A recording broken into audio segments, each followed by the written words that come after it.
well as his father and his grand, are working in a boat, you're building on the river Thames. When the chip was hard at work, the devil appeared from hell. He had a roll, a copper, and a bucket full of nails. The devil said, and the chip, take these nails and copper roll, but you also have to take this rat, and I will take your soul. Chip despised the rat, and the rat squealed and hissed, but the bucket of nails and copper were too much to resist.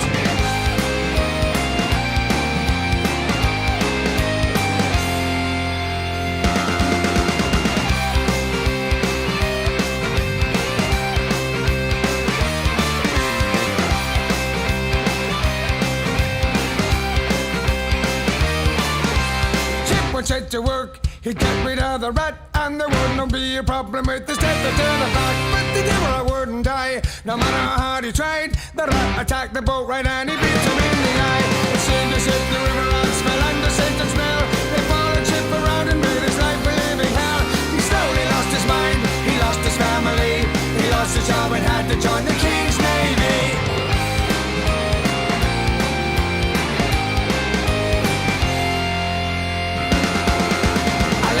A bit, a yard will build a ship. A Satan is my master and I'll get you chip. A lemon goes a bit, a yard will build a ship. A Satan is my master. I'm going to get you.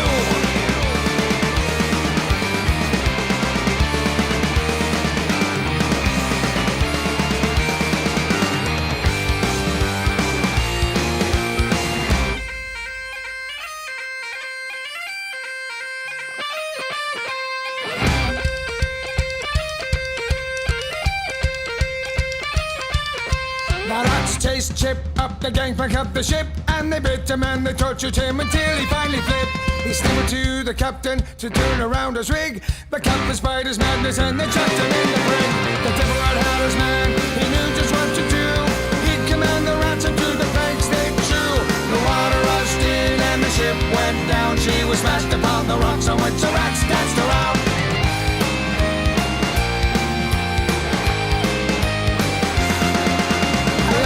A pip, a yard will build a ship. A Satan is my master, I will get you chip. A lemon grows a pip. Hello chat, yar mateys, as you might say. I hope you all are doing great. Why is the rum gone? Hello. Hope both of you are doing well. I'm doing amazing, because like I had some good intro music to like get myself started, to get myself like in the right mood. You know what I mean? Oh, I fucking love that kind of music so much. Like I am such a sucker for like folk music and stuff like that. Anyhow, wait, also let me read all the chat messages real quick. Is it just me, or does anyone else now want to grab a beer? Rum? Don't have any rum currently, I think. Why is the rum gone? Intro music indeed good. I'm happy to hear you like that. Mission successful in that case. But it's very much Monday. Hey, I feel like it's still Sunday somewhere, you know? Like, somewhere like the west coast of the US, it's technically still Sunday, so you could grab a beer. And it's, you know, as I say, it's 5 p.m. somewhere. I could definitely go for like a rum and coke or something now as well. I fucking love rum. Rum is honestly my favorite alcohol. And I also love martinis, but like if I'm not drinking a porn star martini, I'm drinking a rum and coke or something. Or like a vanilla rum or something. Or like a nice spiced brown rum. Or like, what other rums? I do have to admit, I'm not a fan of like white rum. But like a brown rum, oh, that's the good shit, chat. That's the good shit. I'm probably gonna sound like an alcoholic at this rate, but hey, it is what it is. I'm starting off with pirate metal, and now I'm talking about alcohol. So I guess it is what it is. Sooner rather than later, I'm gonna do a drunk stream as well anyway, so I might as well just start talking about alcohol now already. Even though today is not gonna be the drunk day stream, of course. Rum and coke, or how the Scots would call it, cum. Hell yeah. Hell yeah, indeed. At least Mewmies often mentions it. Okay, but I feel like when Mewmies talks about cum, maybe they mean something different. Like, not cum. Just... Like, then again, I feel like Coke and rum would be abbreviated to cum, so I guess it checks out. But yar, let's get started, chatters. Okay, let's see. Made sure to get everything ready. I saw I managed to avoid spoilers, which I'm kind of impressed by, because I literally saw a post from Old RuneScape on my Reddit today, and it was another post and was like, oh shit, no spoilers this time. I managed to avoid it. Let's fucking go, chat. Okay, let's see. Where's my... Oh, there's my scene. I got it ready here, as you can see. Oh, apparently got to skip to 7 minutes something.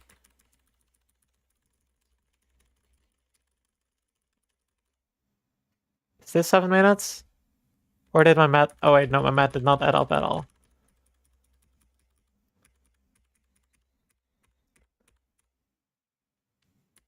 I should have actually started with like Sea Shanty 2 now to think about it, since we're literally gonna react to RuneScape content. Because it's a 2-hour long stream, so better get your beer ready, your rum and coke ready. Yeah, true, but no, they said... Hey, they actually called it cum just because coke and rum not... Dang. Dang. Okay, but what about this? What if they make the coke with thick water instead? Then it might have like a more cummy... My cum ready, yep. But like if you use thick water, it might have like a more cummy kind of texture, I guess. Why am I talking about these cursed things, chat? You are all enabling me, I tell you. It's not on me. I take zero accountability here, you know? I am the streamer. I am not supposed to be acting mature and stuff, so I can get away with it. That's how it works, right? Or they're gaslighting chat very hard just for the off chance someone could go to Scotland and fall. I'll just go it. Do they call coke and rum cum in Scotland? 25 words in terms you might hear all drinking in Scotland. I don't want to either reject or pay. Oh, fuck off, side. I'll just block you. I'll block your stupid pop-up bullshit. Wow. Chat, I'm being bullied by this website. Okay, I managed to avoid it. Okay, so let's see. Whiskey. I cannot pronounce most of those. Okay, let's see. Cum. I cannot find cum anywhere. Bahia. Dewey. Hey, Harding. How are you doing? Okay, I need to know. You know what? I'll Google it instead. Google.com, because Google will use Google Gemini. Coding HTML, CSS. Oh no, I'm not even coding. No, rum and coke is not generally called cum in Scotland. It is it is commonly referred to as rum and coke or Cuba Libre when it... Oh, that sounds good with lime. I could definitely go for that. The bridge looks tempting. Wait, what bridge? I just kind of like... Do you feel like I can explain why I had the thingy up? Because this stupid website had this weird pop-up, and I was like, okay, fine, then I'll just delete it. And I was like, okay, poof, and then it's gone, and then I can use the website normally. Okay, Google.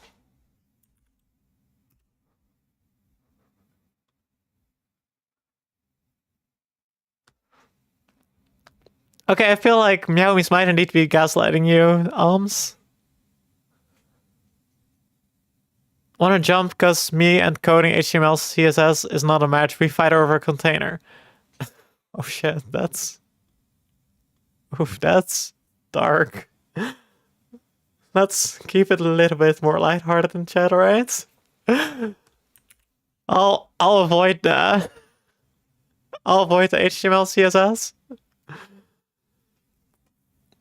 Man, I love HTML. We are Googling cum already.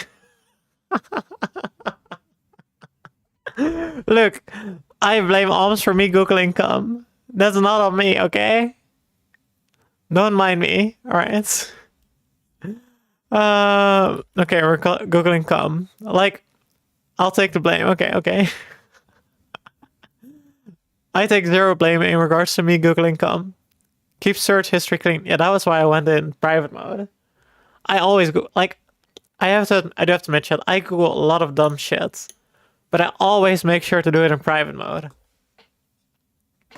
Also, speaking of which, I was chilling with my friend this weekend, and she had like the most wild possible YouTube feed.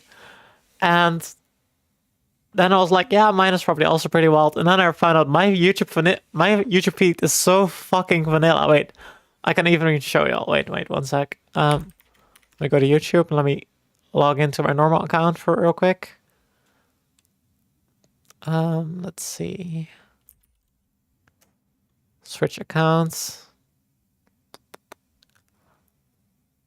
to my main account.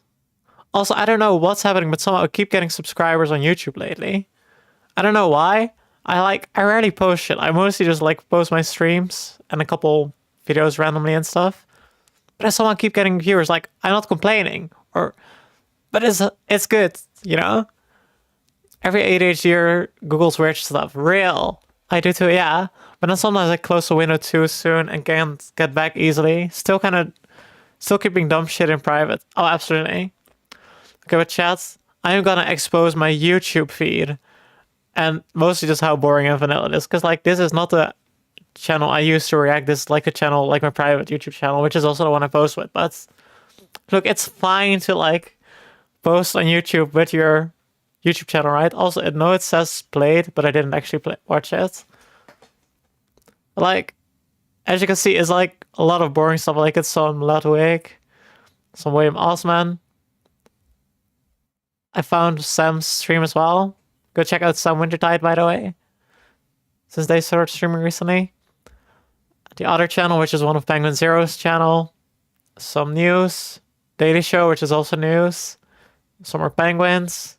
Apparently a Villian video.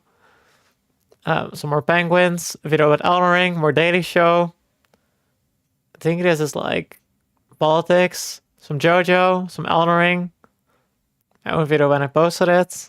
Feels vanilla. Yeah, exactly. Like, some music from RuneScape. Some Demi, because I also watched Demi. I never really watched Silverville, but I saw like that she reacted to Where Winds Meet, and I've been wanting to play it as well, so I was like, might as well watch it a bit. Some more Souls videos, some Iron Mouse. I do love watching Iron Mouse. But as you can see, like, I have a pretty boring YouTube feed. Yeah, it feels vanilla. I know. I'm aware. I can't help it either. It's just... I can't help it either. It's just my YouTube feed, okay? Chat, it's just... I can't help it. This is the shit I watch, but now I've exposed myself. I've exposed myself to chats, and I can't go back.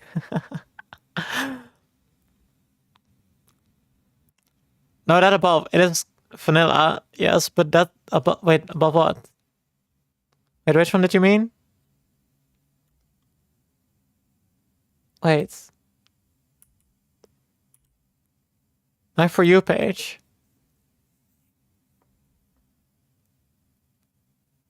Wait, your For You page is not vanilla, or my For You page is not vanilla? Which do you mean?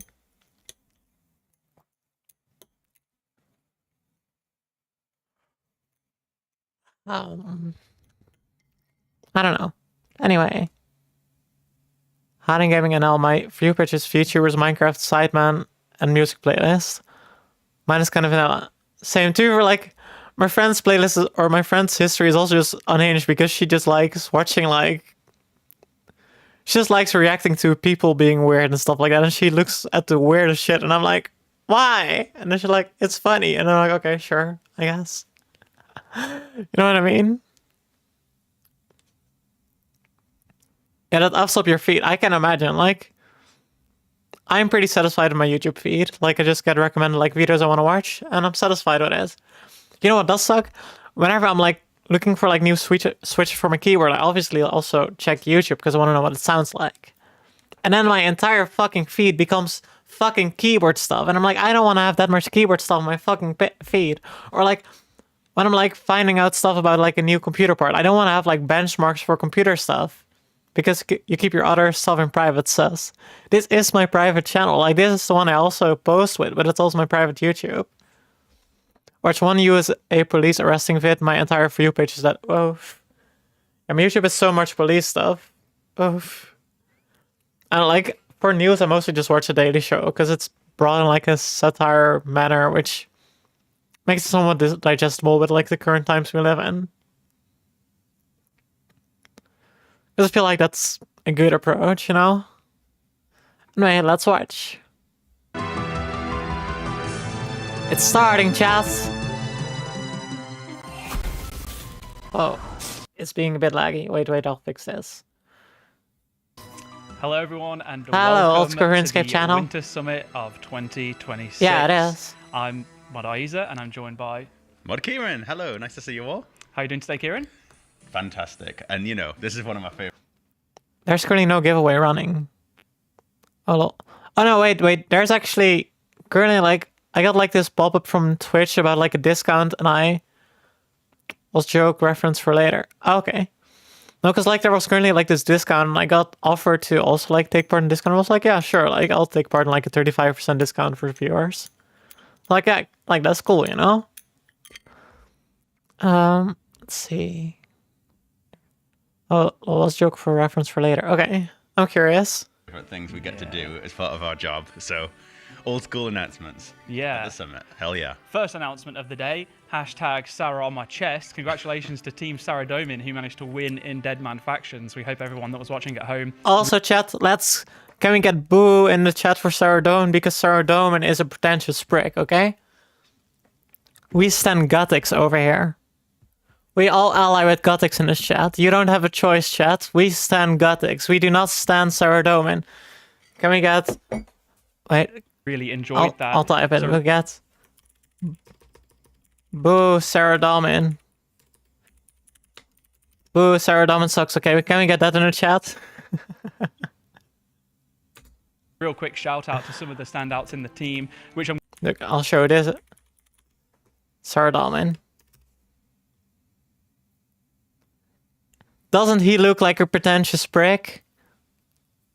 Like, he is such a pretentious prick. He's like lawful evil. If I use like the skill thingy of that. He's like lawful evil. That's the best description of Sarah Domin. He calls himself lawful good, but he's lawful evil. Kind of like how Zamorak is like chaotic evil. This is Zamorak. And then there's Gothics.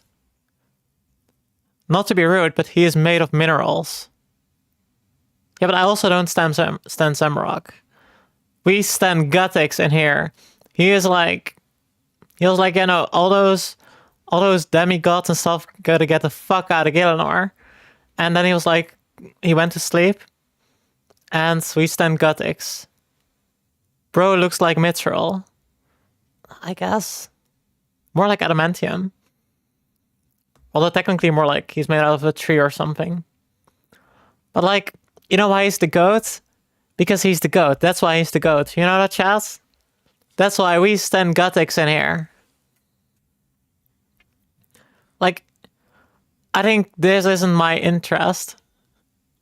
You mean Gothics? I mean, Gothics is the goat, okay? We just gotta get that in the chat. Gothics is the goat, or Boo Sarah Domin sucks.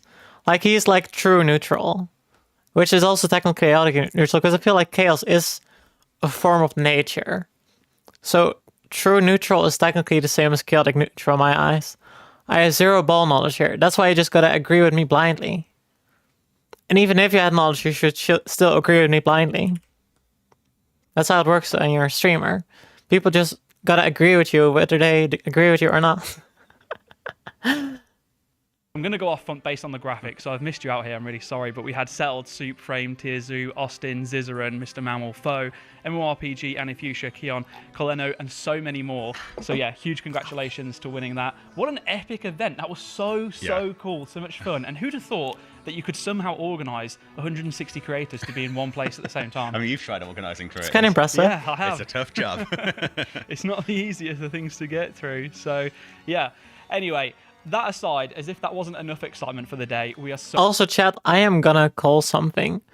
There is a non-zero chance that this is eventually gonna lead to me becoming an old school RuneScape creator.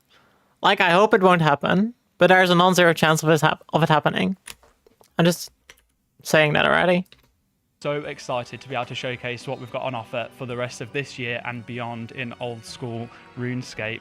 We're going to be switching things up a little bit this summit. Sometimes experimentation is good, sometimes it's bad. It's going to be down to you to let us know at the end of the stream today when the poll goes open for you to vote on all the content. We're also going to be asking for your opinions on how the show has been, as well as what you're most excited Like, when am I gonna start a hardcore Iron, for example, on old school RuneScape? Who knows? That's an option that might happen eventually. I feel like, especially if, like, depending on like what the league's announcement's gonna be here, I might also just like start streaming RuneScape at some point. Although I also kind of want to start streaming Minecraft and Hytale. So I guess I will. Don't worry, I will still be a variety creator. It's just I have been itching to play RuneScape for months, chat. I haven't played RuneScape in 4 months. 4 months. This is a game I've been playing for 20 years, and I haven't played for 4 months in preparation for streaming. 4 months. I haven't even tried sailing yet, and it's been out for 3 months by now. Do you get that, chat? That's how invested I am. And my itch needs to be scratched. It's like, you know, like when you have like that one itch on your back and you just cannot reach it. Okay, technically I can reach it anyway because I'm hypermobile, but for most people there's sometimes an itch on their back and they can't scratch it. You know what I mean? And that's what RuneScape is for me right now. It's that itch I can't scratch. Because I haven't scratched it in a long time. We're going to go through all of the announcements back to back. So if you've got issues with attention span, don't worry, because you won't have to worry about any breaks. After that, we're going straight into the Q&As with the developers. We're going to get some JMods on the couch, or on the bench, I should say, and they'll be there to answer all the questions for the content that's been on offer for today. We're also going to be doing a whole bunch of RuneScape music, I love it. So if you want to be in a chance to win some really awesome merch, some brand new things that have never been on offer before, then make Me hating on that itch, the humble back scratcher laying near my bureau. Oh yeah, that's on your desk, yeah. Oh, ban this person. Die. Reports. Spam. Spam. Person. What is it again? To be fair, I'm happy that Alms is super fast always.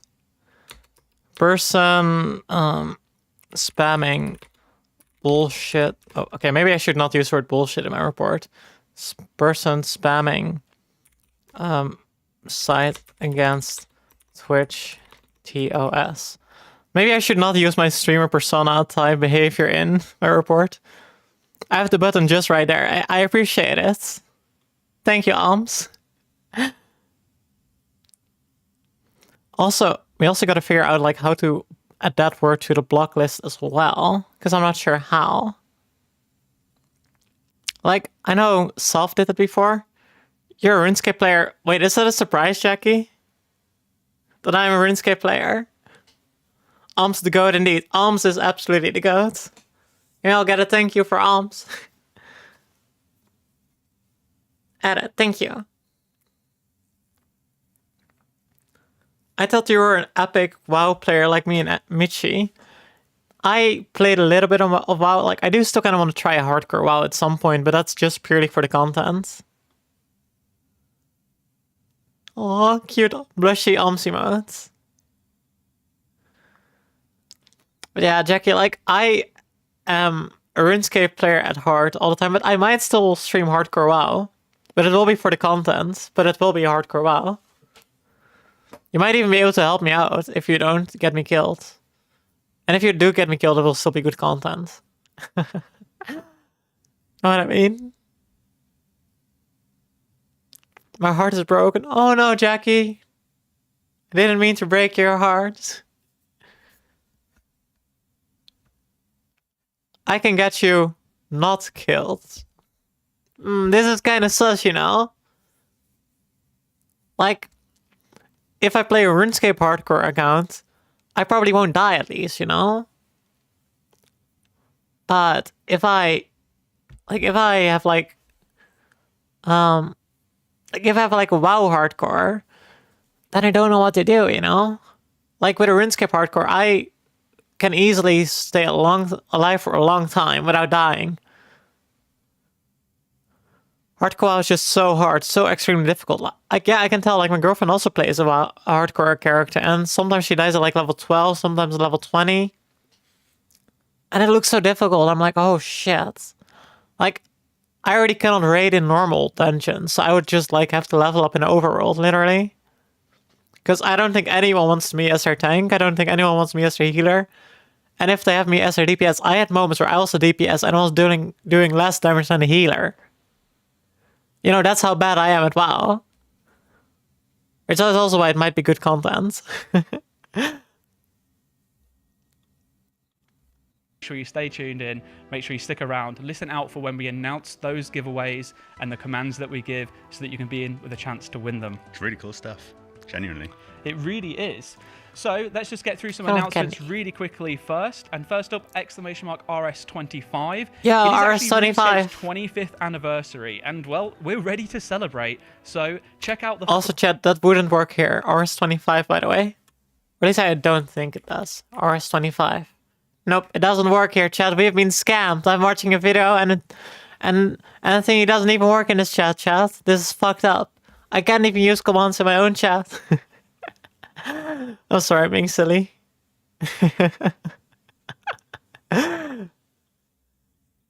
Full lineup of things that are all RS25 related with !RS25. And speaking of cool merch stuff, !Starforge. From a full PC and keyboard setup to artwork. We don't and stand epic Starforge keycaps, here. Check out our new range of Starforge 'Cause, like, tech here. Since Starforge is pretty much owned by OTK, and if you look at like the track record from them, I mean, you know what I mean?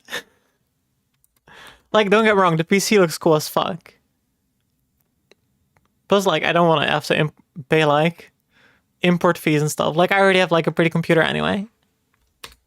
You ever considered getting a job on one of those like infomercial channels? You have a really What good about voice those for shopping it. channels? Yeah. You know, the ones where you gotta like, the price is QVC? going down, you gotta get the purchase now. Call All now. those This is ones. the best discount. Although I that you guess can- it's kind of bad that I'm already burning bridges at this point. They do have a cool cock logo. That's true. They do have a cool cock logo.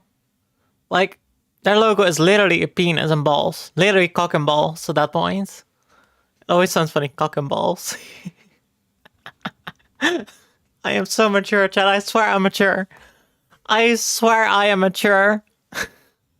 Hey, Lucky. Buck and calls. Exactly, buck and calls. I never said cock and balls. But how are you doing, Lucky? Hopefully doing well. Other thing is, like, we were talking about the Starforge PC logo. Like, wait. I'll show it real quick. Starforge logo. I think I just walked in on something I shouldn't. Okay, but come on. This is literally shaft, tip, the balls, and even a butthole. Like, why else would this star be here? Like, they knew what they did. They knew what they made. I'm about to make a new keyword. My new keyword lose a few keys. HTML is crashing my temper. Sigh, you're right. Exactly. Thank you for agreeing, Lucky. I hope this is not TOS since it's kinda... Since what it looks like. Gonna get all night. Anyway, !Vinyl. Celebrate 25 years of RuneScape music. This is fucking sick. I want this. I want this, chat. I might actually later make a Throne account just so I can get this. With a 5-disc collector's vinyl set from Lace Records available to pre-order. Remember getting banned this stream. We cry. I could always become a cake stream. No, I'm joking. No, that's not exactly my platform, admittedly. But no, I'm not getting banned. Like, if I'm gonna get banned, it's gonna be because I'm gonna do something with a shock collar on stream or something. The dreaded place called Kick. Yeah, no, I'm not going there. Honestly, I don't know how I'm doing, LOL. Stream yesterday took me 7 hours to just beat 2 chapters of my game. Oh shit, what game were you playing? Sounds pretty difficult. Hope you're not too exhausted. Scary, it gives me the shivers. You mean Kick gives you the shivers or me getting banned gives you the shivers? Because don't worry, I'm not getting banned anywhere. I'm, like, while I do like joking around, I do make sure to follow the TOS. Yeah, so I guess let's do both. Okay. That makes sense. But no worries, like, I do like joking around, but I do also make sure to actually properly follow TOS and stuff. You know what I mean? Like, I'm not gonna make... Like, I'm not gonna get banned for no reason. But I really want this final set. I really want it. I might actually buy it. Because, like, before stream, I was already, like, looking at GOG and they had, like, another game still. And I was like, dang, I want to have this game, and I want to have this game, and I want to have this game. And then I was like, okay, no, I cannot spend that much money on games again. Even though I am still going to buy a couple of the games. Speaking of the games, has any of you ever played No Man's Sky? Because I want to know if it's fun or not. Because if it's fun, I might buy it as well. But if it's not fun, then I'll be like, ah. Playing Inazuma 11, it wasn't difficult, but to get story progression, you need to grind so much for requirements. We grinded for like 4 hours. Holy shit. That's a lot of grinding. Like, lucky at this point, you could literally start playing RuneScape. Like, that's how much grinding you're doing, you know?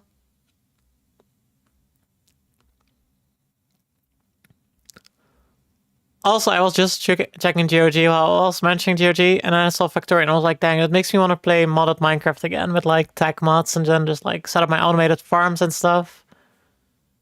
I could, yeah. Okay, lucky we're gonna start a group Iron Man in Old Currency with a couple other streamers. Would be kind of funny. It's gonna go so badly, but it would be funny as well. But no, I never played No Man's Sky. Alright. Because I was considering buying, but I was also like, doesn't really have any gameplay other than exploring the universe and like going to planets, having lasers and building stuff, I guess. Hey, look at that. Watch streak, let's go. Thank you for the watch streak. My keyboard's about to lose some keys and I'm coding it. Oh, you mentioned it earlier, yeah. Yeah, you know, I would definitely advise against smashing your keyboard, to be honest.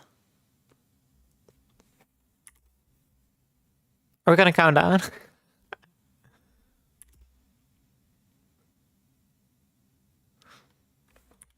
Wait.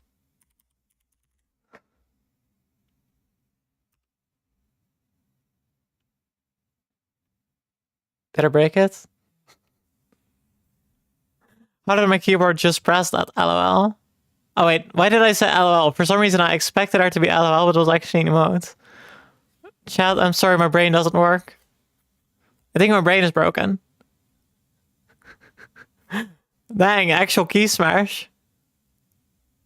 I feel like the first one probably says fuck. At least I'm guessing it says fuck. I can't blame you, I see a lot. Exactly. Anyway, let's keep watching. Exclamation mark vinyl. The artwork looks so cool on those. I just slammed. An exclamation mark castle. Lay claim to your very own Lumbridge castle. That's so cool. In miniature form, thanks to you twos. Lynn, are you saying this? Are you seeing this, Lynn? You gotta get this as well, clearly. This is clearly very you-coded. Pre-order this new mini brick set now. The mini brick set. Legally distinct Lego.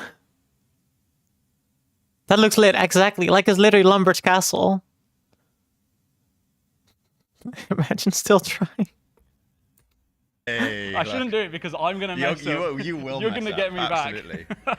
All right. So, giveaways. We mentioned them just a moment ago. Exclamation mark True, but I have giveaway. In order to enter... I wish you good luck, because HTML and CSS fucking sucks. But you know what's even worse? When you get to JavaScript and you have to do the DOM manipulation. Like, I never know how to properly do the DOM manipulation thingy. For context, DOM stands for Document Object Model. And I have to like manipulate that into like changing the page using JavaScript, and it sucks. It's dog shit. I gave months ago and I'm doing well. JavaScript is just hopeless. Fully agreed. I cannot agree even more. Like, don't get me wrong, I do enjoy coding web stuff because I like making it look pretty. But I hate JavaScript. all of today's giveaways, you need to be in the official Old School RuneScape Discord server. In that server is a channel called Giveaways, and there is a bot that has posted a I might message actually that buy this, not gonna lie. JavaScript's still my enemy. I'm glad I don't need to touch it. Bootstrap is fine, but JavaScript is hell. I like using Bootstrap. Like, that's like one of the CSS libraries, right? Like supersets, I guess, or like it's a library you can use in CSS to make everything look pretty. Yeah, Bootstrap's nice. Yeah, exactly. need to react to. See, chat, I know how to do some programming stuff. Simple as that. When you see the message come up, react to it, then you're going to be in with a chance to win. But you have to be in the server, you have to have reacted. So !Discord in order to be able to get into there. And our first giveaway is actually going to be the exact castle that Mod Kieran was just talking about. Yeah. It is the Lumbridge Castle from U2's. It's so cool. You just have to build it first. But if you are into that Speaking of, I should focus on my work a bit more again. Oh, alright, good luck, stuff, it looks amazing. There's so much attention to detail. Over 3,000, well, not over. Oh, no, it is over 3,700 miniature bricks. And I've actually got some stats here. It is apparently. Lynn, are you seeing this? I feel like you need this in your life. Go and get him, Exactly. Around about 16 inches wide and 10 inches high. So it's a pretty big piece of castle. It looks so good on like a nerd shelf. Yeah. Anything like that. And you will need 99 construction. No, Wait, I don't need I 99 definitely construction. want Let's to go. myself. Yeah. And if you're not necessarily feeling the best of luck, it is available to pre-order now. You can use !Castle to head to the U2's website and get your order. Not me typing it in right available now. for a limited time only. But obviously, we are starting that giveaway, !Giveaway, in the Twitch chat for a link. And as I has just explained, I need to a the giveaways chat. channel in the Discord. All right. Well, let's get straight into it with our first roadmap reveal of the evening. It is going to be the Blood Moon Rises. Ooh, a new update for Blood Moons. Oh no, wait, I think I've heard of this update a couple weeks ago or a couple months ago. Well, we kind of want to do a funny travel-style infomercial for Vampirium, and we want you, Rice, to do the voice. Okay, just so you know, I think this is a shit idea, and there's no way I'm gonna... Are you tired of vacationing without the fear of imminent death? Well, cast away your stress and open yourself Speaking up. of vacation, I know it's way too early to say this already, but like around July, I'm gonna have a week of vacation where I unfortunately won't be able to stream for like 6 days or so, because I will be gone from like July 16th to like the 23rd or something. Because I'm going to Madrid. Because I'm gonna go see My Chemical Romance live. To the overwhelming horrors of Vampirium! I'll put it in the schedule. Thank you. Oh, awesome. Last yeah, because year, like we announced I have never seen My Chemical Romance live yet, so it's so fucking exciting. Because I love My Chemical Romance. finale to the vampire storyline, The Blood Moon Rises. In this Grandmaster quest, you'll face That's off nice. against Lawerniel Yeah, Khan exactly. himself in our hardest quest PVM encounter yet. Oh shit. That Runefest I'm not looking forward to having to do this quest encounter at some point because I have to admit, chat, while I have played RuneScape for a long time, I suck at PVM, and I mean I suck at it really badly. Like, badly, you know what I mean? I said, I don't intend to spoil the events of this quest. that's still mostly true. However, I think it's time to reveal a little bit more about the area you'll be Reveals. visiting during the quest. The vampire's ancestral home, Vampirium. Everything in Vampirium is out to get you. Once you step inside, you instantly feel unsafe. The landscape Oh, is stained shit. crimson from the rivers to the trees. Every inch of the biome is built to extract. It's parasitic Whoa. and bloodthirsty. The plants are spiky, carnivorous, and aggressive, like if Karamja and the Stranglewood has some sort of baby. You'll see high-level I mean, you don't have to be super good at the game to like it. Oh, fully agreed. I couldn't agree more. creatures roaming, and even if they choose not to become aggressive, it's going to put you on edge. It's an entire ecosystem like nothing you've ever seen before in old school RuneScape, ruled by a blood-based hierarchy. But that's not all. And they're back to the commercial. Vampirium Puppies. is full of bloodthirsty Kittens. creatures who won't hesitate also a cute to little suck mouse. you dry. Including More puppies. our new cuddly resident, the Maggot King. Ew, maggots. Can you please list off? They all can of just the do that to me. horror- Like they can just like first show cute puppies and kittens and like a little mouse, and then maggots, actual maggots. Horrifying creatures that are coming with Vampirium. We have venators, Snakes, softer leeches, Nilochus, snails, koala bears. I'm sorry, koala bears? Well, koala bear adjacent. this pathetic purple guy, Dire bats. and of course, maggots. So many maggots.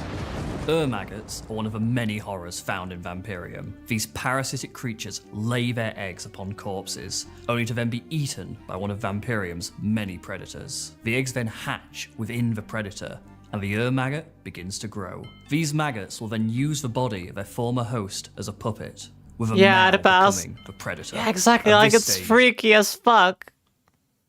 these maggots are known as progenitors, but the vampires also gave them another name, the Maggot Kings. Maggot Kings are one of Vampirium's deadliest creatures, and you'll be able to take on one of these horrors in a new, repeatable, post-quest boss Yeah, encounter. let's go, boss Maybe encounter. you're more of a skiller than a killer. We've also got some new activities coming in Vampirium. more skilling, chats. First, we have the Bloodwood trees. These medium-sized trees are native to Vampirium, with reddish-brown bark and blood-red leaves.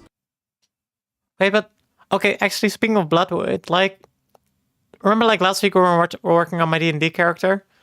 I actually changed it a little bit, and now my at first I had like a Solkun or something as an instrument, and now I have like a lute because apparently a Solkun is some kind of weird bagpipe. But now it's made of bloodwood, which is cool. Their sap is also blood red, giving them their name. Next, we have the Also, why does Stimfags. this These are- sound like it was like recording on some kind of creaky chair? Like, listen.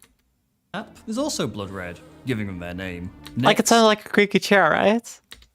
we have the Stimfags. Interesting. These are predatory birds Yeah. found on Vampirium. They primarily hunt Letvek, impaling their prey on sharp Hello. branches before drinking their blood.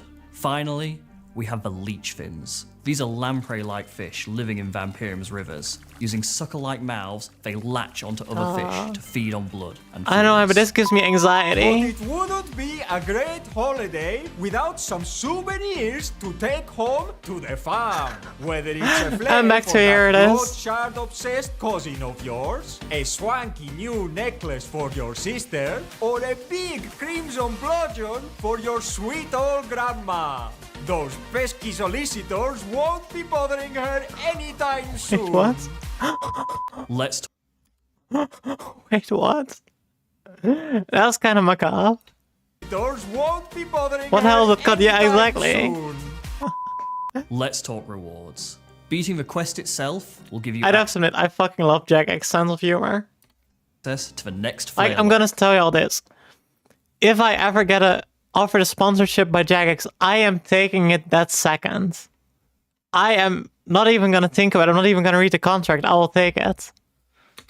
Grade. This is a new best-in-slot weapon against vampires. You'll also gain access to another new untradeable reward, a mid to late game special attack weapon that, unsurprisingly, is also very effective against the Bitey Brigade. But the real rewards can only be earned as loot from repeatedly smooshing the Maggot King.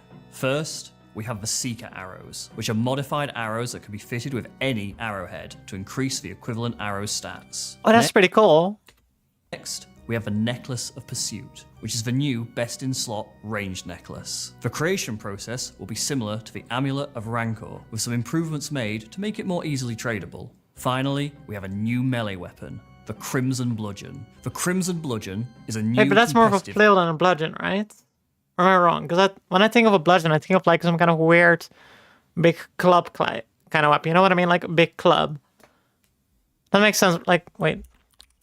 Bludgeon.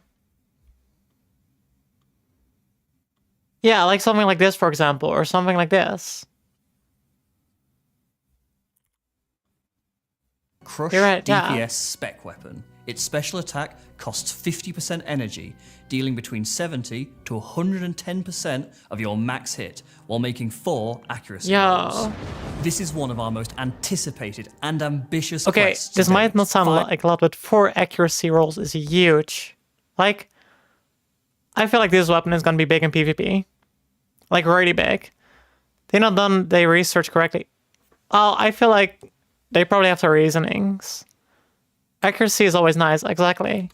Finally closing the book on the Mayaki storyline that has spanned Old School's history for more than 20 years. Keep an eye on our official channels for more updates soon. But for now... Like, it doesn't matter when you have high strength if you have 0 accuracy, you know? Then you might hit high once every so often, but if you rarely hit, then who cares about strength, right? Get ready. Oh, you know, it'd be sick if the bludgeon ends up like having like a super low attack spec, because there might be like room for new pures in PvP, which would be kind of sick. For when the blood moon rises, only one. That would be like the 2026 Albemarle. In its light.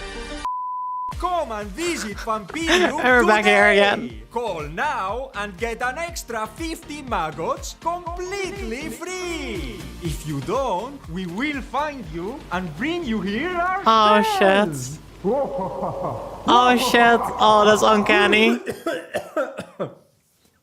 Oh god. Sorry, I got way too into it, didn't I? Yeah, you drained Mordq of all of his blood.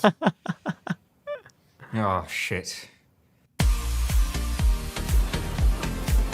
I fucking love Jagex chats. I fucking love them.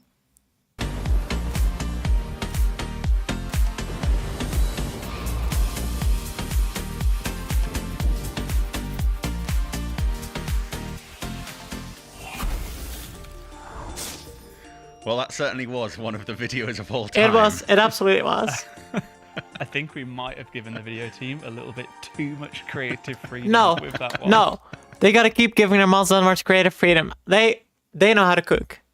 Like, I'm gonna be real. Like, Jagex mods know how to cook. Shall we talk about the Blood Moon Rises and forget what we just saw? We shall, because it's very, very exciting stuff. Lord Drakan is stirring, and Mauritania trembles as he has his sights set on one thing: restoring the vampires to their former glory and draining the living world. Wait, I just realized something, chat. Like, if this is gonna be the most difficult possible quest boss encounter yet, it's gonna be more difficult than the quest Night at the Theater, where you literally have to do Theater of Blood. Oh, chat, this is fucked. I'm gonna be so cooked. In the process. The Blood Moon Rises will see the epic conclusion to the Mayaki saga with the darkest Grandmaster quest yet. Shit. We're going to be chatting to some of the devs later in the show, but Kieran, what can we share about the quest for now? Well, as part of our Wintersummit poll, we'll be asking you to vote on the quest rewards. A new post-quest high-level boss called the Maggot King, a brand new Slayer creature, and some new skilling activities to get stuck into once you've completed the quest. And that poll will be opening straight after today's stream, so make sure that you get your votes in when it goes live. I'm sure the biggest question on most people's lips is, when can we expect to see the content? Oh, I thought you were just going to stick with the script. I had a great Yeah, when can we response see to it? that. Never mind. Well, we did previously share that it would be an early 2026 release, but we're just going to be completely transparent. We wanted to make sure that we were getting it right and taking our time for such an epic close to the Mayaki saga. Based. Okay, I love it that they're just gonna be like, yeah, you know what? We're not gonna like release it prematurely. We're just gonna like make sure it's properly developed, which is based. I 2000% prefer that over like whenever developers are like, yeah, no, like we have this deadline, we're gonna drop it on this deadline whether it's broken or not. I love it that Jagex does not do that. So you'll be able to venture into Vampirium from summer this year. Which is also good. And just before we move on, exclamation mark Blood Moon in the chat will take you to a blog giving you much more information about the content. But from one brutal environment to another, let's take a look at the next reveal. Deadman All-Stars is back for Season 3, and it's going to be bigger Yo, let's go. than ever. My name is I'm gonna Solomon watch it for Mission, the sure. founder of Deadman All-Stars, and I'm here to tell you about all the huge changes coming to Season 3. If you don't know, Deadman All-Stars is the biggest content creator event in old school. 6 teams of 5 have Let's a hope week to streamers build are not gonna accounts have from internet scratch connection on a issues private again. Deadman world, and then fight to the death in the finale. This competition has led to some of the most iconic RuneScape moments, and I'm working with Jagex to take this season to the next level. Deadman To the next All-Stars level. Season 3 will be the first overseas RuneScape event in history, with the finale taking place live in Chicago. All of our competitors will be playing in the finale on stage at the Rosemont Theatre, and there'll be 3,000 tickets available, so make sure you keep your eyes peeled, as they're going to be going on sale next month. But who will you be able to see in All-Stars 3? Of course, I have an All-Star lineup for you. We've got faces old and new Wait, in here. let me check. Let's see. Okay, I am calling one thing. Torvesta and Skill Specs are gonna be on the same team. I'm calling it. It's happening. Trust me. Trust me, chat, it's happening. A big shake-up of the teams as well, with 4 new captains. Returning, we have the Ode Block Warriors and the Dino Nuggets, and our new teams are the West Ham Weasels, the Perp Rebels, Frames Friends, and the Reese Rhinos. So the teams will look completely different in Season 3, and so will the draft, as some of our old captains will no doubt become first-round picks. Now let's get into some changes. The core fundamentals of Deadman All-Stars He does not will like remain Boaty is gonna be one of the first picks for everyone. Like, I feel like he's like a very good overall player. Like a very strong But in one. Season 3, there will be some structural differences. The first being that we plan on implementing 6 hours of daily downtime. This will occur in the globally quietest periods of the day, in which the All-Stars world will be locked and our competitors will be forced to take a break. We don't want anyone passing out midstream. We'll also be Wait, adding did a that happen midweek break before? to the All-Stars schedule on the 11th of June, where the world will be locked for a full day. This is a chance for our competitors to refresh themselves before going again Smart, in the smart. second half of the week. Now, when going from Season 1 to Season 2, the overwhelming feedback was people wanted to see more PvP, and that's why additional kill incentives were added in Season 2. As a result, we went from seeing 59 kills in Season 1 to 110 kills in Season 2. However, even though that was great for action during the week, it led to a perceived certainty in the outcome of the finale, which has to change. In Season 3, kill incentives will move to a blood money system, where not all kills are treated equally. Kills in single combat will reward more blood money than kills in multi-combat. Smart. Kills on earlier days will reward less blood money than kills on later days. Also, and the impact there's of something deaths stuck in will my be throat. greatly One reduced sec, across chat. I the gotta get board, meaning that something to drink real quick.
Okay, I'm being responsible for changing, make myself a cup of tea instead of cup of coffee. Like, normally I'm always like, oh fuck, I have a dry throat or something and I'm making myself a cup of coffee, but caffeine dries your throat even more, so that's not the smartest idea. I am being a responsible adult. Are you sick? I am not sick. I'm literally not sick, I swear. Tea time indeed. Make myself some nice rooibos tea. Rooibos? Rooibos? Rooibos. However you pronounce it. Ooh, nice. Yeah. You're part of the tea gang. I'm so proud. Thank you.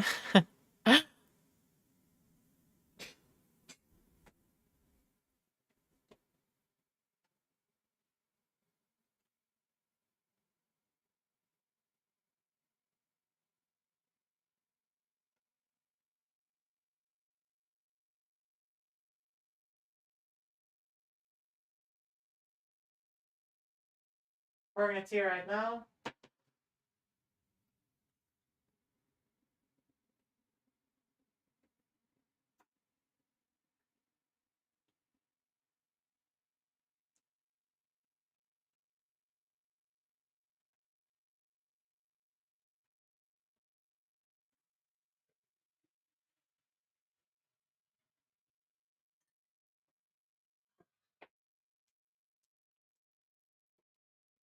Official name is rooibos, as it's originally Indonesian and called the same there. However, I do not know how to pronounce it in English. To be pretty sure, like, rooibos is like the internationally known name at this point, yeah? Also, I'm cold, chat.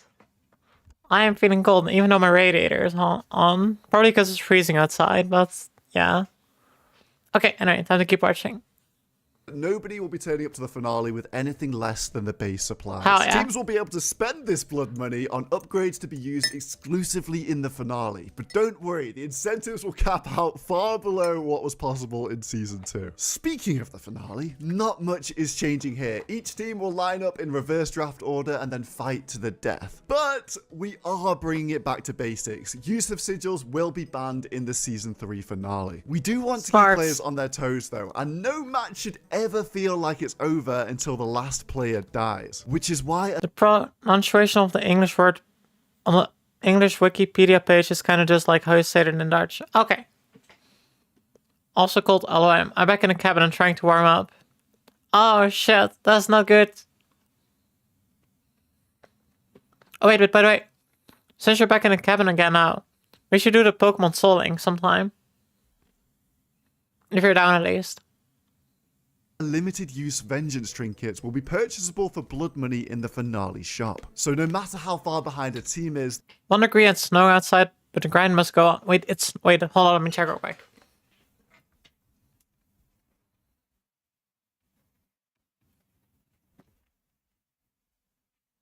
It's not snowing over here. I got scammed. Oh, by the way, I just remembered something I was doing yesterday. I guess I kind of was bored and had nothing to do, so I started working on a 3D model for the memes, because like it would be kind of funny. Like it's gonna be as basic as possible, but wait, I can show y'all. Let me get my iPad real quick. iPad.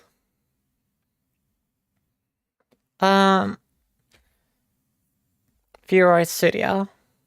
I'd be so down. Hell yeah. By the way, Wikipedia mentions South Africa as location. I feel like that also checks out.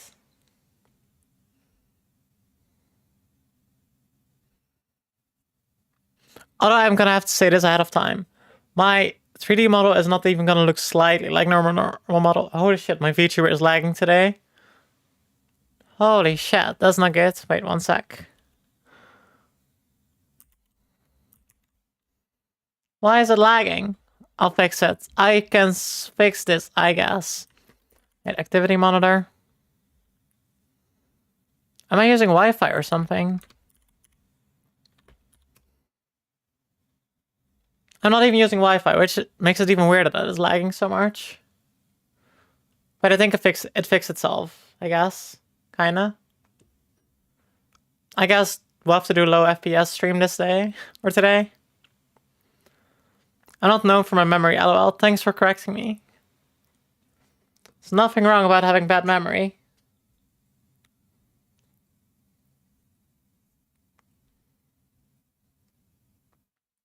Okay, I gotta... How do I take a good picture of this? Kind of like...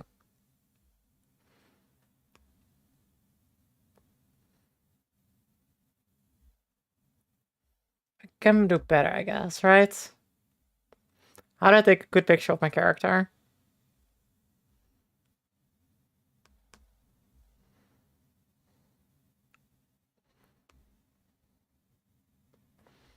Yeah.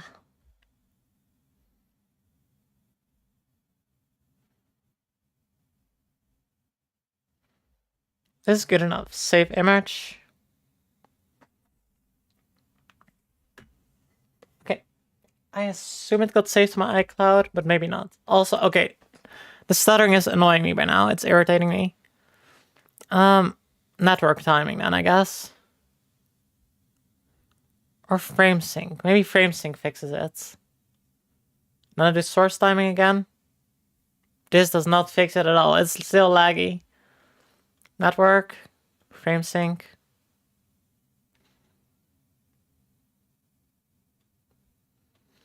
Oh, I can also just use low latency mode. Whoa, that's not good. Okay, apparently if I do low latency mode, it also kind of fucks up the backgrounds. That's not what I want. Like, I would rather have a little bit of latency than having so much, like having like a background behind it. Maybe enabling or disabling the audio. Request hardware acceleration. XD. Okay, wait, now it's laggy. Source time. Oh, I think this might be good now. I fixed it. I might have fixed it in the chat. I think I fixed it. And let me find my 3D model. I'd have said, like, it's still very, very, very basic. So that's definitely something important to remember. Files. Because I made it in like less than 30 minutes. I was like, okay, I kind of want to try to make a 3D model because it would be funny. On my iPad, Feroid Studio. Feroids. Where's my screenshots? Not there. Maybe my images. Photos. Ah, there it is. Save to files. iCloud.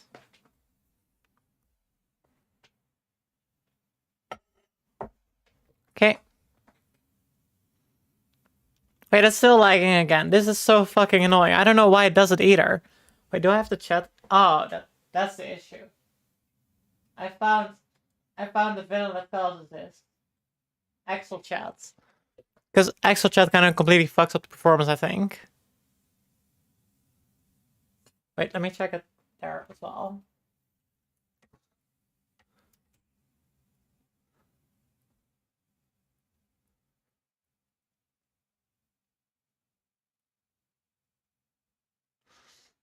Only seems to be weird over NDI. Ethernet cables plugged in correctly. I guess it's something to fix post-stream in that case. In the meantime, let me show the 3D model. Image.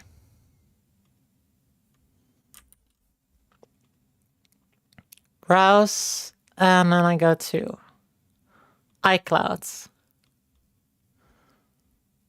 Like I said, it's very much a work in progress, but like I am definitely gonna stay a 2D streamer, obviously, but this is the model I've been working on.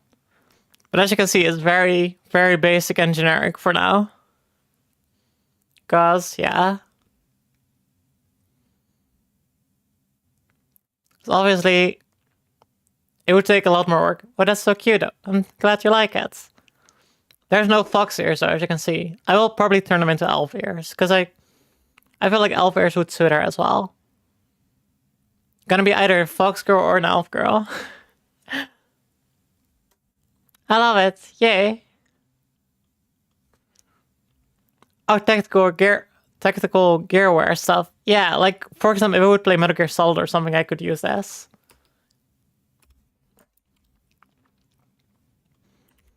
Okay. Anyway, I'm ready to keep watching again because I wanted to show you all that.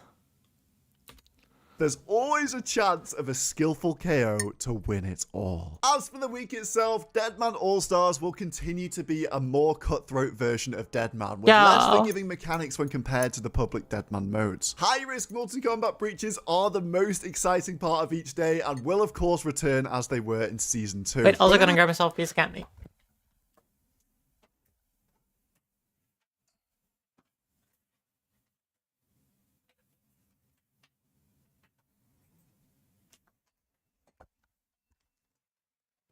Okay, I got myself some candy. In addition to breaches, I have a little extra spice for you. Missions. Yeah, I thought the name was appropriate. 2 times a day, a new mission will be posted in-game. This will put teams against each other in a race to be the first to complete a task. For example, let's say the mission is to be the first team to defeat all 3 wilderness bosses, and the reward is a corrupted void. That's huge. Competitors won't know what the mission is until it's posted. Will they scramble to get gear and try and complete the mission, or will they... Okay, this is like the most RuneScape part ever, like the mouse shaking like this. This is so fucking RuneScape.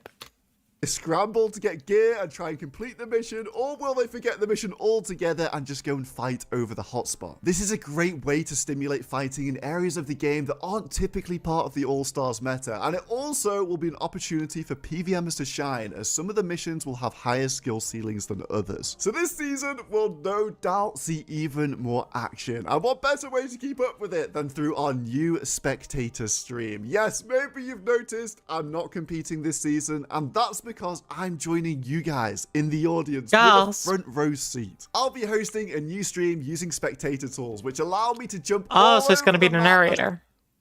It'll be a great way to follow all of the action during the week. We'll be doing detailed breakdowns before the breach and keeping you up to date with the latest stats and analysis of everything all.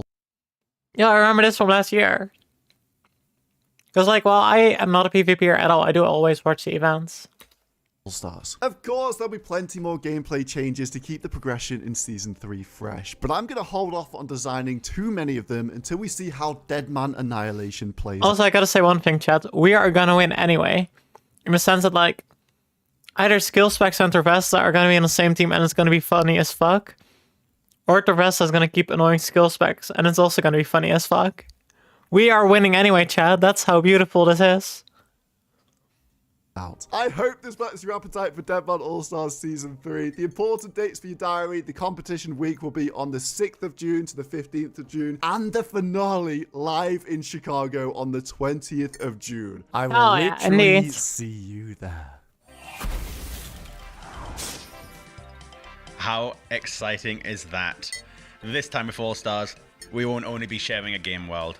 They'll be coming together in Chicago for a live in-person finale. Honestly, that's so smart, because the amount of times there were, like, connection issues is way too high.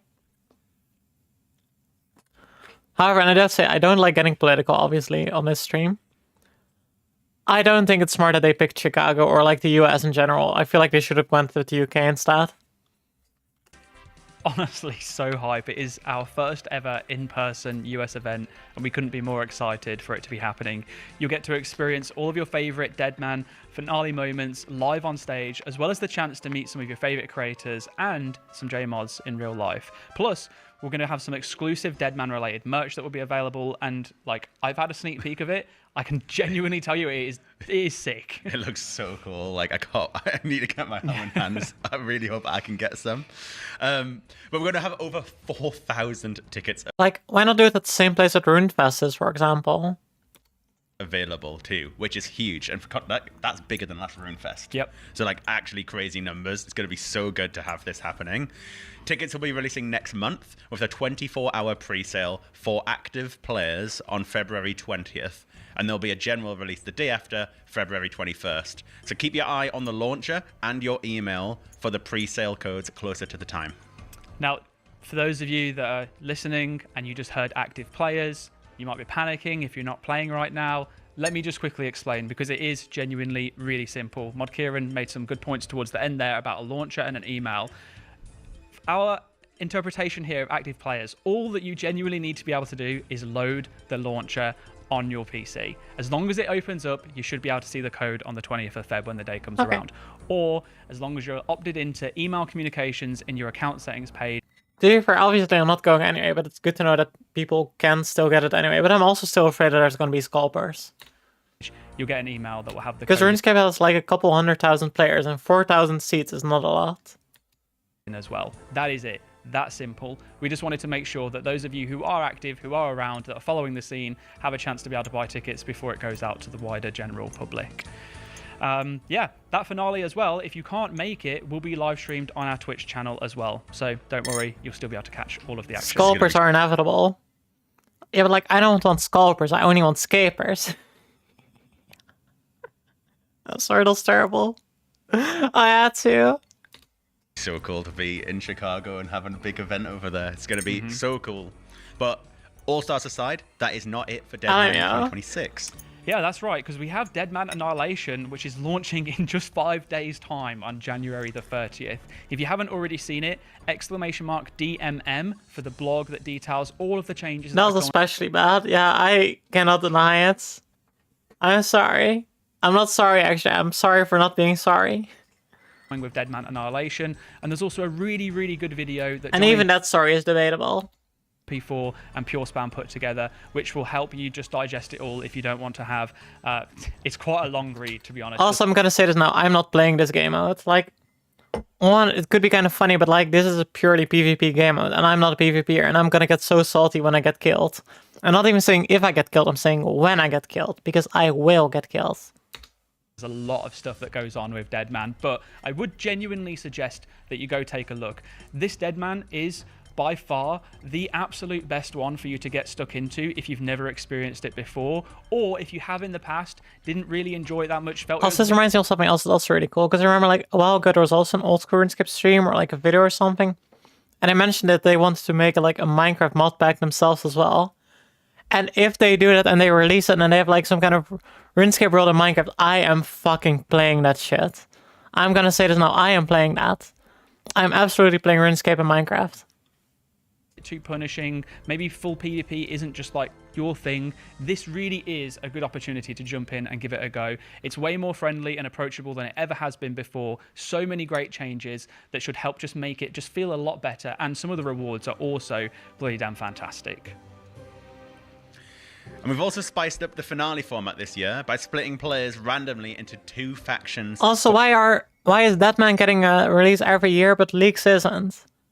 Like, I feel like there's more people who play Leaks than there's more people who play Deadman mode. Or a portion. I'm excited to see what. And again, I guess Leaks requires more development time, so I guess that makes sense then. Results. We've also plenty of sick cosmetic rewards on offer too. Oh, although, actually, now that I mention it, I do remember like there was like an announcement that there will be like a RuneScape 3 Leaks this year, and I will also play that. Well worth taking part. But that's around Absolutely summer. will be. And we're going to be joined by the brains behind Deadman All-Stars Live solo mission in a little bit more. There you go. It's happened in a little bit more time, and we're going to go through everything that we can. But before that, we have even more to show you. And okay, Lucky, I'm happy to be part of the tea gang as well now, because the tea is fucking tasty. Can't wait for this next one, so let's just get on with it.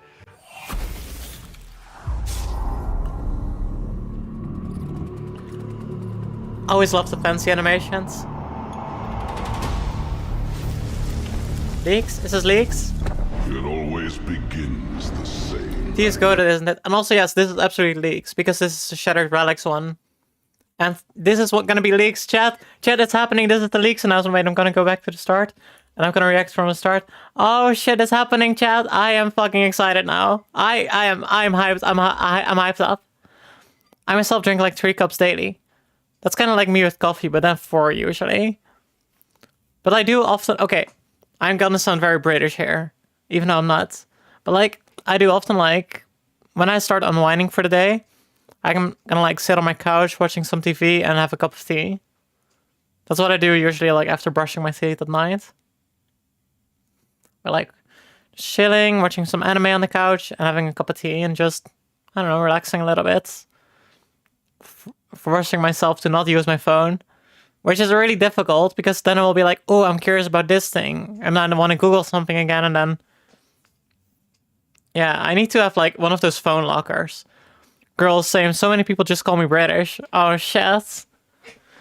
Like, we don't want to be called British, you know? We're Dutch. And, you know, like, just because our countries are close to each other doesn't mean we're the same.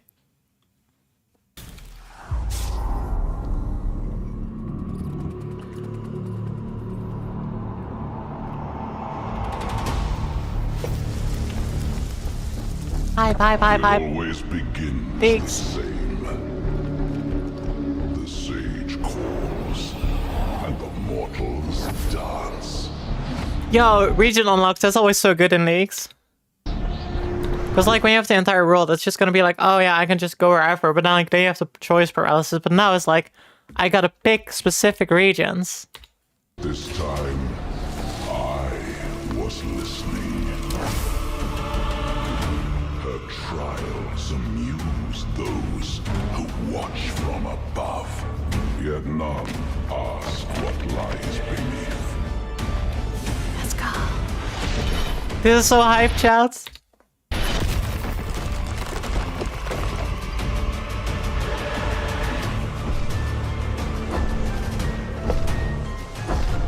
I have watched their endless games. Their souls are mine. This league is mine. No, it's gonna be mine. Fuck you, demon. It's gonna be my league. Wait, I just saw 666. Doesn't mean it's gonna be released on June 6, 2026? League is mine. This April. It's this year, chat. It's this year. Oh shit, it's happening, chat. It's happening in 3 months. I am playing this, chat. I am fucking playing this. I am playing this so hard. I'm probably gonna be making 50 to 60 hour weeks playing this. I'm gonna tell y'all this. I am gonna stream this so hard, chat. Oh shit. We're so winning indeed. Like, I feel like we're winning so hard right now. Like, we're gonna be able to play leagues. I hope I might be able to get you to play leagues as well, I hope. Because I feel like this leagues is the best way to get into RuneScape. Oh shit, it's happening, chat. It's fucking happening. I'm so excited. Like, oh shit. I am so fucking excited right now. Oh shit. Oh shit, I'm so excited.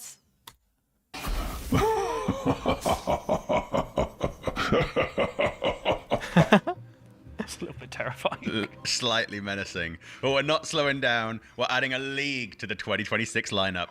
Let's go. Mod Aiza and Mod Kieran.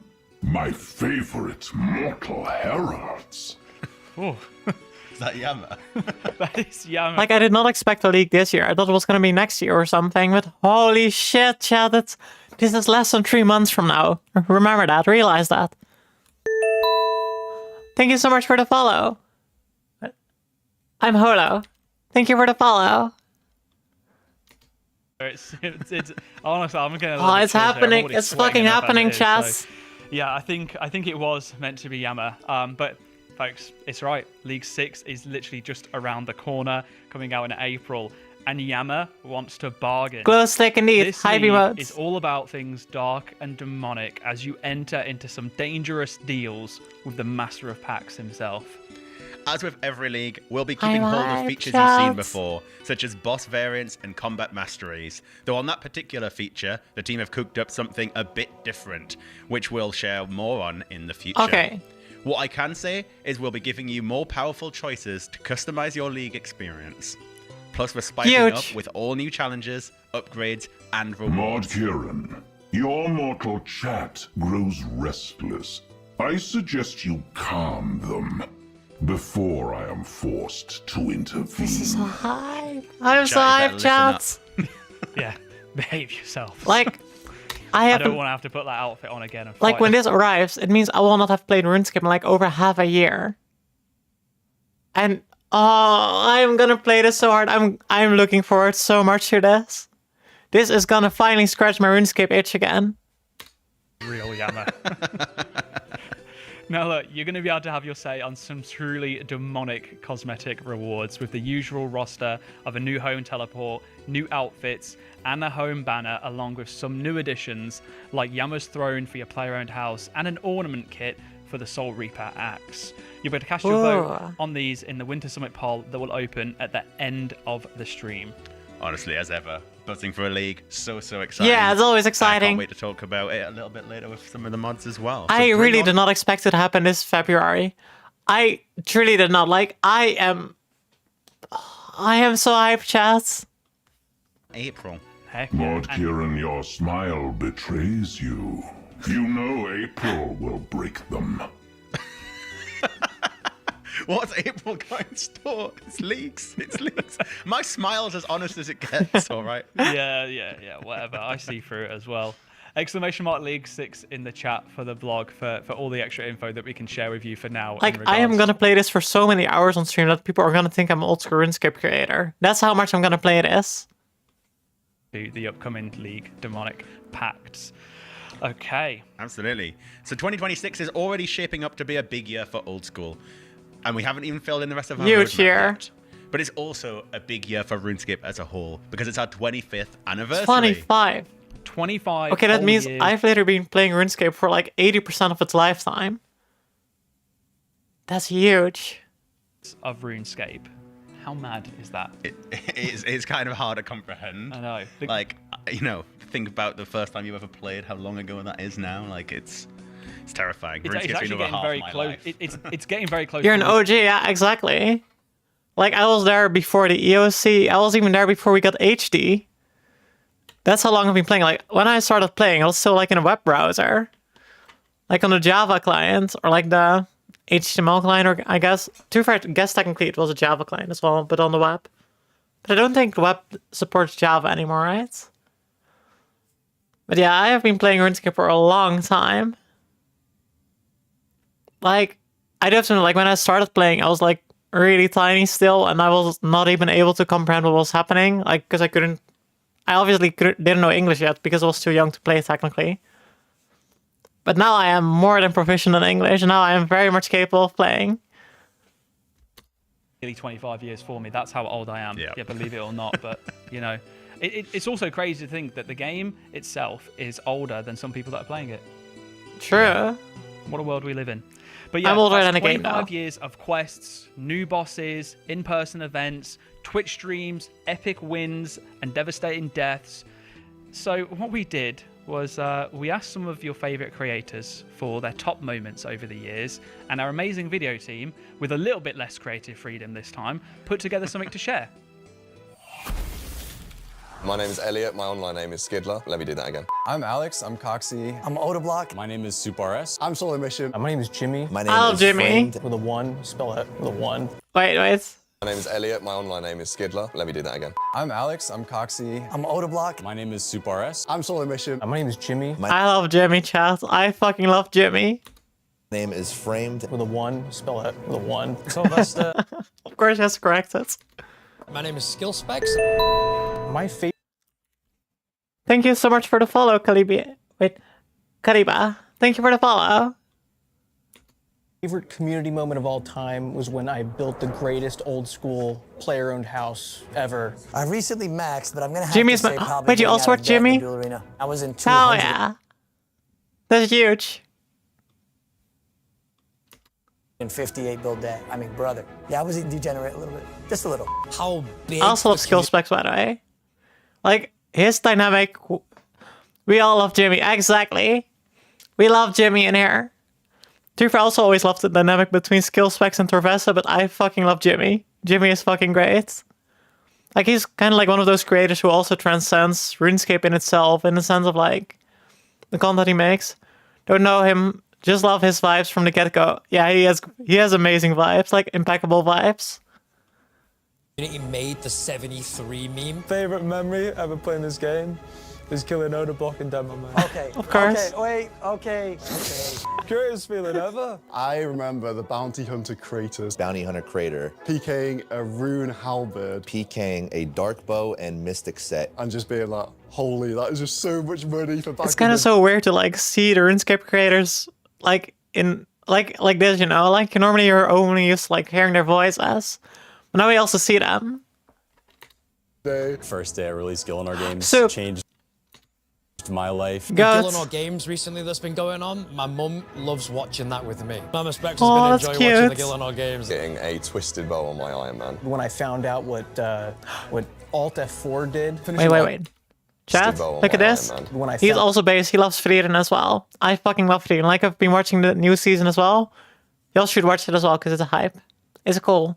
Animation is also pretty sure they improved the animation as well again.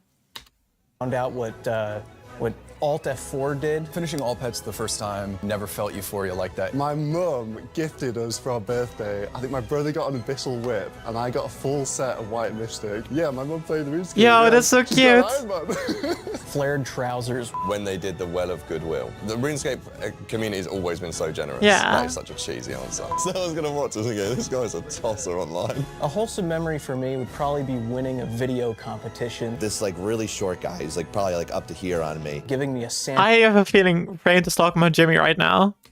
hat for winning. His name was Framed. You've heard of that guy before. Wait. Giving me a Santa hat for winning. His name was Framed. You've heard of that guy before. Very weird guy. Yeah. But he gave I me a also love the dynamics so much as well. Santa hat, so it's fine. That's how I met one of my best friends on the game, Jimmy. I guess people that come to the events Yeah, exactly. that either I participate in or host. Because just seeing everybody gather together willing to watch RuneScape, there's just honestly something beautiful about it. Exactly.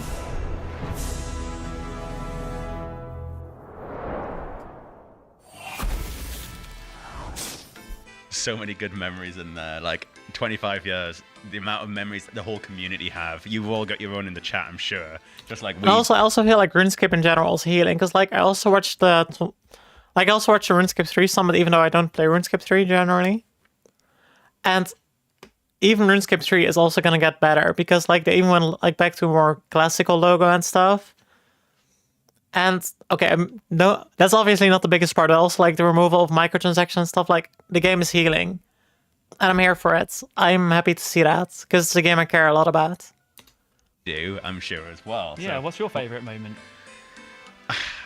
I think my most memorable moment, I think, is probably the day Old School released. Yeah. Like the rush of everyone logging in, like knowing what to do, right? That's the first time we'd never had like a game mode or anything like that before. So that rush of everyone going back through the tutorial and spawning in Lumbridge. Crazy to look back on that now. What about yours? Yeah, I mean, Hey, you Mitchie. you just literally mocked me for telling you mine. How are you doing today? What are you up to? I'm reacting to the Old School RuneScape Winter Summit. I've been bamboozled by the Discord sound effect again. Oh shit. Yeah, because like they announced something super hype because they announced the new RuneScape leaks, which means I'm gonna be streaming like 60 hours a week at that point. I'm probably gonna be forcing myself to at least have one day off on like Sunday or something. Plus like days when I see my girlfriend, obviously, but I mean, yeah, like, look, Leaks is the moment where I really play RuneScape, and at that point, like, when Leaks releases, I will not have played RuneScape for half a year. Which means my RSI also has had, like, half a year to heal. But yeah, I'm gonna be playing a lot of RuneScape when it releases, because I made this rule for myself. I will only be allowed to play RuneScape from now on if I'm streaming it. Otherwise, mostly to prevent myself from like falling back into my old bad habits and stuff like that. But I will absolutely be streaming this shit. Guess you'll be streaming 24/7. Subathon at that point. Like the Emeritsu first annual Subathon where I'm just playing RuneScape 24/7. Only sleeping 4 hours a night. Okay, actually, I'm getting too old to only sleep 4 hours a night, I guess. But yeah, that'll be a lot of RuneScape. In that video. And also, I'm gonna say this: I'm probably gonna release an offline-made video prior, where I'm gonna start theory crafting, just like I did for Elden Ring, even though I didn't release it into a video. But I'm absolutely gonna be theory crafting. Hey, Amber is live for 8 days now. I should check in on her and see if she's okay. Real indeed. But yeah, I am going to be playing this a lot. And I mean a lot. so I'm going to change it slightly, but it's related. It would be the time that I got my first fire cape in old school, and there's a couple of reasons why. I have a confession to make though. Chat, I never got my own fire cape from an old school RuneScape. Like my partner at the time had to do it for me. Because I kept dying 8 days in and all you can hear is half dead groans and no words. Just like, rah, oh, no, no. Stuff like that. So kind of like memorable to me, and obviously it's your first fire cape. Everyone remembers their first fire cape, right? What do you mean I don't have my first fire cape? I ran outside and ran around a lamppost in the street. I was like, I was literally vibrating because I was so nervous from it. But there was actually a few J mods at the time that were in my stream. Okay, I'm glad I simulated it properly. Because I was live on Twitch when I did that, and I like to think that moment helped me get my job here. Because those same mods then said to me after my interview that they'd noticed and they saw that I'd applied, and I don't know. I'd like to think that it helped because they saw your talents. This man could get a fire cape. No, not my talents. It was more just that it helped me. It helped someone notice me enough. So, what? a little bit of nepotism hire maybe. Nepotism hire because you got a fire cape. We've got a load of cool things coming up throughout the year to celebrate all of the huge what a huge milestone this is. Honestly, I wish Blizzard learned from old school RuneScape. Classic WoW could be so much cooler if they were more like OSRS. Absolutely, like I fully agree. Like, I also talked to my girlfriend about this recently, but I was like, if Classic WoW went the direction where they were like, you know what, we are gonna start from the same vanilla base of Classic, and we're not gonna re-release anything. We're just gonna go a new path, like a completely different direction, but like we're sticking more like to the classical type content. The game would be so much healthier. Like, no bullshit power creep and stuff is like making sure you're balancing it on time rather than being like, oh, we overpowered this, let's just add more overpowered shit. I kind of did it with Season of Discovery, but that kind of flopped. Dang. I do feel like they should just like not make it something temporary, but just like a permanent new start. Like they should just start with a fresh start. No bullshit cosmetics or microtransactions, just pure gameplay. Power creep is often what kills a game. Exactly. Which is also something RuneScape does really well, because rather than being like, oh, we added a really powerful new weapon, they're like, you know what, no, we're gonna like make more mid-game. Like they have, like some of their weapons that they released years ago are still some of their most powerful weapons. It's 5:30 AM. I'm just stopping by to say, sup, also microtransactions suck. Fully agreed. And how are you doing, Slime? Hope you're doing well. And thank you for checking in. But they're like, with old school RuneScape, it's like, oh, let's just like add more content to the mid game. Like, decrease the amount of, decrease the space between like the top level weapons and the mid level weapons. Like, fill the gaps. Did you beat Elden Ring? I did not yet. But after the stream, I will probably play some more Elden Ring. I did beat Melania, but I technically got a lot of help with Melania because I had to like have someone come into the chat to help me with her. But yeah, like filling the gaps of like the top tier weapons and the mid tier weapons is so much better than being like, oh, we have a super powerful weapon. Well, I guess we gotta go more powerful now. Like for example, at this point, it's nearly 10 years ago that they released a Twisted Bow. It's still a very viable weapon. It's still a top tier weapon. Even though it came out 10 years ago, because they added like more content to fill the gaps instead. And like, obviously there's also new weapons that are also powerful, but like they're filling the gaps. Like with Jagex, you can tell that they love the game. And that's something I just gotta say. I like that they add side grades with specific niches too. Exactly, like for specific playstyles even and stuff like that. And it's really good to see. I fucking love RuneScape a lot. I gotta say that. Like, after playing for 20 years, I still love this game, and I also want to see it thrive. I care a lot about the game. Yeah. But yeah, thank you for listening to my TED Talk. And also, I wholeheartedly agree about the side grades. Those are important as well. For the franchise. But there is one... Also, apparently, we've been live for an hour and a half to react to this, and we are only 40 minutes in. That's how passionate I am about RuneScape. 10 out of 10, take horizontal progression, alternate means of power is cool. I haven't played RuneScape in a while, but I got to like level 50 combat skills. Hell yeah. Okay, if you're ever willing to try it again, try this April because the new RuneScape Leagues comes out then, and it's a very accessible way to try RuneScape. Because it's like a seasonal game mode, and you have like higher XP rates, and you have like special upgrades and stuff like that, and it's super fun. Like it's like one of those moments that really connects the community a lot. People will be like a lot more polite in general and just helping each other out, and it's honestly like one of those places where you make like lifelong friends in the game. Have to talk about right now, and it's RuneFest. Yeah, exclamation mark RuneFest in the chat to learn more about this. But it's so back, not only back, but it's bigger Maybe I'll and go to better RuneFest than ever before. And this year we're going to have... For sure, I'll consider it. Thanks for the tip. I think RuneScape doing good with development. Absolutely. Like the game is very healthy right now. Even RuneScape 3 is starting to heal from like the disaster that happened with its previous owner, which had like a lot of microtransactions. Like the game is healing, and that's good to see. 6,000 tickets available. That is doubling the size of last year's RuneFest. Gotta hit you up for RuneScape advice like you give Elden Ring advice, LMAO. Hey, to be fair, I'll probably even make a video about it because I'm very passionate about RuneScape, so I'll make sure to like make a video, talk about stuff like what's it called again? What was I gonna say? Oh yeah, like talk about like meta progression you can go with, pods you can go with. I'll probably like root out a pod prior and stuff as well. Because while I haven't played in a while, I do know a lot about the game, except for about sailing, because I've never tried sailing yet. So that's definitely going to be something I'm going to have to do research on as well.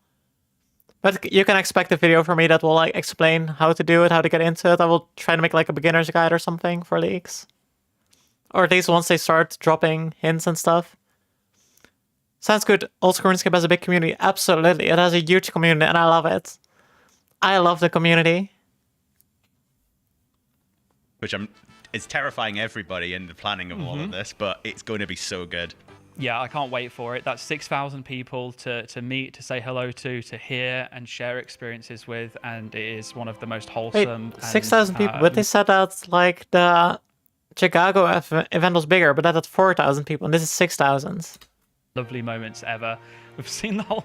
I'm so distracted because I can just see the production crew just oohing around with themselves. Alright, I'm going to get to work for a bit and fall asleep at my desk. Good luck on your stream today. Thank you for the good luck, and also good luck with the work. And Slime, go to bed instead of working for now. You should definitely go get some rest so you won't fall asleep at your desk.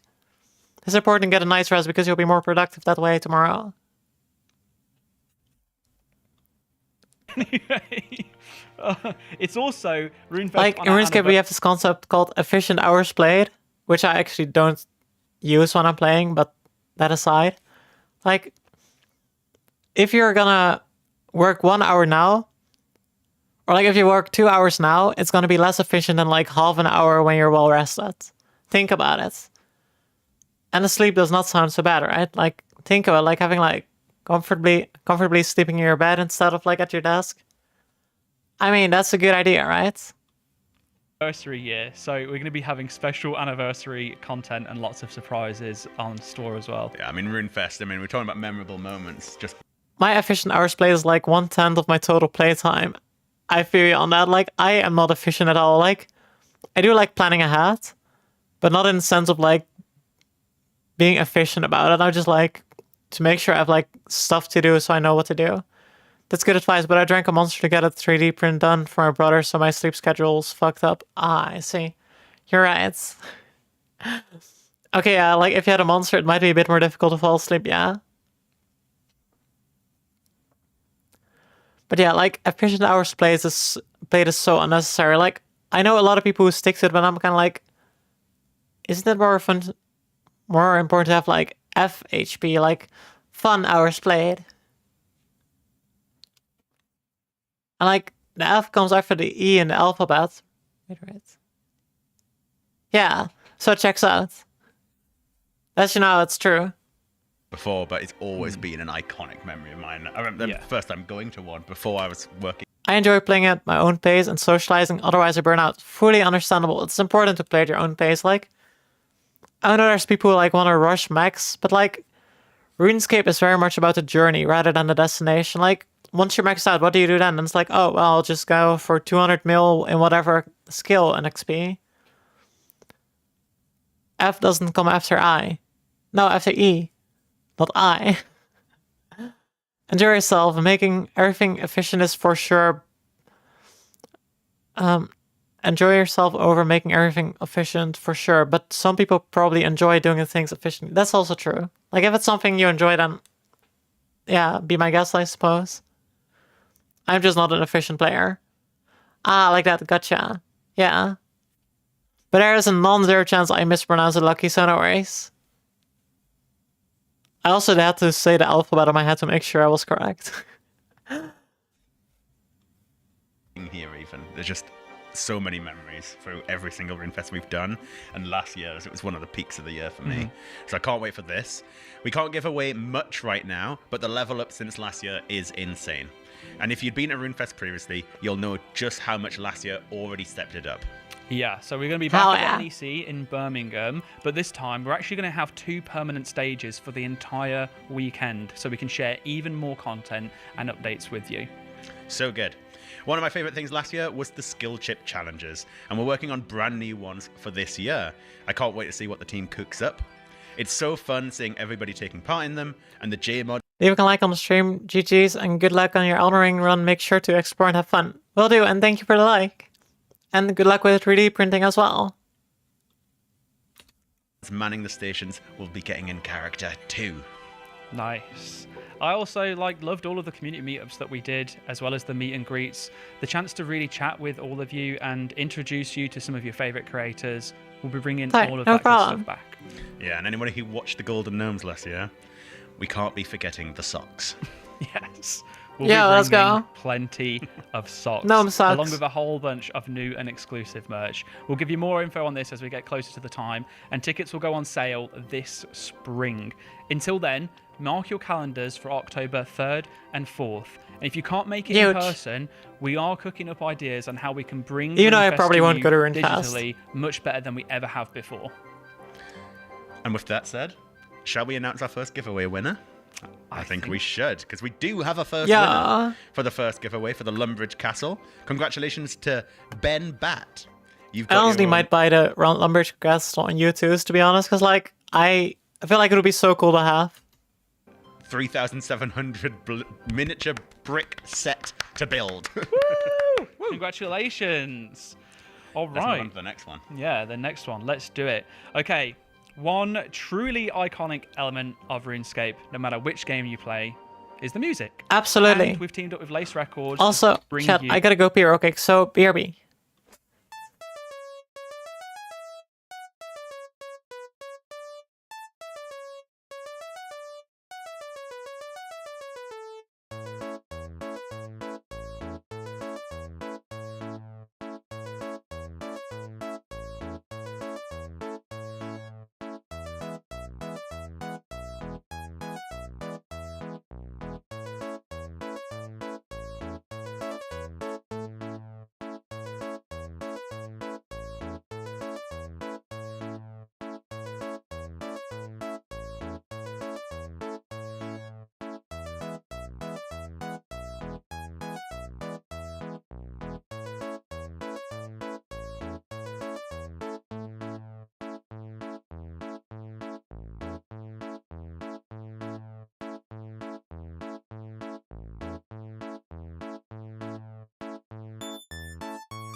Okay, I'm back. Now I can keep watching. An epic collector's vinyl set. It was so hard for also, I'm going to turn off the radiator because I'm cold. Be commemorated in this way. So they just thought, well, heck it, why not? Let's just do 5 discs worth instead.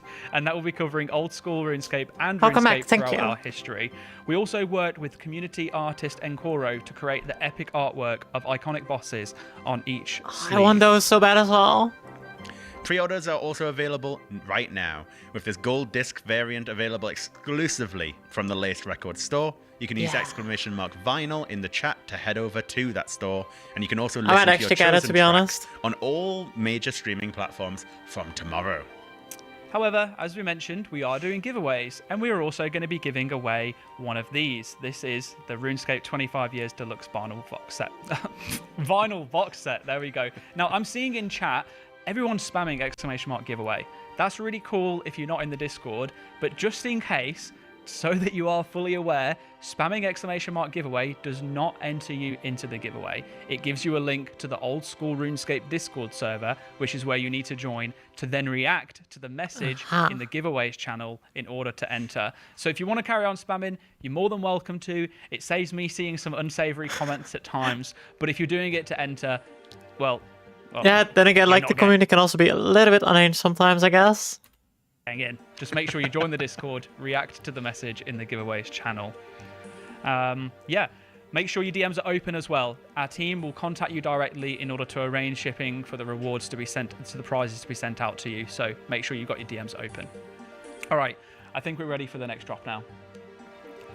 Reason I did it at the start today. Hello, I'm Modalena. And I'm Modhus. Smart, and I appreciate it. Also, I'm also a bit hungry, so I'm also gonna go grab myself some food, but I will be back in like 5 minutes or something. Sorry for doing like back-to-back beer X screens.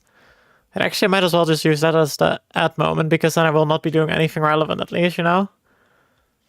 Round 1 and minutes of ads. So I'll be back in 5 minutes.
I apparently muted my mic, but I am back, and Back in 5 should also run 5 minutes of ads to get it out the revenue. Oh yeah, based. Anyway, I'm ready again. Welcome back. Thank you.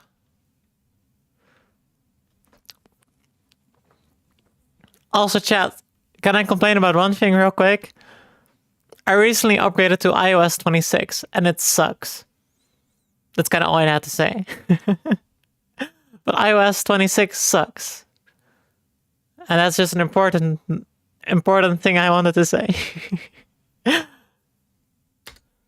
And we're currently out here freezing our asses off on the closest thing we could find to a boat to say thank you for all your amazing sailing feedback. And shitification for real, yeah. Just here to say like, I already hate the way it looks on like the new macOS, but it also looks terrible on iOS, obviously.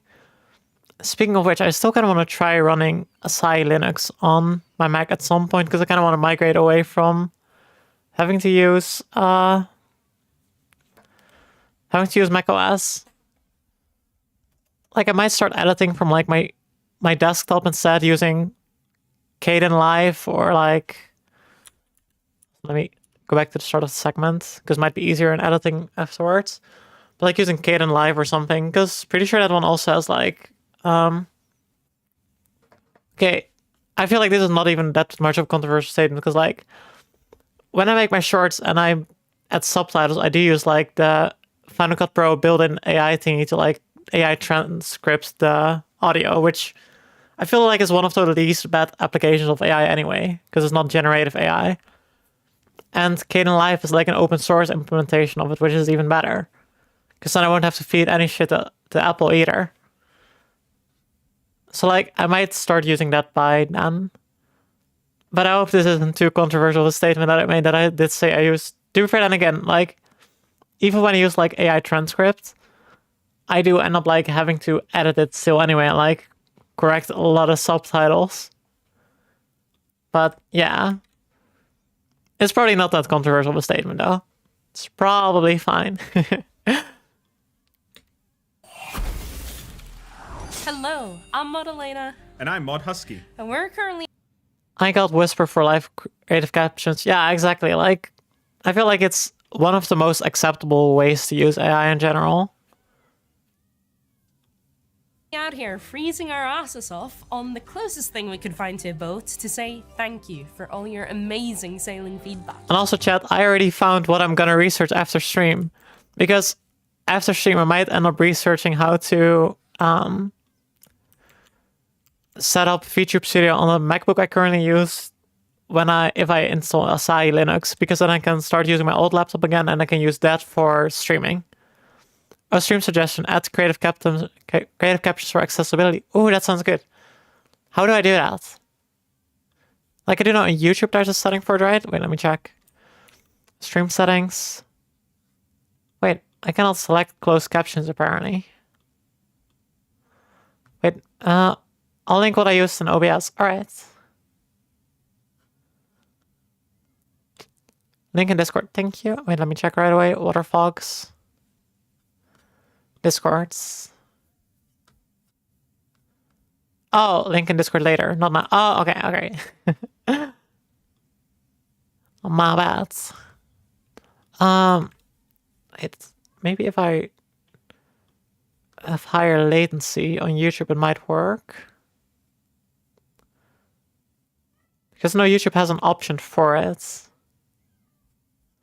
That doesn't mean that there's going to be like captions on screen currently constantly, or is it like that's going to be an extra layer that people can select themselves?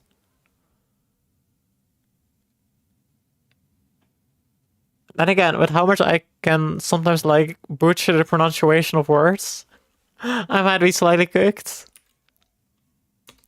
But we're not just here to say thank you. Hello, I'm Hello. Modalena. And I'm Mod Husky. And we're currently out here freezing our asses off on the closest thing we sevens, because I appreciate your effort. could find to a boat to say thank you for all your amazing sailing feedback. But we're not just here to say thank you, while also potentially giving ourselves some frostbite. Okay, those look kind of cozy with the blankie and stuff, you know? We're also here to talk about the amazing sailing roadmap we've got coming up. Sailing! But of course, this roadmap is subject to change based on your feedback. Enjoy! I just really love how sailing turned into like a 2006 RuneScape meme or something into like an actual skill in 2025. Can you please get off this boat now? Whew. Now that we're out of the cold and off that sad excuse for a Okay, honestly, if I could get like a RuneScape character as a VTuber, I would. boat, it's time to get stuck into the roadmap. So, kicking things off in the spring, as the Gonna be like a scape tuber. flowers begin to bloom and the hay fever sufferers cower in fear. Maybe like if I end up like making a second channel, it's gonna be like Emberitsu RS or something.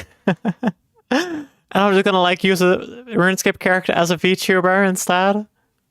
It would be kind of funny. We'll be jumping straight back into the Tortugan questline with the Red Reef. Wait, In this isn't Tortuga like a place or swell or something? Because I remember like Ilstrom has a song about it. quest, you'll be going undercover and underwater to investigate a shady trading company and promises no shortage of twists, turns, and swashbuckling pirates. For your troubles, you'll earn more trust from the Tortugans, granting access to a new woodcutting area. And most importantly, you'll be all set for the Tortugan Trilogy's epic finale later down the line. Let's go. Then, as the hot summer sun starts to burn those salty shoulders of yours, we'll have a brand new player. I'm gonna lurk for a while as I'm back into grinding. But I've been loving stream. I'm glad you've been enjoying the stream and good luck with the grinding. Like in playing a game or something like that, I guess. Because I'm curious now. Actually, no, I'm always way too curious for my own good. Or it could be grinding homework, in which case I especially want to wish you good luck. And also thank you for chatting. I always enjoy it when you're there. And also enjoy it when you're lurking. Designed island for you to discover and You can make your own islands.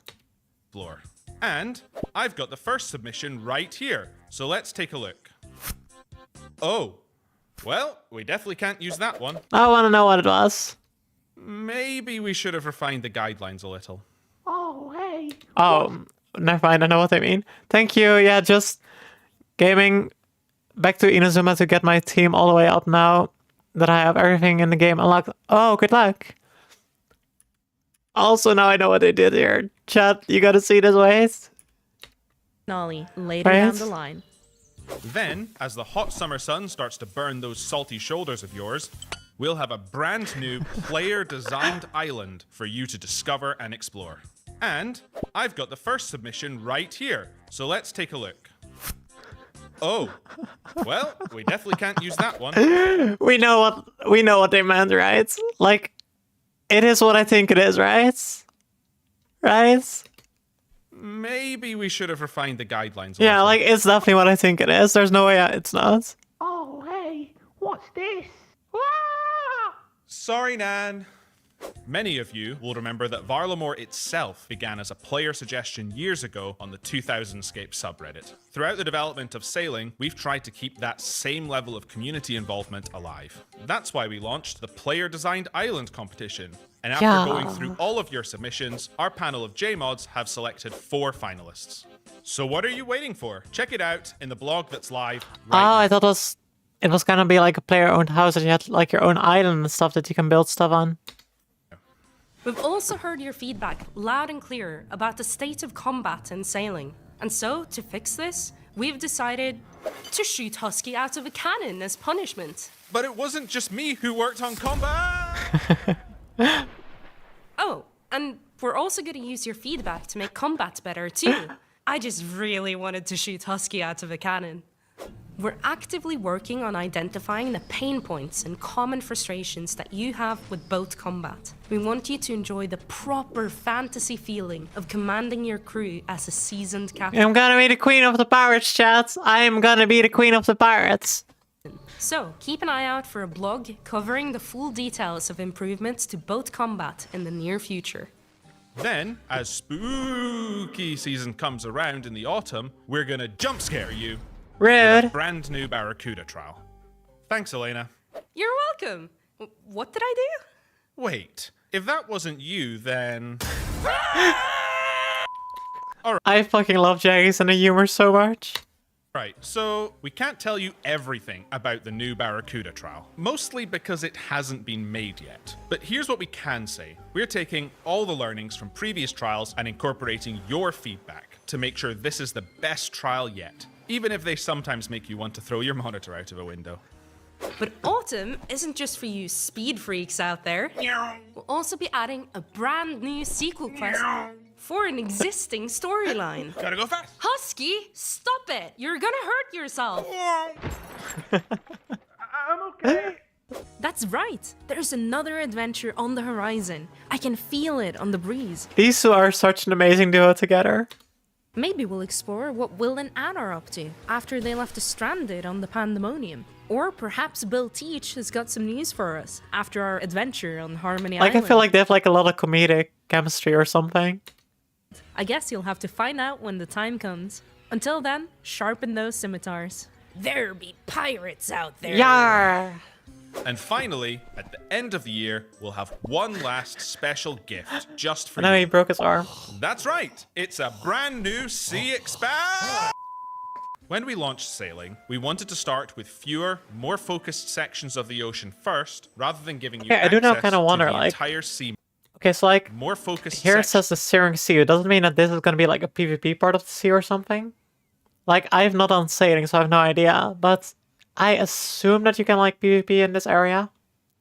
Of the ocean first, rather than giving you access to the entire sea map all at once. That means there are still parts of Gilliner's Sea that don't have any content yet. We haven't decided on which ocean to expand into yet, but we'd like to explore how it might tie into the updates we talked about earlier, like the sequel quest or the new Barracuda trial. If you have any ideas, please let us know.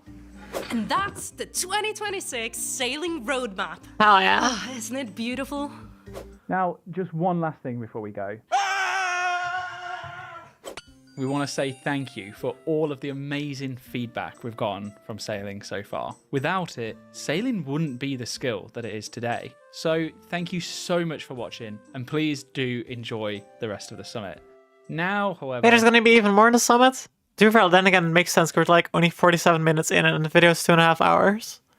I've got some J-mods to spec. But he's going evil mode, he's going villain mode.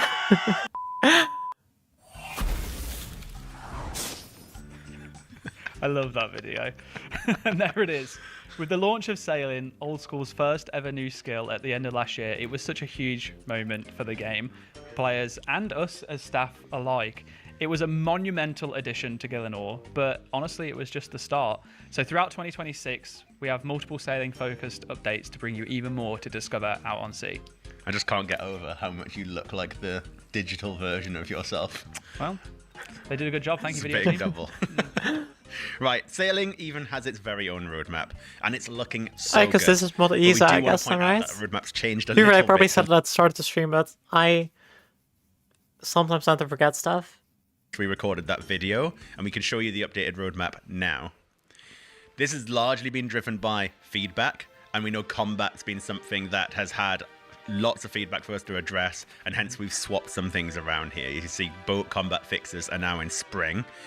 The Red Reef quest we've moved to the summer, so we can focus just on those combat That's fixes. smart. And the sea expansion listed in winter may come slightly later than that, so we've changed this to say beyond. Okay, I'm glad that they're like using like their first one. Like, it's good that they first want to build like a stable foundation before they're gonna like expand, which is it's such a good approach because otherwise you're gonna have like a sea of content. Yes, pun intended. And with a sea of content, you'll then be like, oh shit, we gotta fix all this shit still, and then you're just gonna have like a spaghetti of code to fix and stuff like that. Give you more information as we're more confident on when exactly that will be. But we've got more quests, a new Barracuda trial, a much requested update to fix the combat's part of the skill, and we're expanding the very sea itself. Hell yeah. We are. Plus, there is the player-designed island, and we're going to be showing you the finalists later. And I'm telling you now, picking is going to be hard. They're all so good, and you get to decide by voting on them. And as always, I will take a moment to just stress that the roadmap we've shared isn't final. We'll be confirming everything along the way with you all. Feedback will mean sometimes we have to make changes to things as well as dates. Yeah, and if you have questions, I'm sure there are many that are flowing through in the chat in between all of the exclamation mark giveaway and exclamation mark something else that you're trying to get more information on.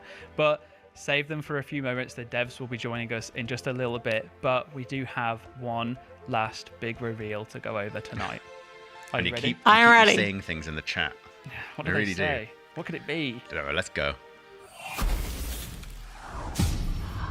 Trusted allies. Chat, I fucking always love Jagex animation so much. Also, one thing I gotta say, I am definitely gonna have to edit this into multiple videos rather than like one big one. Because at first I was like, okay, I'll just upload it as like a full reaction. But like, we are 2 hours and 15 minutes in and we're not even like a third into the video. I'm gonna have to divide this per section or something and upload it that way to YouTube. The balance of the world is fracturing. Ooh, I feel like this might have something to do with Zeros. Threaten the world in ways even Oh, Gotex! Gotex, chat, there's Gotex! And despite every And there's, sacrifice, I'm pretty sure he's Armadillion. Wait. Yeah, like this is the logo for Armadillo, if I remember correctly. and despite every sacrifice, every loss, God War Steel? we must yet redouble our efforts. Guardians of Armadillo. Whoa. It was never my desire to ask this of you. White Knights of Falador, we must put aside our differences once again. Adventurer, I ask that you bring your force to bear. We Oh, this is must hype, continue chat. to risk everything to stop the forces of destruction. It was never meant to open Guthix's archive. Oh shit, a new part of the Gotex questline, let's go! Final resting Huge. place for objects of untold power stands exposed before us. A battle rages on between numerous factions. We will not be welcome. War cannot be allowed to rage on the surface, or we will never know peace. Chaos must be contained, or the world will burn with its will. A lust for power shall not be satiated, or everything will be lost. We are the only ones standing in the way of an endless war. The power in the archive may aid us if we are strong enough. The balance must hold, no matter the cost. Oh, this is gonna be hype, chat. This is fucking hype.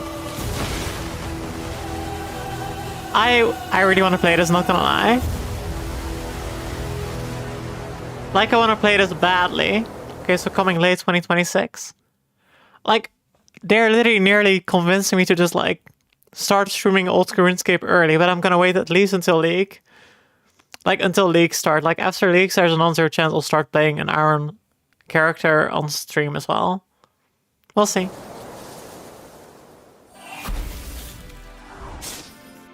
Holy Pog Champion, what a reveal to end on. Our fourth raid is finally on its way, and we're going to be talking to Fourth raid, let's go!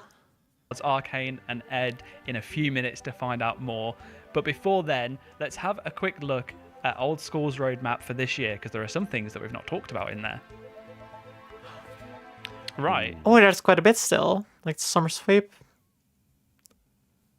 And Bingo Community Future. Oh, that's actually really good for clans. An ongoing quality of life start the game. Okay, that's all pretty good. Look at that. And alongside this, we have a new command for you. And that is ! Roadmap. Nice. You'll also see there are 2 releases on the roadmap that we have not spoke about today. We'll be doing another sweep up this year, following the huge success of the summer sweep up in 2025. So expect a bunch of blogs going into detail on a whole host of changes you'll get the chance to vote on. We're talking skilling, PVM and combat systems, world/UX Honestly, polish, and much this more. is still the most hype to me though. Like, demonic pack leaks. I am so fucking excited, chat.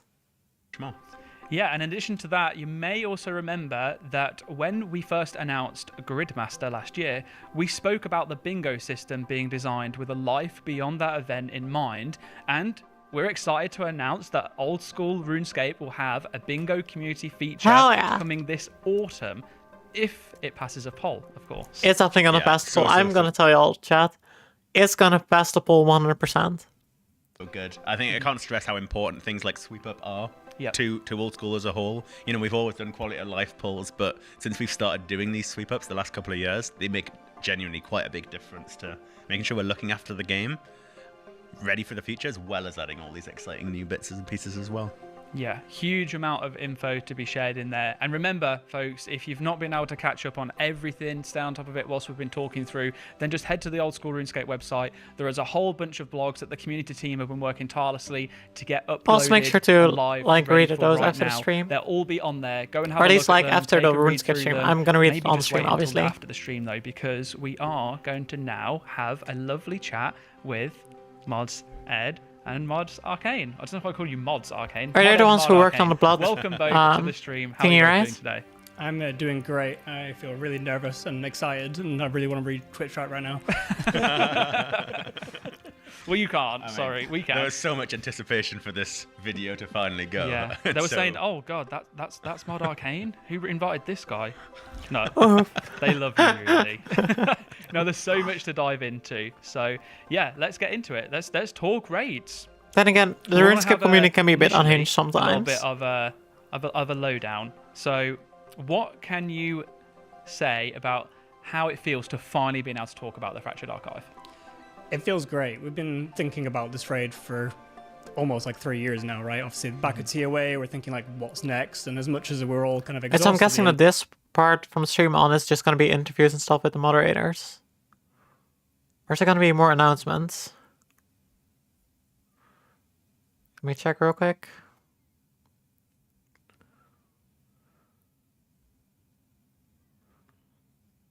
That is stuff we already saw.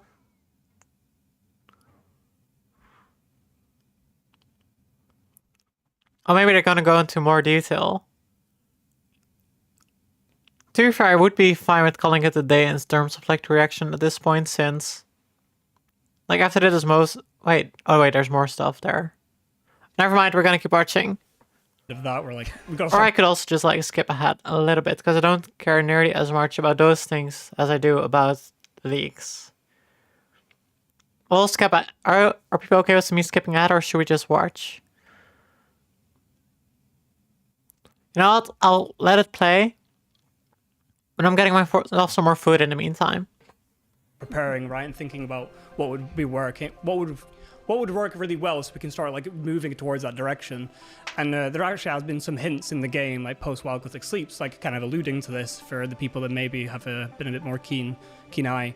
But yeah, it feels great to be able to talk about this and start comms about like rewards and things like that going forward. Have we seen anyone see those hints at all? Or comment on I've seen it on the wiki, so people definitely do know. Of course, the wiki. The wiki knows everything. They're always watching. How about you? Oh, it's the wiki watching. Yeah, it's always. I think it's just really exciting to be working on.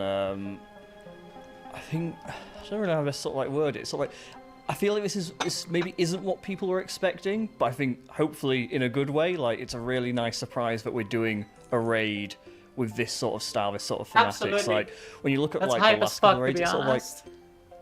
you could kind of guess we were going to go to the desert. Like obviously desert raid, that was sort of a given. Like vampire raid, okay, yeah, sure, that made sense. But this is sort of like was sort of a bit of maybe one that people maybe weren't expecting, but I think hopefully still really exciting. It's really nice to be able to I didn't really expect that, surprise but, people with this one. Like, as I mentioned before, I even started watching. I already said that like I love Gothics, so the fact that it's about Gothics is exactly what I love. and it's some really, really awesome thematics that we get to play with here. I mean, the video is so good. Like that really helps to sell it.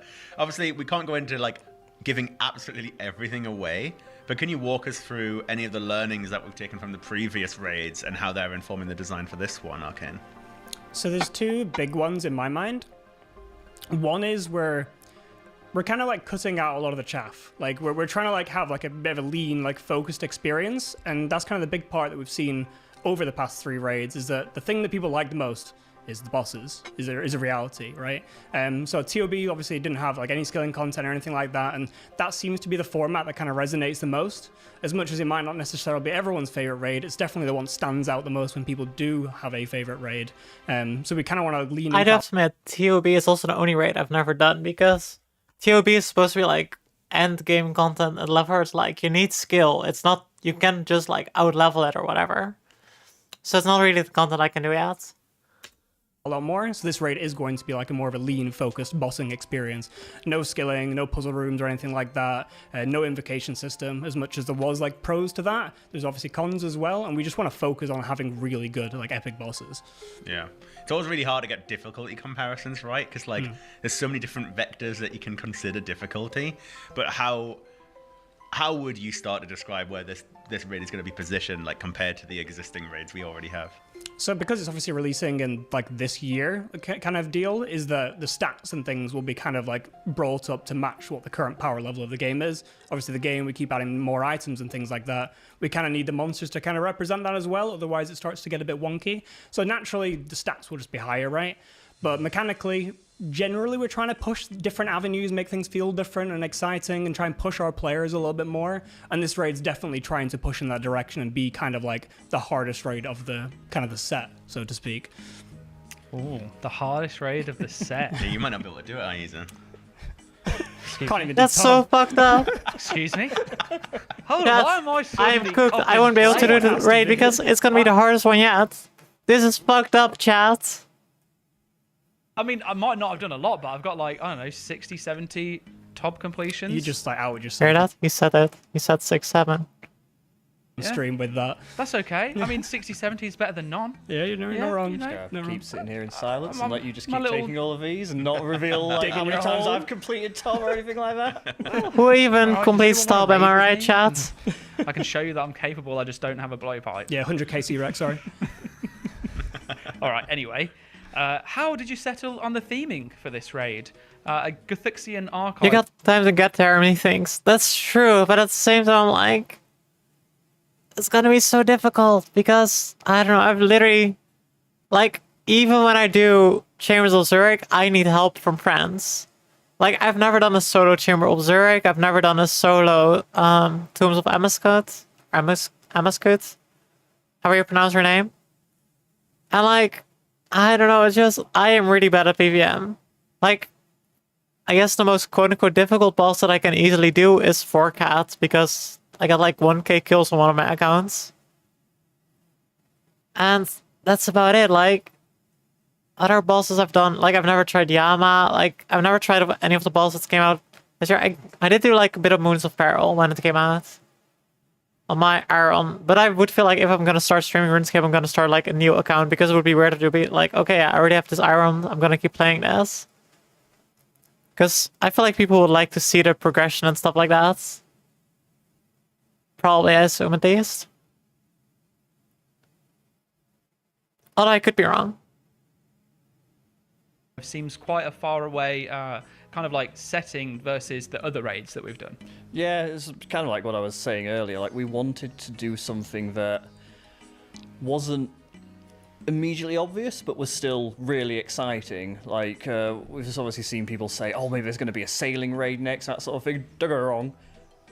Watch this space. I'd love to do a sailing raid. Maybe in 3 How or would 4 that years' time, work, we'll be a back sailing here talking about raid? a sailing raid. But given we only launched it a few months ago, I think it was maybe a bit too soon to Yeah. start thinking about that sort of thing. And this was a really good opportunity to do something unique. I think what's really nice about all our raids, they are all unique in some way, and that includes like the thematics of them. And to be able to do stuff with Guthix, we've not really done too much with him, but despite how important he is, and to be able to take advantage of... Also, I'm so happy that my air fryer and stovetop are being filtered out. Extractor, that's what I was looking for. that are being filtered out, because while I can hear them very loudly, I'm happy that my mic doesn't pick them up, because I can imagine it would be terrible to hear. Alluded to this earlier, but tying it to Walgothic Sleep. So I guess on that note, what I can confirm is that Walgothic Sleeps will be a requirement for this raid. Makes sense. It directly follows on from what happened in Walgothic Sleeps, and as the trailer sort of alluded to, it actually takes place back down in that cavern again. Lucian has, I should say, spoilers for anyone who's not played Walgothic Sleeps, but no one dies, right? What do you mean no one dies? I've played it on RuneScape 3 when it was still RuneScape 2. Jas from the caves deep below Lumbridge, and he's got his grand prize, but there might have been a few other things that Guthix left stored down there, deep and theoretically safe below the earth, but now Lucian has uncorked the bottle, really, by sort of exposing this archive, and as we saw in that trailer, there's now a lot of different factions, quite interesting getting their hands on what we're going to find there. And it means we can do something that we've kind of not really done before with the other raids. With the other raids, it's kind of all been like new bosses, new creatures, that sort of thing. But with this one, we've got a really fun mixture of like characters you've seen before in old school, characters who you haven't seen in old school but might know from RuneScape history, and some brand new ones as well. And that's both characters who are helping you, but also with the enemies you'll be encountering as well. But to say any more would be a spoiler, but I think it's going to be... just getting into it. It's going to be really fun. This is our first raid where you're going to like walk in and there's going to be some of the bosses. You're like, oh, I know who that is, and that's going to be that's really quite exciting. I mean, it's so hard knowing so many of the details and seeing so many of the like prototypes we've already got going. It's so exciting, but we can't possibly go too much into detail about it. Obviously, you mentioned Walgothic Sleep's requirement. Walgothic Sleep's part of the Margaret story. How does Margaret coastline is so fucking cool, though. Yeah, so I imagine there's probably a few people, such as Aiza, already getting absolutely terrified that... Also, I do feel like there's a very big chance that, like, if my old RuneScape streams of me playing Leagues do well, there's a big chance I'm gonna start playing an Iron on stream after that as well a lot. Because obviously, like, when I go back to my old school RuneScape habit, there's a non-zero chance I'm gonna be like, this itch needs to keep being scratched, I need to keep streaming it. And Margaret questline feels like the main story of old school RuneScape at this point. I fully agree. Like, it's just like the biggest questline is like, it ties back all the way back to like Zaros even, and Ma of course as well. Since they're literally like spawns from Ma's dream, I think, or I'm pretty sure at least at Ma. Sorry, the cough. And I'm pretty sure that Ma is the one who made the Margaret, right? Given the fact that Ma is even in the name. Did Ma make the Margarets? Let's see. Yeah, okay. They're indeed from Ma. I do kind of wonder if this is also gonna involve Zaros at some point eventually, because I'm pretty sure that so far we don't really have anything in regards to Zaros in old school. Like, obviously we know the symbol of Zaros, and we have like, what's his name? During Desert Treasure. Like, I know there's a couple of followers of Zaros already. Wait, Sliske is in the game? I did not know Sliske is in old school RuneScape. Apparently he was added in Desert Treasure 2. Yeah, to be fair, like, sure, like, Desert Treasure 2 is already going further in the... into Zaros, but I feel like Desert Treasure 2 is part of the Margaret questline. Oh wait, it apparently literally even says so. Okay, now it makes more sense, yeah. It is, yeah, okay. Well, Gothic Sleep as well. Secrets of the North, like... all of the big quest lines tie back into... Desert Treasure 2 is the absolute peak of old school quest. I still never did it, which is so bad. Like, I really want to do it, but I feel like... I don't know, like, I don't want to play a main anymore, because... I don't know, it's just like, that doesn't really scratch the same itch for me as an Iron. And I feel like people probably enjoy watching an Iron more than they enjoy watching a main. Also because I do not PK at all, and I feel like mains often PK, I guess. Okay, not all mains, but I feel like it's more often that mains PK than Irons. Except for like the true hardcore PKers who are like, okay, I'm gonna have an account that doesn't level up from PKing just to be able to keep PKing. Also, I'm looking on the old school wiki right now about the Margarot quest series, and so many quest lines tie back to it. Like, it's not even funny at this point. Oh, it is kind of funny. Yeah, a lot ties back into it.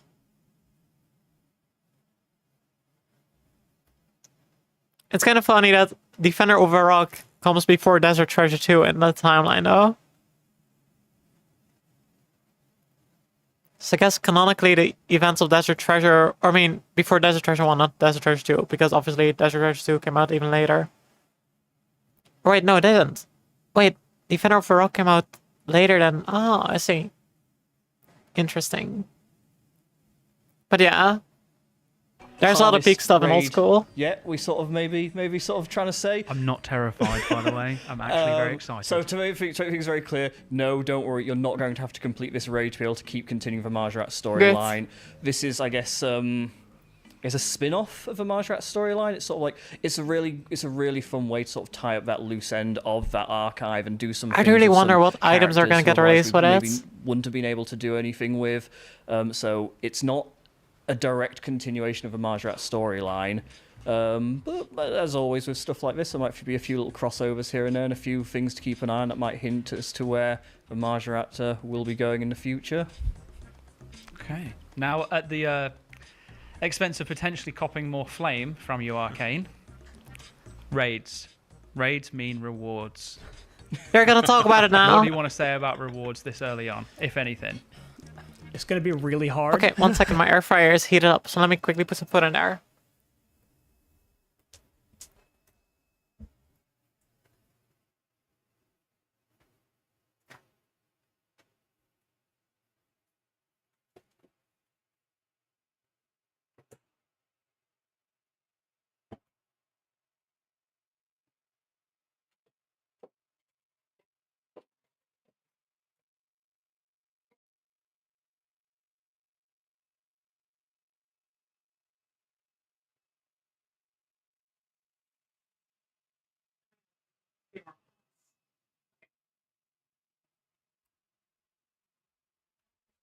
Okay, my food is in the air fryer, now we can keep watching.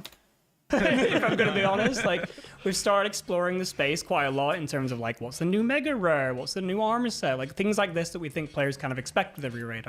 Okay, I'm gonna call it. There might be a hybrid armor set, because I feel like for Gothic set checks out in a way. What's the new armor set, like things like this that we think players kind of expect with every raid. Everyone expects another mega rare, and just trying to figure out what are the options. Like the shadow from TOA was just obvious. It kind of just wrote itself, as much as there was a bit of a back and forth in that as well. The space was obvious. The space is less obvious here, and we're definitely going to be taking the journey with the players to figure out what this looks Makes like. sense and figure as well. out where people's feelings really lie. There's a lot of like weird, tenuous things of like, can a mega rare ever be something that's not a weapon? Like maybe that's just a hard rule that all the players are like, no. And I think that's probably quite likely to be. Okay. This might be a hot take in the RuneScape community, but I feel like Mega Rare could indeed also not be a weapon. Like, it could be something like a really good amulet, like a new best in slots hybrid amulet or whatever. Or a ring. Like, I don't mean like a shitty ring, I mean like overpowered bullshit ring, you know what I mean? Like, no need to switch between rings and stuff like that. To be honest. But there's a lot of things like that avenue that we kind of need to communicate and just get the ball rolling. So we don't really have any like really strong ideas right now in terms of like this concept is great, the players are going to love it, because it's a lot of question marks. But we have explored the space and thought of things like, what would like a heavy ranged mega rare look like? Can we think of something that'd be really cool Okay, there? but And, heavy range weapons are kind of boring. Like, then I can think of stuff like ballista and I don't know. I feel like that's just kind of, I don't know, just like, I know there's not a lot of heavy range weapons, but I feel like it's also just less interesting. where would players use it, etc., etc. So there's a lot of ideas. We've already started some things, some NDA player groups and things like that, just figuring out like what do people think, and then we're going to expose that wider and have wider and wider conversations on those topics. Amazing. All right, I really look forward to that. So lots of consultation to come on those rewards. Yep. Yeah. So I guess then it's worth pointing out, actually, Obviously, it's the summit. We normally do a poll at the end of the summit. You will be able to get to vote on whether or not we should add Raids 4 to the game, but we will caveat that with that the rewards will be polled at a later date. We want to... Range could be a new crossbow. I could see them making something interesting. Ooh, like maybe something like a two-handed crossbow. That would be kind of cool, yeah? Make sure we take the time to talk through those with you all. Make sure that you're really happy with what it is that we have on offer, and that it just makes sense to be coming from the content. So, lots of interesting and exciting conversations to come, no doubt. And I'm sure Mod Goblin is going to have fun working on that with you. The rewards are always the fun bit. They really are. They're the most challenging. Yeah. None of us are worried about raids passing the poll. I mean, if it fails, actually, I shouldn't say this because I don't want to present a challenge to you guys. Like that would be devastating. But hey ho, you know, maybe you really don't want to. A raid would not. I don't fail think anyone's at all. anticipating it. No one cares. And even if it somehow managed to fail a poll, Jagger should just veto it and be like, yeah, no, we're adding this anyway. No? Not seen a single Twitch chat. No one's mentioned it once. Anyway, thank you so much both for joining us. I do really appreciate you taking time out of your day to be here. But let's move on to another much anticipated game mode, which is League 6. So if you wouldn't mind, let's go, League. Part the set, leave Winter Wonderland, and we shall welcome on... Get out of here. Here they come. Hello, Mods, Halo, and Sarni. Welcome to the live stream. Doing amazing. Yeah, very good. Very hyped now. We can talk about leagues. Yeah, absolutely. Yeah. Imagine getting to talk about raids and leagues all at the same time. I know, back-to-back bangers. Like, I'm blown away with what the team managed to cook up every single time when leagues comes around. Even with Twisted Leagues, which was their first league, they already managed to cook up something cool, and after that, it just like kept improving nearly every year. Like, I feel like the only league that was not as great was like the third one, because then you didn't really have any limitations and stuff. Also, holy shit, my VTuber is lagging a lot again. Wait, let me fix this again real quick. Disable hardware acceleration. This does fix it. Nope. Source timing network. Network again, I guess. Nope. It's not fixing it either. Oh. What if I do this? And then I say, wait, full range of this, and then maybe this. Source timing. Lowest bandwidth. Okay, that does not help either. Highest bandwidth. Lowest latency possible. Okay, this especially does not fix it.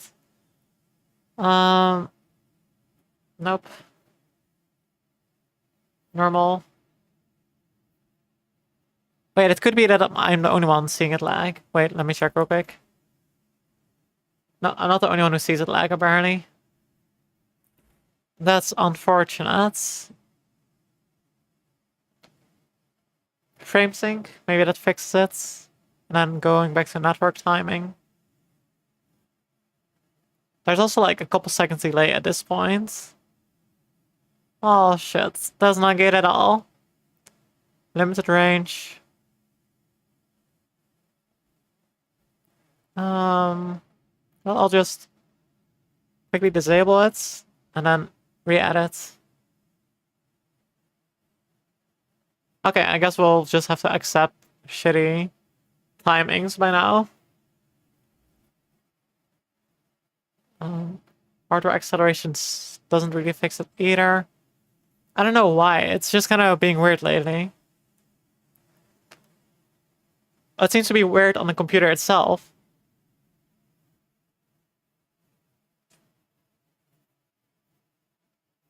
Like, when I grab the computer I use for VTubing, that one is also being laggy right now.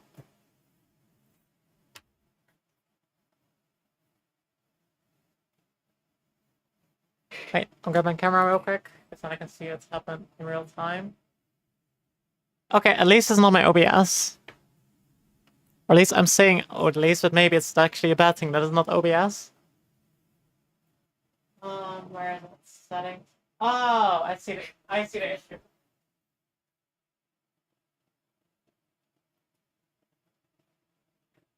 I fixed it. I know the issue. You know what it was? Apparently I accidentally removed the power cord and it went into power saver mode, and I was like, wait, why is it so laggy? And obviously power saver is not the greatest.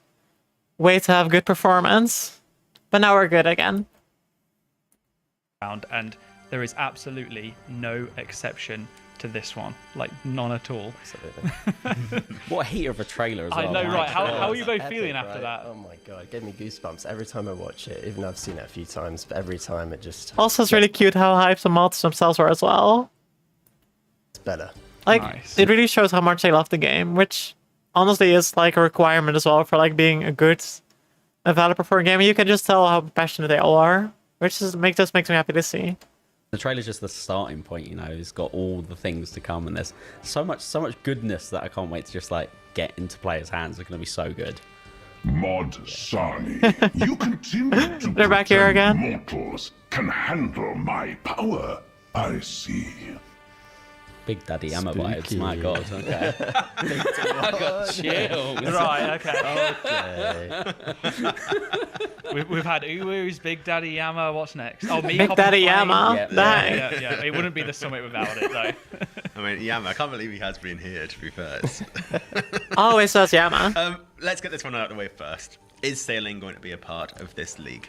So sailing won't be a part of this league. We think. Okay, you know, this might sound weird, but I'm actually kind of happy about that because I have never done sailing yet. So I feel like if I would have to like learn sailing real quick, then I would not be as well prepared for the league. You know what I mean?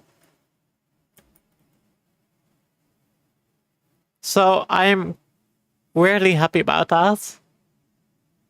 pretty cool if you know, people who normally just play leagues get a chance to do sailing. They could have done it, you know, if they hadn't got there in the main game. But we think it's quite crucial that players experience sailing as we kind of intended. Yeah, it. exactly. And yeah, I think that's kind of what we went in with, kind of similar to how maybe Deadman did it as well.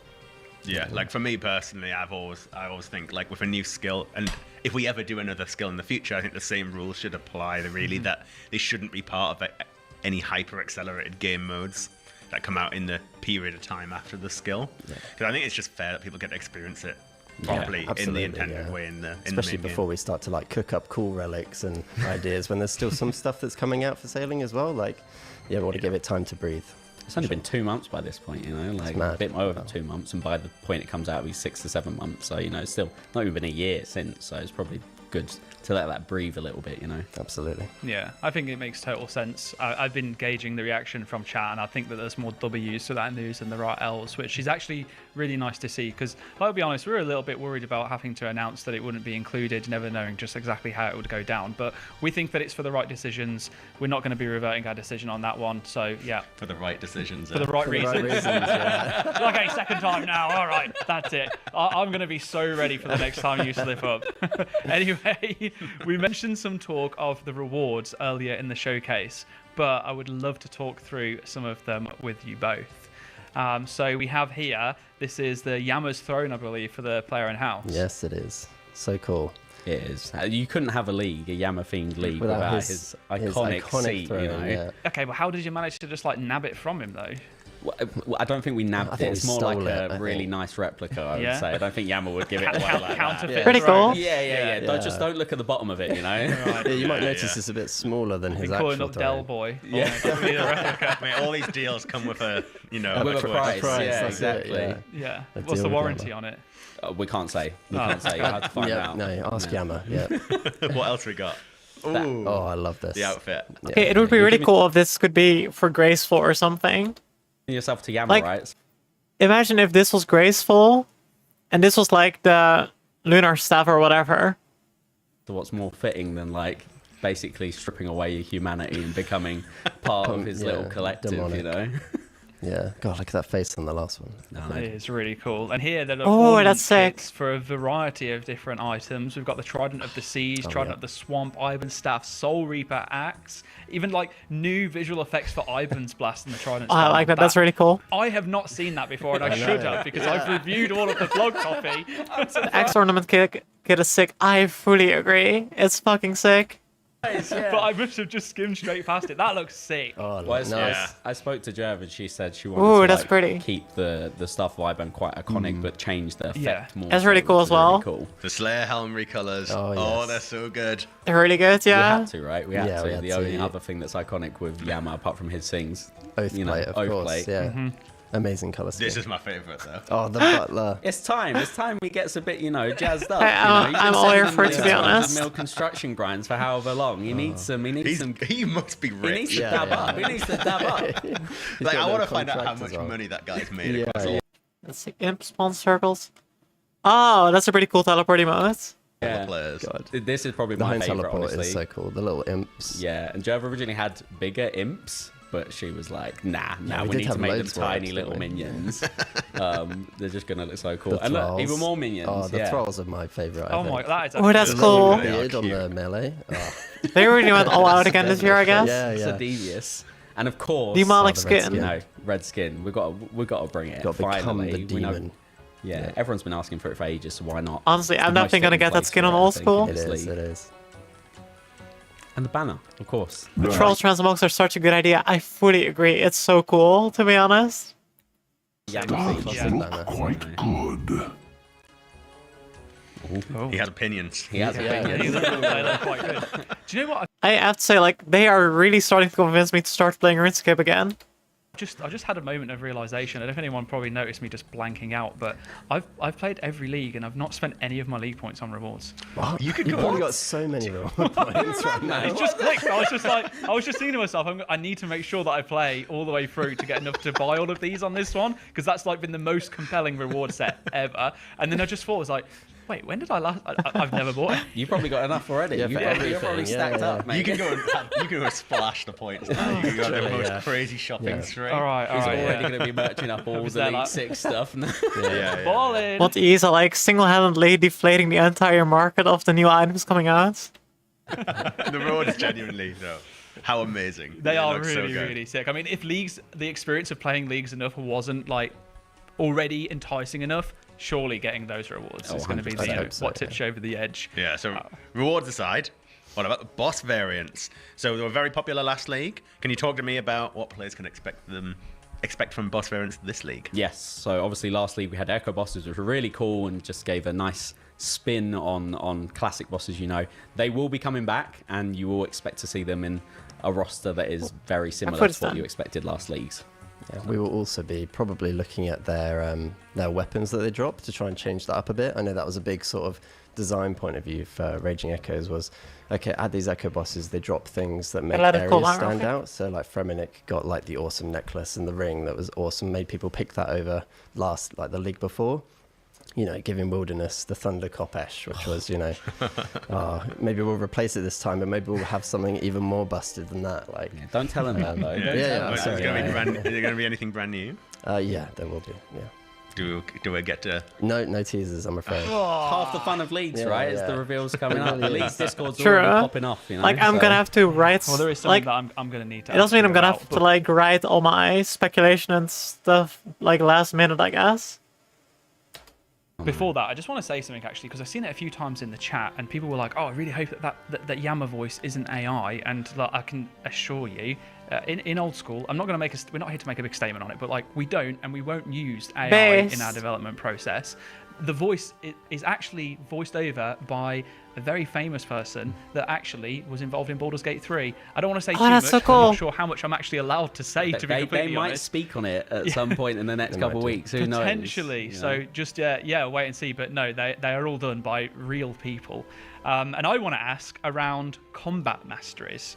So we've mentioned before that they're going to be returning, but it looks like League 6 things are going to be a little bit different. Yes, so we've basically really lent into the combat masteries this league. Oh, I like that last time as well. Pacts, that's what the league's named after. And we're really leaning into it. More choice, less linear choices as well. We really hope this brings a nice sort of side progression. I'm all here for it. Like the skill tree stuff, and then also making creative builds like we saw, I don't know if it was last league or the league before, like the Bulwark build. Like, we're hoping this sort of system provides so much creativity to our players to make those cool little builds that we haven't seen before, and it really changes up combat this time, I think. I think we're going to see a crazy, crazy amount of theory crafting coming from what we've done. Like, I am Was that your idea, Mod Halo? Quaint. Quaint indeed. Oh my god. Like, calm down, you. After your comment. Even more chills, mate. But yeah, it's going to be crazy. Like, I'm very excited. It's like the best part about leagues, aside from playing it and the rewards, of course, is this like big period where we get to just like push out teasers and reveals. And I want to show it off so bad. I know, it's so you've seen it, haven't you? Yeah. It's I can only imagine, to be honest. To just show you all everything we've got in store. Now, I am going to be a bit cheeky, but are there any other surprises you can give us a little peek at? Mortals. Mortals. Yeah. He's got a lot to say. He has. He's a big yapper. I'm surprised. Yammer the yapper. Yammer the yapper. But as for little Love teasers, I think we might have mentioned it in the blog, but we're not starting in Misthalin. Oh, shit. Ooh, okay. Okay. So yeah, It's been a while. I feel like we're probably going to But start on yes. Farlamore. I'm calling it. Someone's going to be Like, busy, mate. demonic paths. Pretty sure Yama is in Farlamore, right? So starting in Farlamore would check out. Making a new guide because for everyone that has been following the same guide for the last 3 years.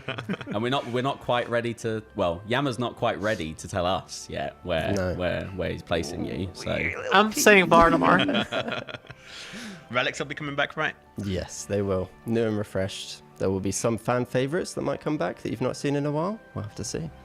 But yeah, as Sani said, the reveals will be coming, and we'll show you. Okay, this all. might be a weird take, but I kind of hope Golden God is not coming back. Because the thing about Golden God is, as soon as you have like the Mux cash stack, and it's like, oh, well, gold doesn't really mean anything anymore. And I know it also takes away like you having to get gold, but at the same time, like the process of having to like make money in a league is also like fun part of like the early progression in a way. we've been cooking. Exciting stuff. Very exciting stuff. I mean, he's even infiltrating the stream overall for us. So yeah, hopefully the video team have gotten him to chill out as we head into the next Q&A. Thank you so much. Soon, mortals. Well, on that note, We better get out of here. Halo, Sani, thank you. Thank you. Thank you guys. very much. Please guys. leave our winter wonderland, and we will see you soon in the future. Thank you, guys. Really makes you wonder. It's still going. Get here and hold me. It does make you wonder though. Where else? Okay, I do kind of feel like C-Doc VA might also be able to do that laugh. Like, I know it's not C-Doc VA because he didn't voice anyone in Baldur's Gate, as far as I know. But I feel like he would be able to do that laugh as well. Show up next. Maybe he will be in Mod Rice's grandparents' room. If you've not seen it, go and watch the video because that was a great video. Anyway, we are now joined by Solo Mission and Mod Manked to talk about Deadman Annihilation and Deadman All-Stars 3 live. Hello both, how are you doing today? Tired. Yeah? After Deadman Factions. I think it's gone well. So. Yeah. It went fantastic, I think. Yeah, you guys absolutely nailed it. And obviously, you know, everyone put on a fantastic show for the event, but the commentary was impeccable. I had to sit in the room just to be able to listen because I had major FOMO. But yeah, everyone seems to have really enjoyed it. Did you have fun? Oh, it's really fun. Yeah. It's so nice being able to actually see people playing for once, rather than be when you play, you don't get to see all the perspectives. So yeah, really good. And which team did you expect to win originally? I thought Armadale would win, and I'm actually almost happy they didn't because all the competitors thought that was the best team. So, like from like a balancing perspective, because I balanced the teams, I was like, I'm hoping like the best team doesn't win. So nice. It was nice. So earlier we watched the awesome video trailer put together by yourself, Solo Mission. Oh, my script rotated. It's gone. But it's so unlucky. Oh, unlucky. Kieran. But how was the experience working on it? Yeah, it's good. I mean, it's a lot of thought goes into all the different changes. Like I read basically every single comment there's ever been about All Stars. That's a lot.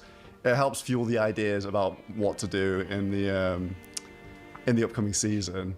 So talked to the competitors as well, got some feedback on some of the ideas that we're doing this season, and yeah, I think it's going to be good. It must all feel quite surreal that we're going to Chicago and hosting it. Yeah, it's crazy. Such a I mean, live audience. I mean, realistically, it's been 2 years from me just chatting to Aiza at dinner to like a live audience in Chicago. Like, it's the scale of that. It's like, I don't know, just playing on stage, like they're going to be able to hear the crowd, like all this stuff, like the extra nerves. Like, it just takes it to another level. It's going to be so good.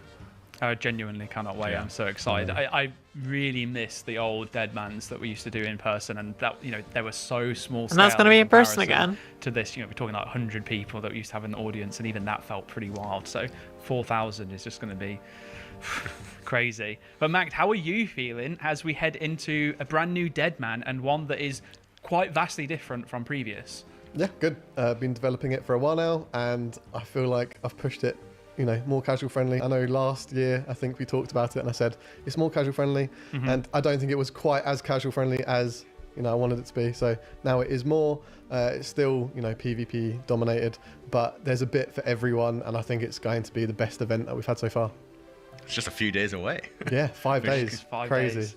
Just cast around. I mean, Solo Mission, what do you think about the new Deadman and the features and changes we've made? Yeah, I think it's really cool. I mean, I've got to try out some of them on the Factions world. I was a little playtester for that. So also, I'm going to get my I really foot like the fact that sigils have moved to a point system, because it just means that everything you do, you're progressing. Like when you kill a boss, when you get any single level, you get points for that. And the fact that you can have so many sigils on at once, you'll actually be pretty powerful compared to previous Deathmans. So I really like the sigil change. The loot chests as well are like, that's going to be so good. Like the fact that you have to stay there for a while, then like your friends can come and help you, and then there's going to be, it's like a little flashpoint. There's extra bits of PvP content. I think that'll be really cool. So, Matt, can you tell us a little bit more about what was the decision-making process to actually include in these kind of changes into Deadman?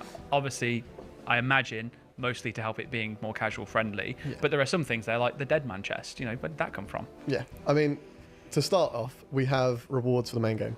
So if we want rewards for the main game, you need it to be appealing for the people that will play it, which will be a wider player base.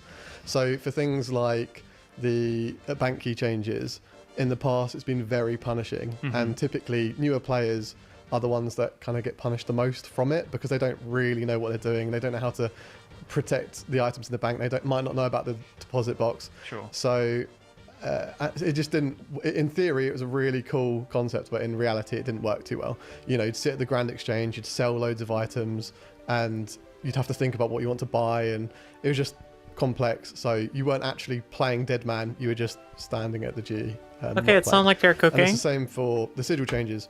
Now, because you can have permanent sigils, you don't have to think, which sigil do I need to go out there? You can just have that's good. A lot, like 80% of the sigils are just permanent to your character. So, like Solo Mission said, you're like I'm still not sure whether I'm going to play it, but now I'm slightly, like, considering it slightly more. But then also, if you're, for example, skilling or PVMing, you can have PvP sigils enabled as well. So it just puts everyone on a much fairer playing field, which we haven't really had in the past. In reality, if you've never played before, this is the best one to start with. Yeah, I think the blog can be a little bit off-putting because there's so many changes, but I think in reality, just log in and it should be a much simpler experience for people. Totally just jump in, get involved. Yeah, I think that was a really good point to make, and I mentioned it earlier on when we were covering the Deadman section as well. ! DMM if you want to see the blog for Deadman Annihilation and all the changes that are with that, for what it's worth. There's also a video. If you don't want to read through it all, please give the video a watch. It will give you at least the top level info on what you need to know. But Mag made a really good point. That blog, I might check it out. Like, you know, it's the dictionary of everything for Deadman. When you get a flat pack furniture and it's 50 pages long and you think, oh my god, this is terrible, but you know, when you just start getting on with it and you get it done, it does eventually all click and you figure it out. Just jump into Deadman. Don't even care about reading the blog if you don't want to. Don't let that information overwhelm you. Just jump in and have fun. The designers, the developers have genuinely done such a good job on putting together interfaces that will make sense when you're in there. And there's a Deadman school that you can use that is in your inventory that should give you a load of information as well. So yeah, it looks like a lot, but also if you jumped into old school RuneScape for the first time, the whole game's got a lot to it. So don't let it overwhelm you. Don't let it put you off. Just go in and have a look. I might check it out. But we've got a whole new twist to the finale as well, splitting players randomly into 2 factions. I mean, where did that idea come from, and what effect do you think it's going to have, Manx? I don't know where it came from, to be honest. I think it was just typically we see like a dominant clan take over another one, or several clans have to merge in order to play, and then solo players can't really experience anything because they just get dominated by 50 people. So because we're going for a more casual, fun approach, thought, well, let's have a more fun, casual ending. So yeah, if you're playing and you're solo and you don't have anyone to play with, you literally just get split into a team, and you can't choose which team that is. I have to say, you can like, have allies. whenever I hear about Deadman mode, I always remember like how much of a legend mod Ash is for like paying Wooks for that one finale. And friends without having to Like, necessarily literally go out out and of his talk to own people. pockets. So yeah, it should benefit everyone involved, hopefully. Yeah, how do you think you're going to find it, Solo? I think it's really cool. I think it's really cool that you get placed on a team. It's almost like Castle Wars in a sense. You're Sara or Zavi, so like you're running into battle and you actually have people to run in with. So like it gives an incentive to actually log in and play the finale, because like you said, a lot of people, if they're solo, they think they have no chance really. But in this format, at least you're running in with a big squad of people into like the mosh pit. So I think it's a really. It does sound like a pretty cool concept. Yeah, it really is. Yeah, it will be. Too well. Are you going to be trying to compete for rank 1 in Deadman Annihilation? Yeah, we'll see how that goes. I've got some different ideas. I might play a bit differently this time. But I'm not decided. I know it's 5 days away, and like. I don't know how I feel about that one, to be honest. Now there's like, what do you mean? Yeah, there's always that lovely like moment of like I'm rank 1 in Deadman, and then 10 minutes later someone else has put a video up of I'm rank 1 in Deadman. Well, I'm sure there'll be That's some of that surreal. going on, but. So many videos I'm come out, working and through what I'm actually going to be doing. like in first gonna Deadman. be But, like, solo mission, then it's gonna be like Sea Engineer, then it's gonna be like Storvesta, then it's gonna be like skill specs, then it's gonna be like Boaty, and they're all somehow #1 like within like an hour time frame of each other.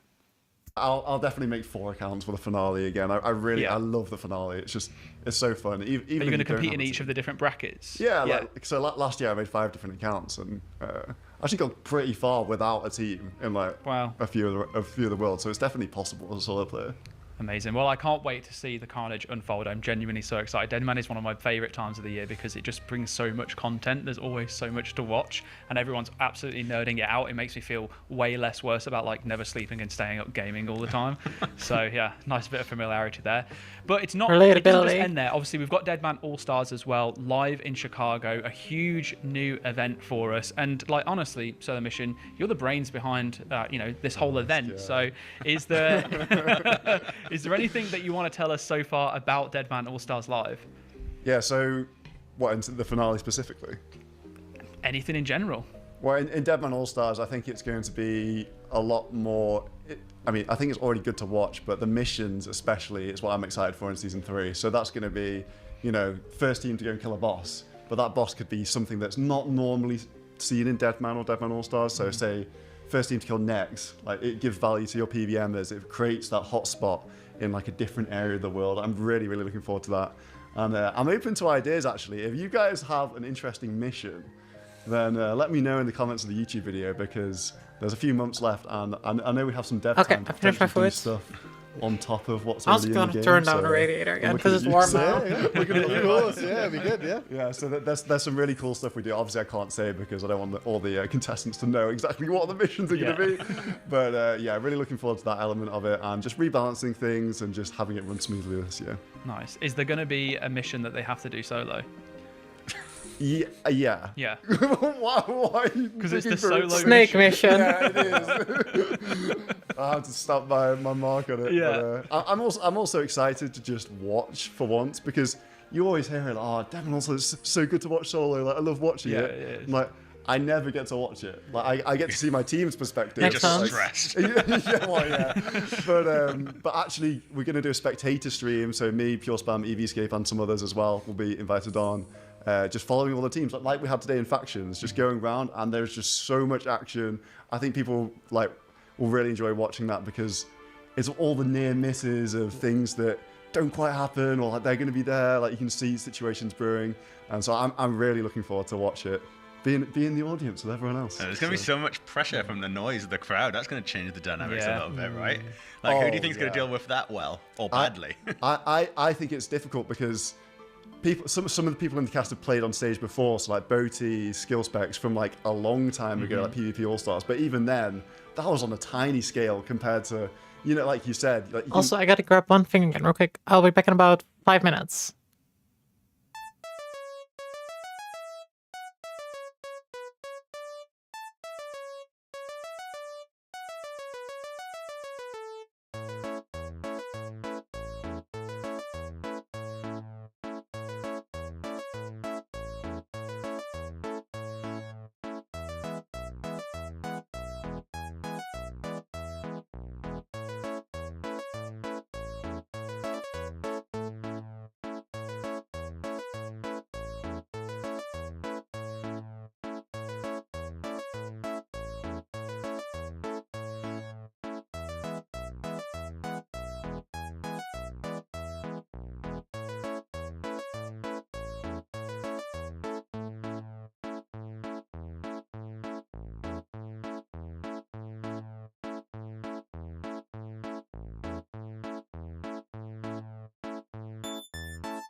Okay, I'm back.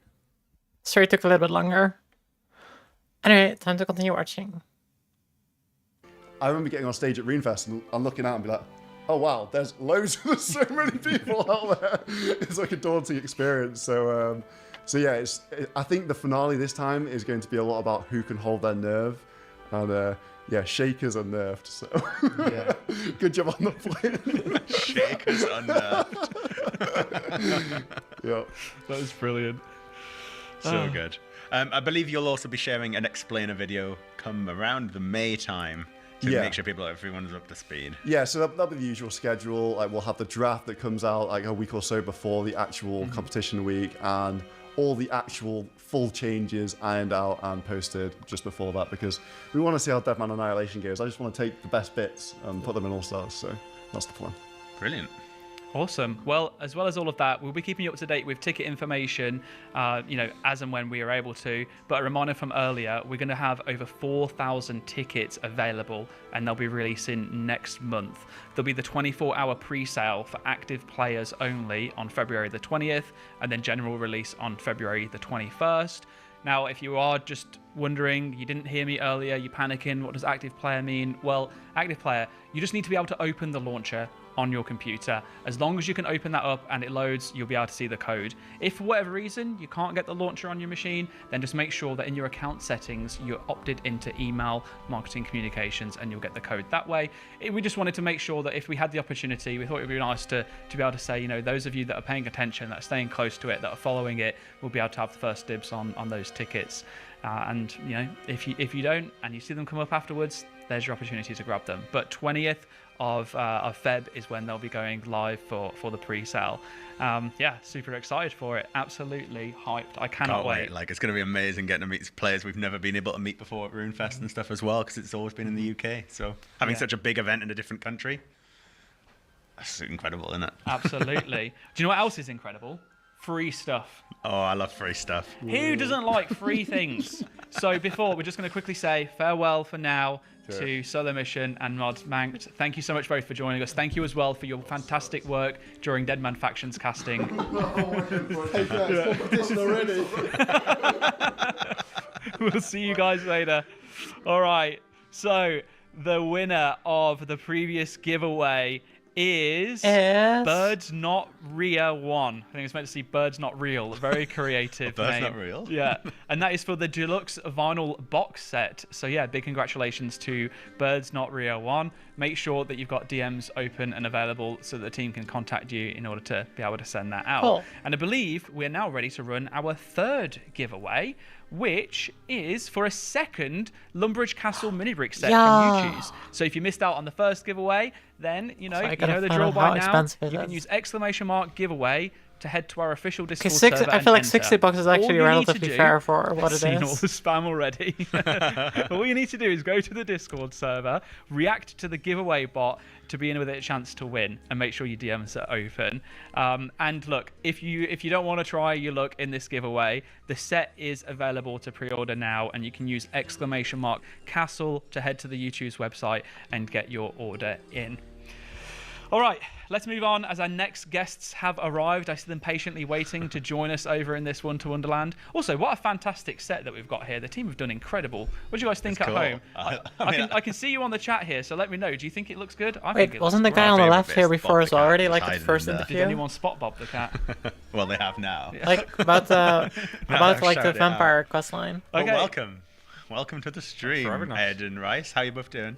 Good. Yeah, good. Wow. Yeah. Oh well, there was so much energy. Okay. There's more energy, more passion. There's piles of food outside. I've eaten about 4,000 calories in the past 2 hours. I'm in a little bit of a coma. You'll forgive me if I'm low energy. Right, but maybe it's because you didn't name him. I've heard it before as well. That like Jagex, like from what I've heard, Jagex tends to take really good care of their employees in terms of like having like a lot of food available and stuff like that, which honestly is based as fuck. How was that experience? Yeah, I mean, a lot of people don't know this, but I actually have a grandma whose cousin, whose dad is a 1,000-year-old Transylvanian vampire, so it runs in the family and it just gets out every now and then. I didn't know that. A lot of people don't. No. The family tree Yeah. goes deep. Surprising that not many people know that, but that is good information to know now. I'll keep it in mind. You could You are say- definitely looking at Blood runs deep. Even though it's a completely unrelated quest line, but the pun still stands. a little less pallid than we last saw you, so maybe all those calories have just, satiated your thirst for blood. All right, before we waste all the time talking about Count Rice, Ed, how does it feel? Blood Moon Rises, we're finally bringing it to life. It's finally happening. Like, for me, how long has this been? Like, Taste of Hope was where I started working on Myaki content. That would have been, what was that, 2018? Something like that. That's a long time ago. God. Like, but that's obviously just how long I've been working on it. I mean, this storyline has been around since, I don't even know when. Like, we're talking about 25 years of RuneScape. It's been around for most of it. To finally be bringing that to a conclusion, it's very exciting. Like, this quest I've had, pretty much, to be honest, since working on Taste of Hope, had plans for this. I mean, people have been paying attention to not spacebarring their dialogue. Like, there's a bit in Sins of a Father where you talk to Venescula, and she talks about this Blood Moon festival, like that was no accident. Like, even when writing at Dark, I knew that this was the final quest. I knew what the title was. I knew what the story was. Like, and it's been so long, but we're finally doing it. It's finally happening. It's very exciting. It is very exciting because, like, Blood Moon Rises, it doesn't just bring a new quest. It brings an entirely new land with it as well. So, Ed, could you tell us a little bit about Vampirium and what makes it feel different from anywhere else that we've explored before? Yeah, so Vampirium is horrible. It's probably the best way to describe it. Looking forward to it. To Blood Moon Rises this year. It's horrible. It's obviously we've done Valamor. We've just done Valamor. Like, and the real fun thing about Valamor is you get to meet all these new people, and you get to sort of like see this whole new land and that sort of thing. And yeah, there's some pretty scary stuff. There's some dangers, but it's civilized. You get to explore these new cities and stuff like that. And Vampirium is the complete and utter opposite. It is this horrific wasteland with horrors the likes of which you've never encountered before. And it's really fun to be able to do something completely and utterly the opposite of what we did with Valamor. A better comparison might be some of the stuff we did Because with... like Valamor's like one of the most beginner-friendly zones they've ever made, pretty much. Like with a lot of content for all levels. Desert Treasure 2, some of the areas we saw in that quest, but unlike with that quest of Vampirium, like, it's not just an area you'll be visiting during the quest. It is a whole like new area that you get to explore in the quest and then go there after the quest to engage in some exciting but potentially horrifying new pieces of content. So speaking of some of that, we've got new skilling activities coming to Vampirium with appropriate rewards coming with them as well. What can you tell us about them, Rice? Well, for skilling activities, I'm really excited. We've got some wood cutting happening, but it's not about chopping trees, it's about collecting sap to make brand new arrows that will make your strikes more accurate than they've ever been. And we've got some new hunter activities that we're looking to blend a little bit of AFK-ness into the hunter skill that's previously been missing, but you'll have to earn it. Or you can buy it off the GE, although you're earning it by game. Anyway, earning it by making money. And we've got some fishing in the form of leechfin fishing, which we're looking to sort of do a little bit of a spin on some of the stuff you saw in the Perilous Moons caves, the river fishing. That will be coming back in a new and better form. As far as rewards go, we've got a new competitor for special attack weapons. We've got the Crimson Bludgeon. I don't want to mention in the crush gap, earlier part. alongside the Dragon Claws. We've got a brand new best in slot ranged upgrade for you that's sort of like going to fill out the trifecta or the eventual trifecta that the Rancor started. And am I missing one? I know, look at me, I'm the lore guy, you're the rewards guy. Yeah, the arrows. We got the arrows, but we already talked about those. I mean, I would help you here, but you went entirely off script and like answered a question that's like 4 questions down. So we're gonna have to just pretend that none of that happened in here, and we're just gonna go. We're gonna riff off this now. Okay. So let's look at Seek Arrows. Yes. Right. Their creation process. It seems like there's a bit of an interconnection between skilling and PVM. Was that like an intentional thing that you wanted design-wise when you were looking at Vampirium? Is it something that you want to push further than just Vampirium, or what's your kind of thought process there? Yeah, I think it's always good when we harken back to like in the mid game when you're progressing through your account, there's like this relationship between quests and skilling and PVM, and you sort of bounce back and forth between them, and it's really, really fun. And that doesn't last forever, but it can last a little longer into the game if we make an effort. And so that is what the Seeker Arrows are meant to do. Personally, I'm a big kill some fan of monsters, skilling. You get some emulsifier, that makes your wood cutting better. Maybe while you're wood cutting, you find some maggots, and that makes your fishing better. And it's all sort of a web rather than a bunch of isolated activities that exist for you to engage with completely separately. When do those purple little guys come into it? That's the best bit of the video. Yeah, I think you'll be crushing those for blood fairly often. So I can't say exactly when you'll see them, but definitely look forward to squeezing them dry. You chose words today. There's been a lot of choice words in this stream.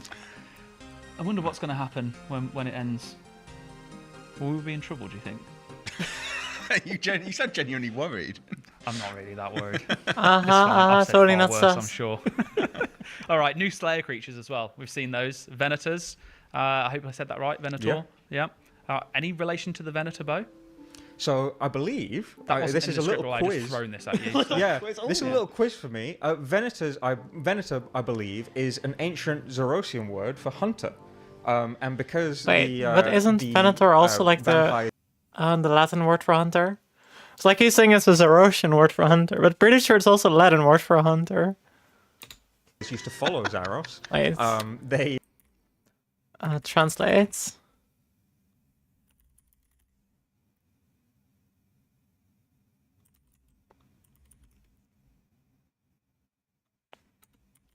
Meaning. Venator is a Latin word that means hunter. Yeah, exactly. I already thought so. They called their hunting beasts, their little doggies, Venator doggies, Venators. I like Ed as the lore guy is just judging, but he's looking very approving. Good, that's good. It's honestly amazing. 10 out of 10. Like, fantastic stuff. This guy... God, that must feel This good. guy doesn't spacebar. Yeah. I read. I've been known to read. So these Slayer creatures then, lore aside, thank you for that. That was actually really insightful. I genuinely appreciate it. I'd have a tendency of like spacebarring through stuff. A new way of gaining blood shards. And that's something that players often ask about. Can you explain how that fits into the ecosystem of Vampirium? Yeah, there's quite a lot. So the first is people have been complaining that Firewatch Sentinels don't have a task-only alternative. So that is what the Venators will be providing you with, a way to go and do your vampire tasks when you're on task that you won't be bothered by people who aren't. Unless they've been hunting stimfikes. So if you don't want to hunt for a vampire task, you can go and hunt some stimfikes, bring their feathers, and possibly be able to hunt them off task. But again, you'll need to earn it, so the density of people doing it will be a lot lower. Okay. It's also a more active way, so it's not just Firewatch Sentinels with higher stats. You've got options, not ones that require you to engage with them in order to not die, but options that you can engage with to go faster. And if you do engage with them, you'll be getting blood shards a lot quicker than you would at Firewatch Sentinels. Awesome. But we've got one much bigger boy involved in all of this, the Maggot King. Can you tell us more about that beast, Ed? So, I think this is the ultimate example of the horrible nature of Vampirium. One of the lovely bits of wildlife you'll find on Vampirium are these lovely little fellows called maggots, and they like to just they come along. They find a corpse. Like, wonderful. What they'll do is they'll lay their eggs on that corpse, and then some other That's very nice cursed, beastie chat. from Vampirium, maybe a Venator, for example, comes along and goes, corpse, food, fantastic, love it.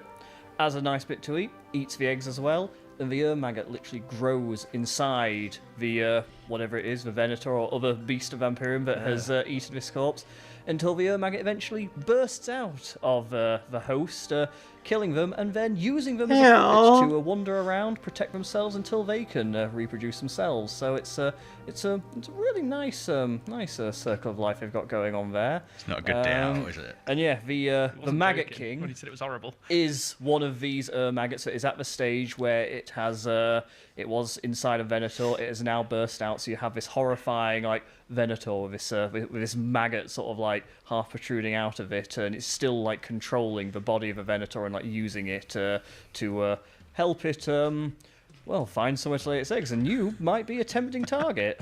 Yes, don't eat the eggs. Don't. What if you want to Most eat of this axe? game feels like this happy, joyous experience. And then every now and then you get reminded that it covers it's really everything. not, yeah. It's dark. There's a dark side. The thing I love is that even when we do like the dark grim stuff, like the vampires and all this sort of thing, we still find a way to make it like there is a certain like comedic nature to it. Everything is such like larger than life. It's always sort of like it can't just be dark. It has to be dark. But then there's things like eggs getting laid inside corpses and bursting out that's of so them. cursed. Isn't that fun? Yeah. We love adventuring around Gillinor. That is brilliant. No, obviously, it's clearly a huge moment for the Myaki saga. What are you both most excited for players to react to the first time that they're going to be able to step foot throughout the quest, the lands, whatever it may be? I can't tell you because it's a spoiler, but boring. there is a moment in this quest that I have wanted to make for a very long time, and I still don't know if it's going to be good yet. We're not at that point yet, but like there is a moment in this quest that if it all comes together, and I really hope it does, is going to be something really, really special and something unlike anything we've ever seen in an old school quest before, and I'm really excited to try and make it happen. Gotta deliver now. I'd say that is a statement. The beauty of this is because I've been vague and not spoilerific. That like I can just say later on it was any moment of a quest. If I balls up the big one I was planning to do and just go, oh, that didn't work. So- I'll just say, oh, it was just something else. It was it was a completely different First bit. week of release, you're on Reddit on the 2007 Escape subreddit, listed by top last 7 days. Pick one from there. That was it.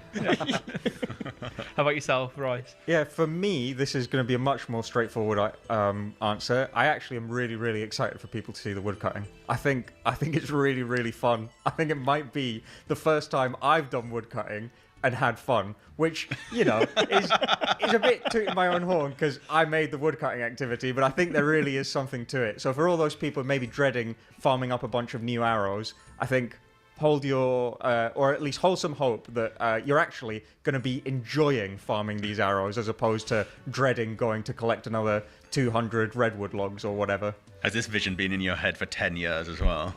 A little bit, yeah. I always say I feel like we need more skilling in old school RuneScape to be like a Mario Party minigame, and I really feel like I nailed the I agree. the feel. I of liked it a lot. Like an old school RuneScape minigame being more like a Mario Party, or old school RuneScape skilling being more like a Mario Party minigame. I agree with this.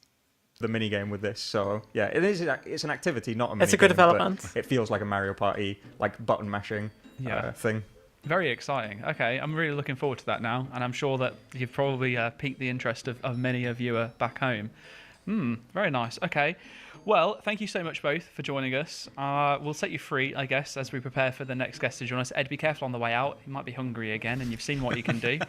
So don't want to end up like Mod Q. No, you definitely do not. But thank you both so much. Enjoy the rest of the evening. And earlier we shared our planned sailing roadmap. You can just. I'm pretty sure Mod Ad was on there earlier as well, right? Or am I just mistaking him for someone else? Okay, no, it indeed is Mod Ad. Like, I just wanted to make sure. Whenever you want. Yeah, literally just go. It's fine. You know, you're going to be on cam. They're going to see you get up. It's all fine. Give them a little wave. Yep, there we go. So yeah, we shared our planned sailing roadmap, and throughout 2026, we're dedicated to continue working on the skill and expanding through the seas of Gillinor. Spoilers. Spoilers. Yep. Sailing so, time. With us this evening, we are joined by Mod Elena, who is going to help us talk through all things sailing, and we've also got Jad as well. Mod Jad to you. Yeah.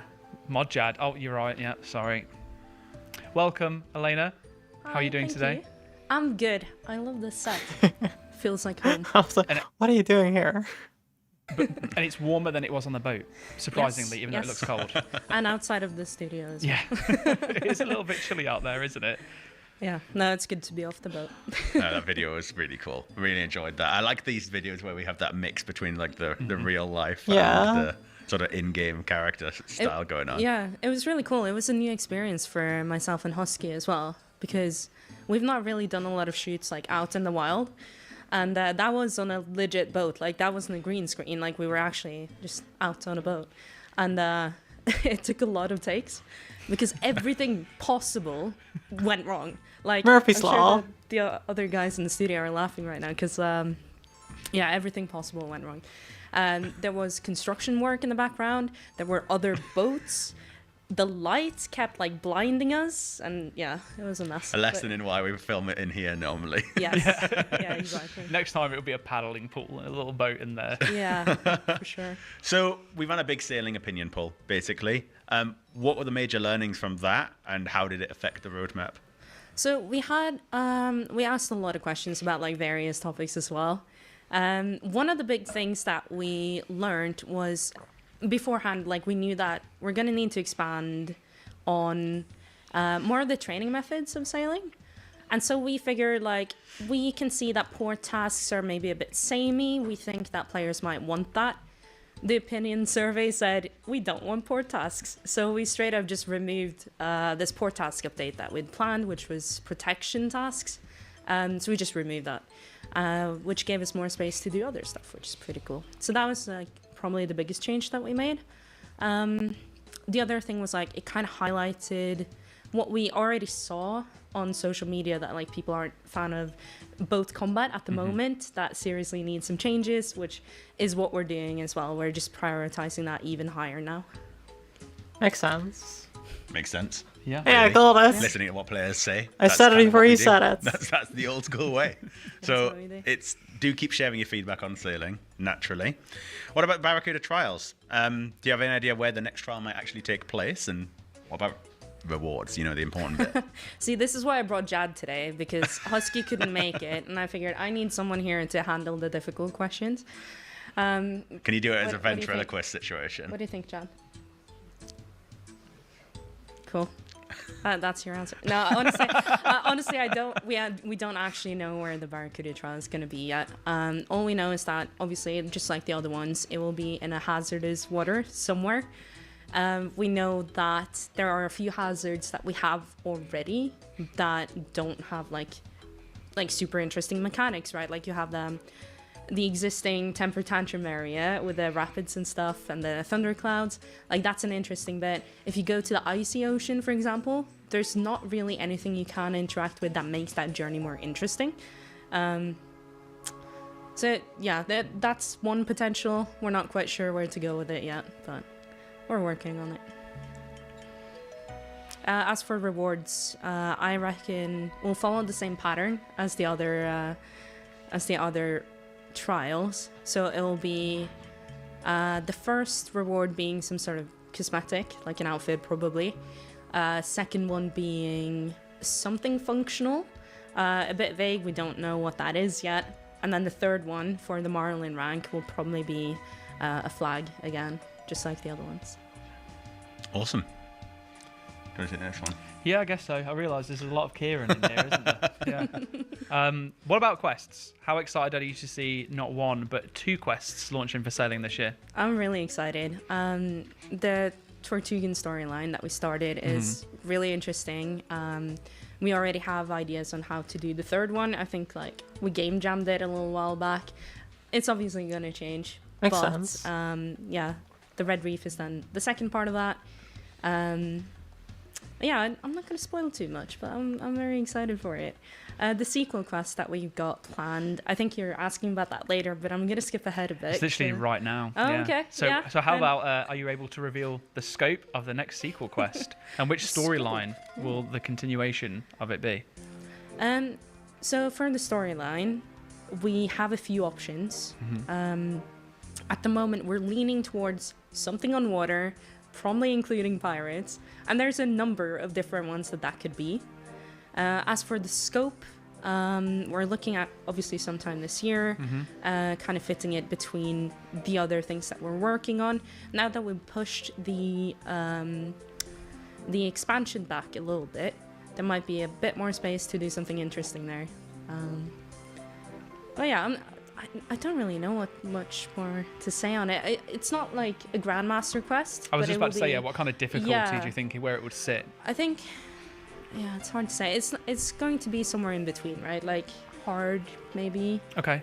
Yeah. Nice. I think accessible isn't the worst idea. It'll be hard. Yeah. Well, I'm going by the quest. Yeah, I know. It just right? always makes me laugh when it's like, yeah, what difficulty? Hard. Yeah. It's hard. Yeah.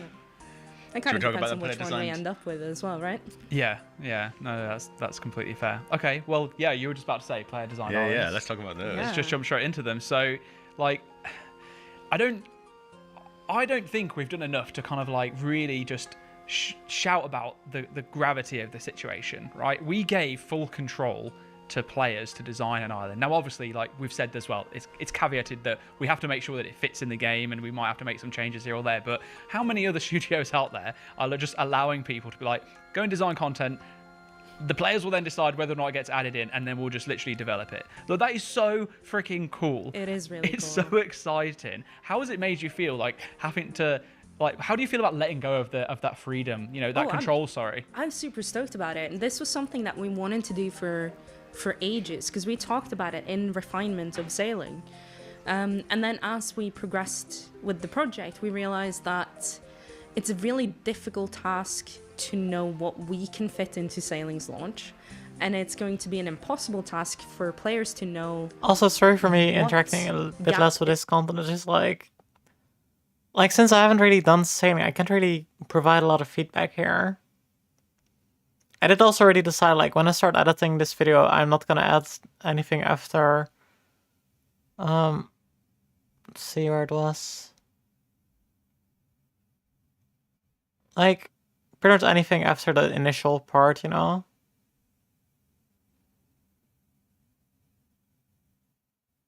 Also, wait, I'm kind of wondering. Wait, is this the same set as the user over here? Or is it a different set? I'm not sure. But like, I'm mostly just gonna react to like the shorter parts rather than the full interviews. Like, It's as in missing. when I'm posting it to YouTube. From sailing before they've even tried it. So we figured it's way better to do it after launch so that sailing can settle a little bit and then players can design for it. And I think that was the right call, but I'm super stoked that we still got to do it. Like, that's really exciting. Yeah, I can't think of any studio that's ever done something like that either. And letting go of the design is perfectly fine. In fact, it's actually really interesting because the way that we gave the sort of like competition rules out is a bit similar to how we receive like design briefs internally. Yeah. Because we just get given a scope and we say like, okay, we want something that fills this need or this gap, and you have this much time. It can't be bigger than this. Go figure something out. And that's basically what we told the players as well. Yeah. So how many entries were there, and how Oh, do you God. possibly choose a top 4? There were so many entries. I want to say I can about tell ya. 1,400. Is that the number? Over 1,500. So you're close, 1,500, actually. Yeah, it's crazy. So many to sift through. And creds to the dedicated people who have been going through every single one, because every single one has been read as well. I was know my part of- team were having a lot of fun during Yes. the last few weeks of December, going through each one of them individually and making sure that they were completely vetted, and then and then put together to be voted on, to then be voted on again. But you know, you carry on. Sorry, you go with the process. Yeah, because like the process internally, we did a lot of like rounds of like shortening that list, right? Like we had a few people go through each entry initially, picked out their favorites, and then like that list kept going, like getting shorter and shorter. When I looked at it, I think it was about 18 entries from those like 1,500 initially, and then just helped get that down to about 4, which then are the ones that were listed. Yeah, so why don't we just say, let's not wait any longer, and let's take a look at our shortlist for the player-designed Hey. Sailing Island competition. How are you The doing blog for this today? has gone live already. You should. How's the one and only Babani? Did Dutch go well? Dutch class? Wait, was it Dutch class or was it like just Dutch practice in person? Or like, not in person, like at home? Hey, hope it went well. Be able to see these on the Old School website, but here we have the first one. Yeah, so first up we have Dun Nun Cregan by Sparrow V. Elena, why was this entry shortlisted? What did you really like about this one? I really liked how grounded this one felt. Like that was the first thing that struck me. It's just like thematically, it's fitting. Like the landscape. Good, looks on my tablets. really- Oh, hell yeah. Glad it went well. Oh, and that's the tablet you also brought to my place, right? To actually, that only makes sense, because as far as I know, you only have that tablet. Typing is hard, I assume. To be fair, I can recommend one app that I use on my phone as well, like on my Android phone for typing, which is called Hellyboard. It's also an open source app and stuff. But if you want swiping, you just gotta import like a proprietary library into it, but the library itself doesn't do any telemetry or like contact Google or whatever. But I can help you set it up afterwards if you want. I can even send you the color scheme I use for my keyboard. Because it looks really cool. Garbage. Text keeps fucking up. Oh shit. Let me guess, it also keeps fucking up every single time you would type a curse word. Since they tend to not like curse words, man. Yes, okay, of course. How many times did it end up typing ducking instead of fucking? World, and the activities are quite interesting as well. As you can see, there's an agility icon there. So the designer here has quite cleverly integrated agility with the landscape, kind of moving it away from like traditional rooftops and stuff, which we quite liked. They've also proposed an interesting crafting method that kind of interweaves with the agility as well, which I thought was quite interesting. So it kind of sets you up for the ability, at least, to work on multiple skills at once. Awesome stuff. We'll move on to the next one, which is Sea Gnome Outpost by Ninja Pig. Elena, what can you tell us about this one? Cool. So this one stands out as a bit different to the other ones. This is more like a tropical vibe. I really liked it because it kind of, to me, it felt really different. Like, I wasn't expecting gnomes on islands, but here we are. Seems cool enough. Suddenly there are sea gnomes. I quite like the idea of the Slayer Master. So what they've pitched is basically a Slayer Master that only gives you tasks that are on the new sailing islands. However, I do think it's hard to draw that line, right? Because imagine you come into the game in like a couple of years and you're like, well, which island was a sailing island and which one wasn't, right? Like, what about Lunar Isle? Is that a sailing island? It does have the vibe. So I think it needs some thinking about sort of how you define islands. Like maybe it's just any island. But yeah, overall, that's really cool. Similar to the other one as well, they've also got an agility course here that's really cleverly weaved into the environment. And yeah, they've got quite a few teleports here as well. That was something that we were talking about internally, was does it really need like 3 teleports? Because I think the gnome glider kind of does the trick. So you might not need like a POH portal as well, but that's nitpicky. Like overall, it's really cool. Yeah, there's always going to be those small things here or there that will change. And to make it... Oh my God, you're going to see why I keep laughing shortly with our next guests that are joining, but they are very distracting out there. They're attempting to fusion themselves like they do on Dragon Ball, for anyone that knows the show. Anyway, yeah, to make it completely also, transparent... I don't know, how have I already spent 4 hours reacting to a 2.5 hour video? Part of the competition was that the winner would take their design and would obviously fit it into the game as best as we could. But the designers that are working on that will be working with the creator directly to make sure that that they're kept up to date with everything that's going on in terms of the changes and that they're happy with it. Is that right, Elena? Yeah, that's right. Yeah, so like certain. Okay, I'll also log into my phone so I can type. Oh, that's smart. Like you can have like chat open on your phone and like have the video open on your tablet. Details might change. So when you're voting on this, like vote on more so the concept of this island and what it offers rather than the details, because the details might change. And obviously we'll pull individual things just like we do with any other project. So it's not like a package deal, like you vote on this and it comes into the game. No, you get to vote on each There will thing. be like the formal yes/no vote coming later down the line. Yeah, exactly. So yeah, initially you will just be a case of voting on the island, and then the specifics more after that. But next up we have Wormscraig. Hopefully I've said that right, and this was by Rose and McGeet. And Elena, what was the the reasoning behind this entry being shortlisted? There were a lot of cool things with this one. I like the presentation itself as well. They did a really good job, and they really sold their vision, I think, with this one. It's got like a bit of a darker theme to it, but also a bit Island of like does a look Star kinda Dominus cool. theme going on. Very interesting Probably like thematic. it's gonna be around Mauritania, then They've I got guess. a cool boss design here that was quite detailed and quite interesting. I think it teaches some important mechanics. It's also kind of sick that the person even like 3D animated it and stuff, or like create an actual design and stuff in 3D. They've also proposed a Slayer Master, although I do have a suspicion that we might want to change the details of. If you want just chat on your phone, Dank Chat is nice. They have the third-party emotes. There are none here currently, but maybe other channels to watch. Wait, we don't have third-party emotes yet? Can I enable them?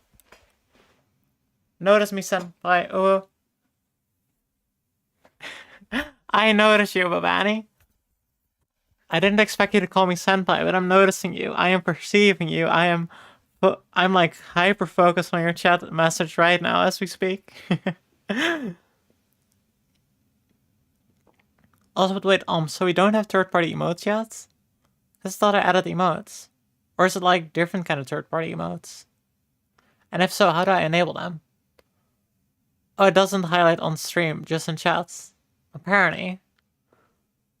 Like Better Twitch TV. Wait, I haven't enabled Better Twitch TV and stuff? Because I do want to have them enabled. How do I enable them on stream?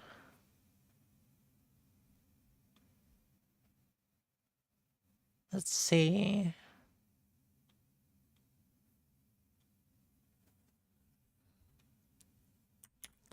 Enable Better Twitch TV on my Twitch channel.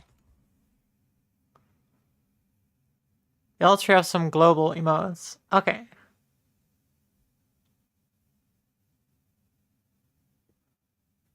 But do I have to like log into the sites or something to unlock them on my channel? Good morning, Raisha. You also have... But you can pick yourself some additional ones. Ooh, that sounds nice. Yes, we need more emotes. Okay, so I need to log into Better Twitch TV then, I guess? Or do I have to log into Franker Faces? Franker Faces. Because I do want to have all the emotes here, obviously. Connect with Twitch. Okay. Read your email address and email verification status. Wait, let me check which email I use for Twitch first. Een beetje reisje. Oh, by the way, Reisje, did you also see the thingies? Like the Lego-like thingies from RuneScape, like the Lumber's Castle? There are 3 options. You can pick which one you want. Okay. Wait, let me check. No. Wait, I'll show you real quick. Because I have the tab open.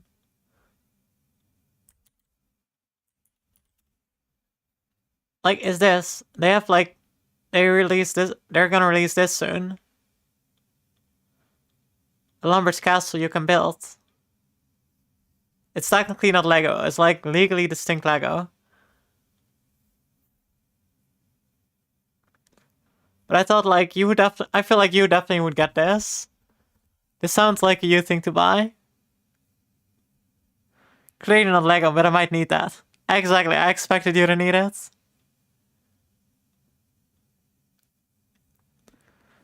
7TV is the most popular and allows the biggest emote set, but some people do have issues with 7TV. Wait, what's the issue with them? Like, are they scummy or something? Or is it like, what's it called?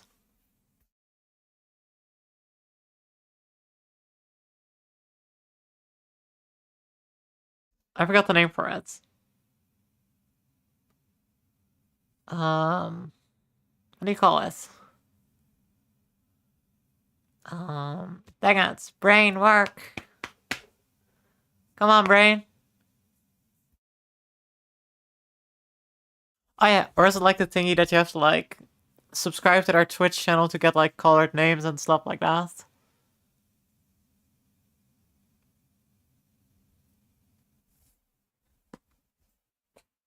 Then again, which is also like not the greatest practice. Like I get that you don't want to develop shit for free, but at the same time like I feel like making people subscribe to effectively just get some basic CSS stuff is a bit scummy, I guess. Alright, I was setting it up with Franker Faces. I mean, I also have the RS books and stuff. Exactly, they even... Oh, wait, speaking of which, did you also see that they also brought out Old School RuneScape LPs? There are, or were, some very questionable / bad emotes on there, which they wouldn't remove, but you can just use 7TV and stay away from those emotes. I believe they do have paid names with that. Maybe I'll just do better Twitch TV and wait, which one was the other one again? Better Twitch TV and Franker Faces. Like I do have the Franker Faces thingy installed as well. I did see the LPs, yes. Okay.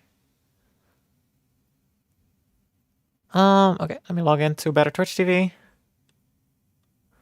Oh wait, I was gonna check out what emo I used, because I don't want to have like my YouTube emo for that as well. How do you even see what emo you used on Twitch? Yeah, I'm pretty sure I was actually very cautious when I made that account, because I was like, you know what, if one of them has a data breach, I just want to ensure that my email is still private. Okay, connect with... Okay, authorize. You have signed in, Amberitsu. Thank you. Wow, come on, better Twitch TV. Yeah, 7TV does have options for which you can pay, but you can just use it free without issues. As long as you don't take issue with potential bad association. To be fair, I don't want people to like associate me with bad things generally. So it might not be the best idea. Okay. Oh, so wait, you have to upload emotes to better Twitch TV yourself, or... Oh, you can just use the shared emotes. Okay. When the big wholesome stream... Okay, then I'll just add it as well. 7TV. Sign in. I like all of the salt out of my bowl of pistachios and my tongue is super sore.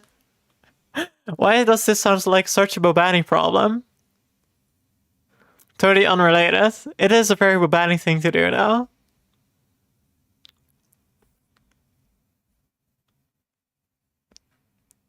Wait, how do I... Wait, so... Does it mean people now have access to the... like the shared emotes as well from Better Twitch TV? Basalt is so good. I fully agree with you.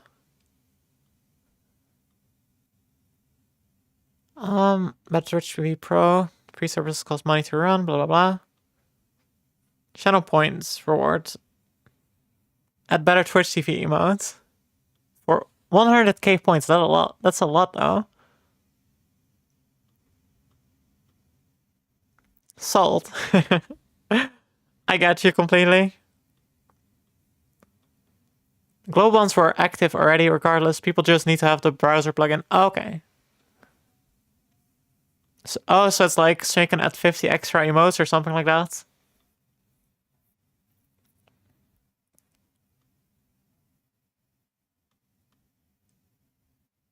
Franker Faces. Yeah, oh, okay.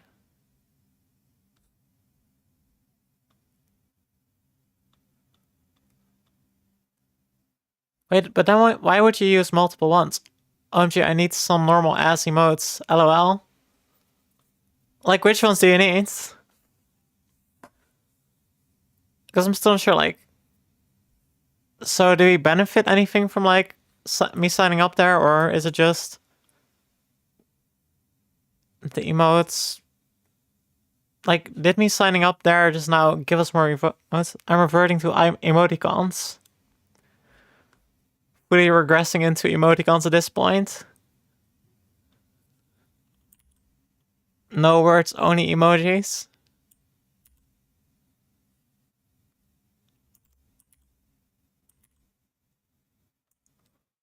To be fair, but I'll just check this out after stream then, I guess. It doesn't mean that... Wait, let me check if this then works, for example. Now you can pick which ones you want to have active. The global set is very small. Oh, okay. Okay, that sounds pretty useful. Emotes, public library. I'm just gonna enable all of them, I guess. Or at least from Franker Faces, I mean. Like, I don't assume that there's anything bad in Franker Faces. Updates.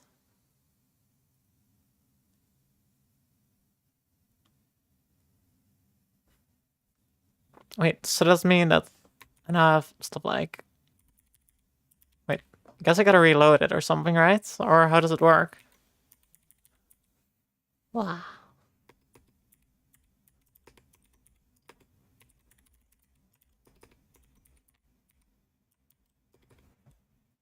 I don't know how it works. Like, I selected all of them and then I said... then I clicked update. I forgot how good Apple Touch ID is on laptop. Yeah, it's good indeed. Oh, because you went back to using your MacBook for a while, right?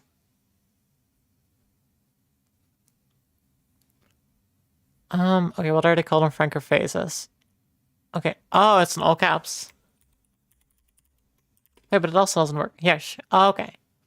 And like Discord emojis, it's hard to express myself with Raptor poggers. Oh, I get that. I fully agree. At least you now also have this one. Self-promotion on my own channel. Can you believe it?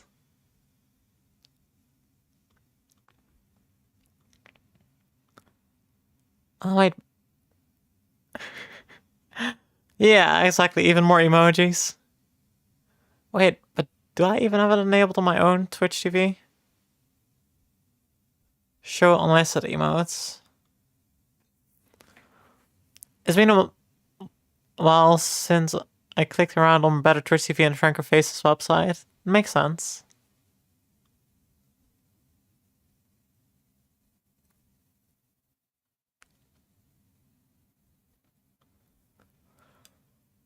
I kind of expected Twitch to have like more base emotes or something, I guess. Let me check this real quick. Wait, emote effects? What's that? Oh, you need to become like a Franker Faces sub for that.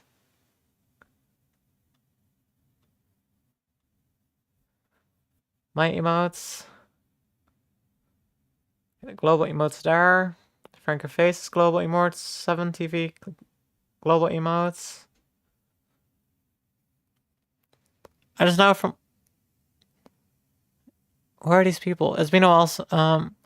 I just know the pic from the what face guy. Okay, but if you like the what face guy, you also probably like this one. Wait, we have IAA now, Pog. Oh, we don't have IAA, but we do have Pog. Right, so that one is 7TV global.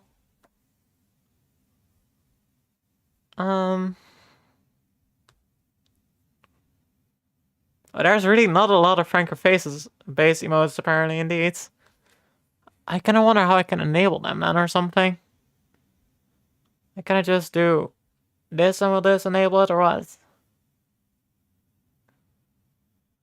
It's loading.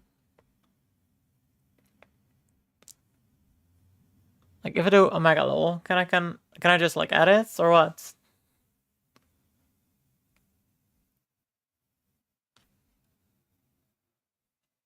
Add to my channel. Oh, now I get it. Okay, I'm definitely gonna do this post stream, but I'll look into it. That's definitely for sure. Like now it should, in theory, have added Omega Lol. Although it's probably gonna require a reload of the page. Oh wait, I had my 7TV up somehow. It happens. Yeah, exactly. Okay, I'm gonna add more as well. Like, I'm also gonna add stuff like kek to it. Wait, is there a good kek emote here? Dodge kek. Yeah, I'm definitely going with that one over the kek W. Okay, I'm adding that as well real quick. Any other emotes you all want me to add right now? Because I'm currently on the website anyway. Let's see, what else can I add? I feel like Hyper might be better. A link to an emoticon even. Okay, yeah, that's a good one. I should definitely add that one. I pretty agree with you on that. Add to my channel. It's been added. Dogecack has been added. Hyper has been added.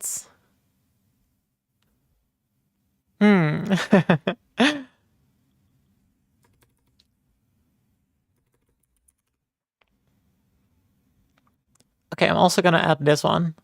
Ban. Okay, let me check if it works now. Like does this one work, for example? Even though I also still want to make my own banning mode, but for now.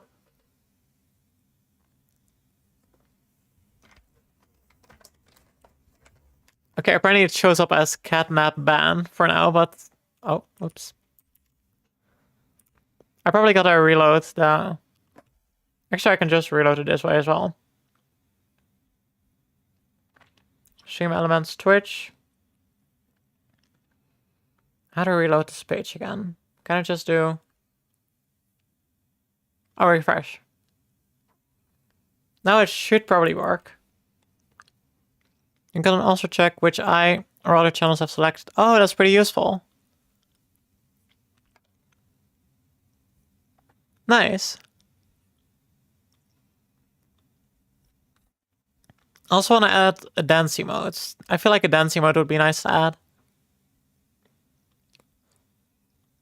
Also, chat, is this why I take so long to react to a single video? Because I get distracted no matter what?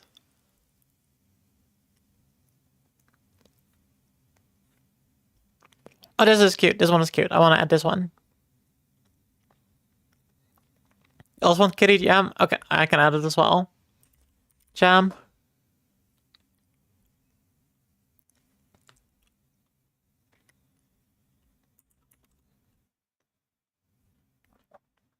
Okay, let me check real quick. If I reload, and I also need to refresh this real quick. Refresh. Okay, now I don't see chat for a second, but... Yeah, let's see if you do cat jam now. Does it work? It does not seem to work in my chat thingy yet. And I probably gotta go to stream elements real quick. Stream elements. Dashboard. Let's see. Overlays.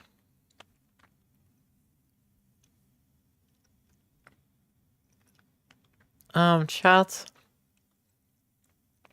Ketchup works for me. Same. It's just it doesn't show up in the chat in the top left of the video yet.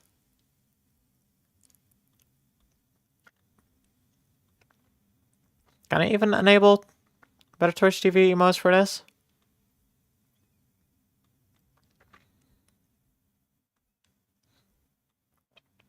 I'm not sure actually.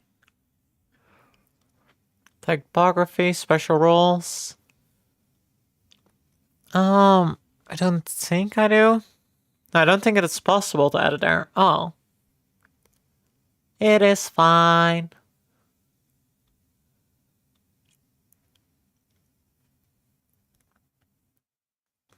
Like as long as it works in chat, at least it makes more sense. Just will... I'm definitely gonna fix it one day in the other chat over here. Just, yeah. Just gotta figure out how to make it work. And can I just like click save and will that fix it?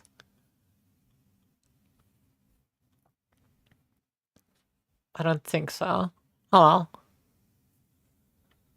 On-screen chat might just need to refresh. To be fair, I did click refresh twice on it. Somehow it didn't really do anything. Wait, what if I move this by 1 pixel and then click save again? That is like fully refreshing on stream elements as well.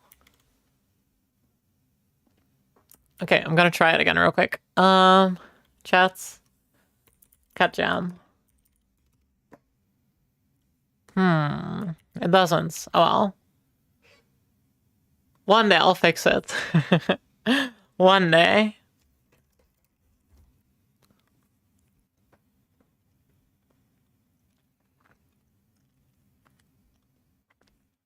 Okay, I'm gonna check once more real quick if there's no setting for it.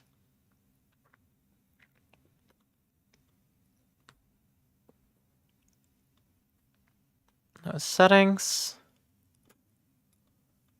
Alert events, alerts, special roles. Messages, typography. No, I don't think it's an actual setting in the chats plugin I use, unfortunately. That's unfortunate.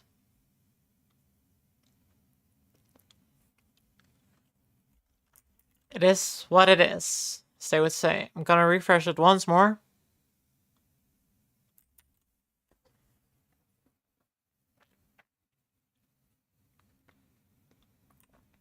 Okay, wait, I'm gonna Google the plugin I use real quick. Here, design chats. Because maybe she mentioned something there. Taking a short break. Let's see, where is her VGN account? Chat widgets. Shop.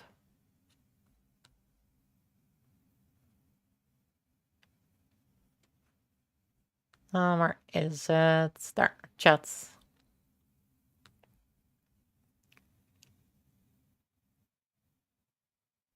Cat jam.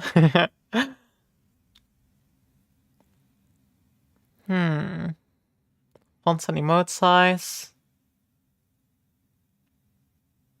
She also doesn't mention anything about the about the emotes, so I guess it just doesn't work with this chat widget. To be fair, worst case scenario, I could always switch to something like sheep chat, which is also... I'm not sure if it's still in development, but if it's still in development, I could always switch to something like that. Like, when was the last update for it?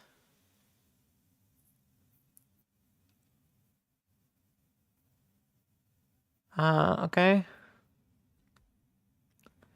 Do they have a update history? Community hub.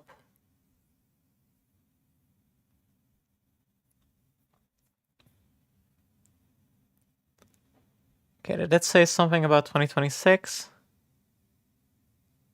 They'll continue developing, so it's still in development. Okay, then I might actually just buy Sheep Chat at some point. Sheep Chat desktop. Oh wait, it's open source. Oh, even better. Franker face as emotes.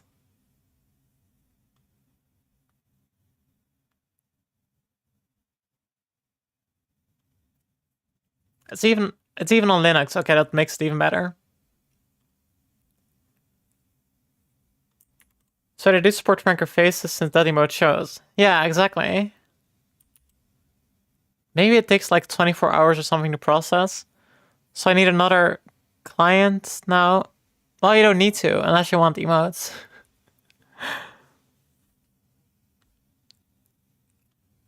Which you probably do want, yeah? Okay, but I added a couple emotes, so now it's probably fine. Wait, I actually want to have the Let's Go emote as well. Wait, I have an idea. What if I try to add it to Better Twitch TV as well? Like, if I add this one there, add it to my channel. Let's see. Oh, I don't want to log out. I don't mean to click that button. Dank Chat on mobile is just browser plugin. Okay, and if I refresh chat again. Oh, wrong chat. Wait, that just opened. Oh, I accidentally reloaded YouTube chat. Reload Twitch chat. And then I reload it here. And if I do...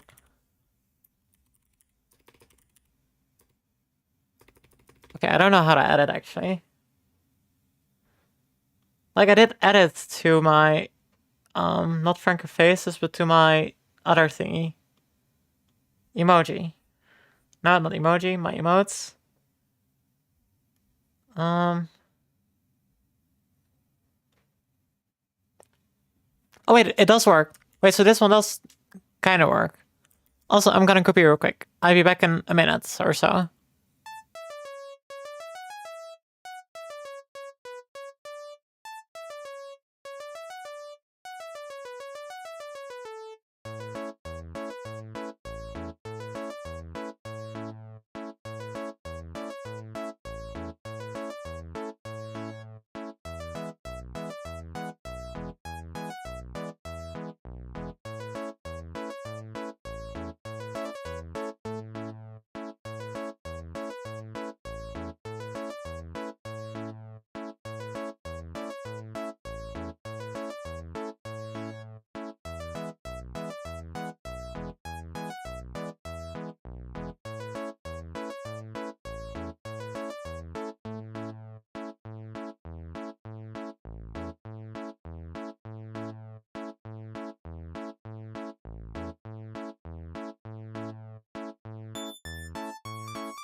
I am back. Apparently I forgot to unmute my mic. Thank you. And chat's so cute. I fully agree. Chat is very cute. I like my chat a lot. And also definitely like the community we're becoming.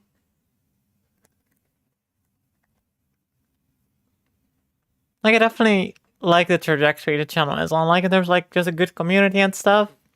Welcoming chats, welcoming to new people as well and stuff. So it's good.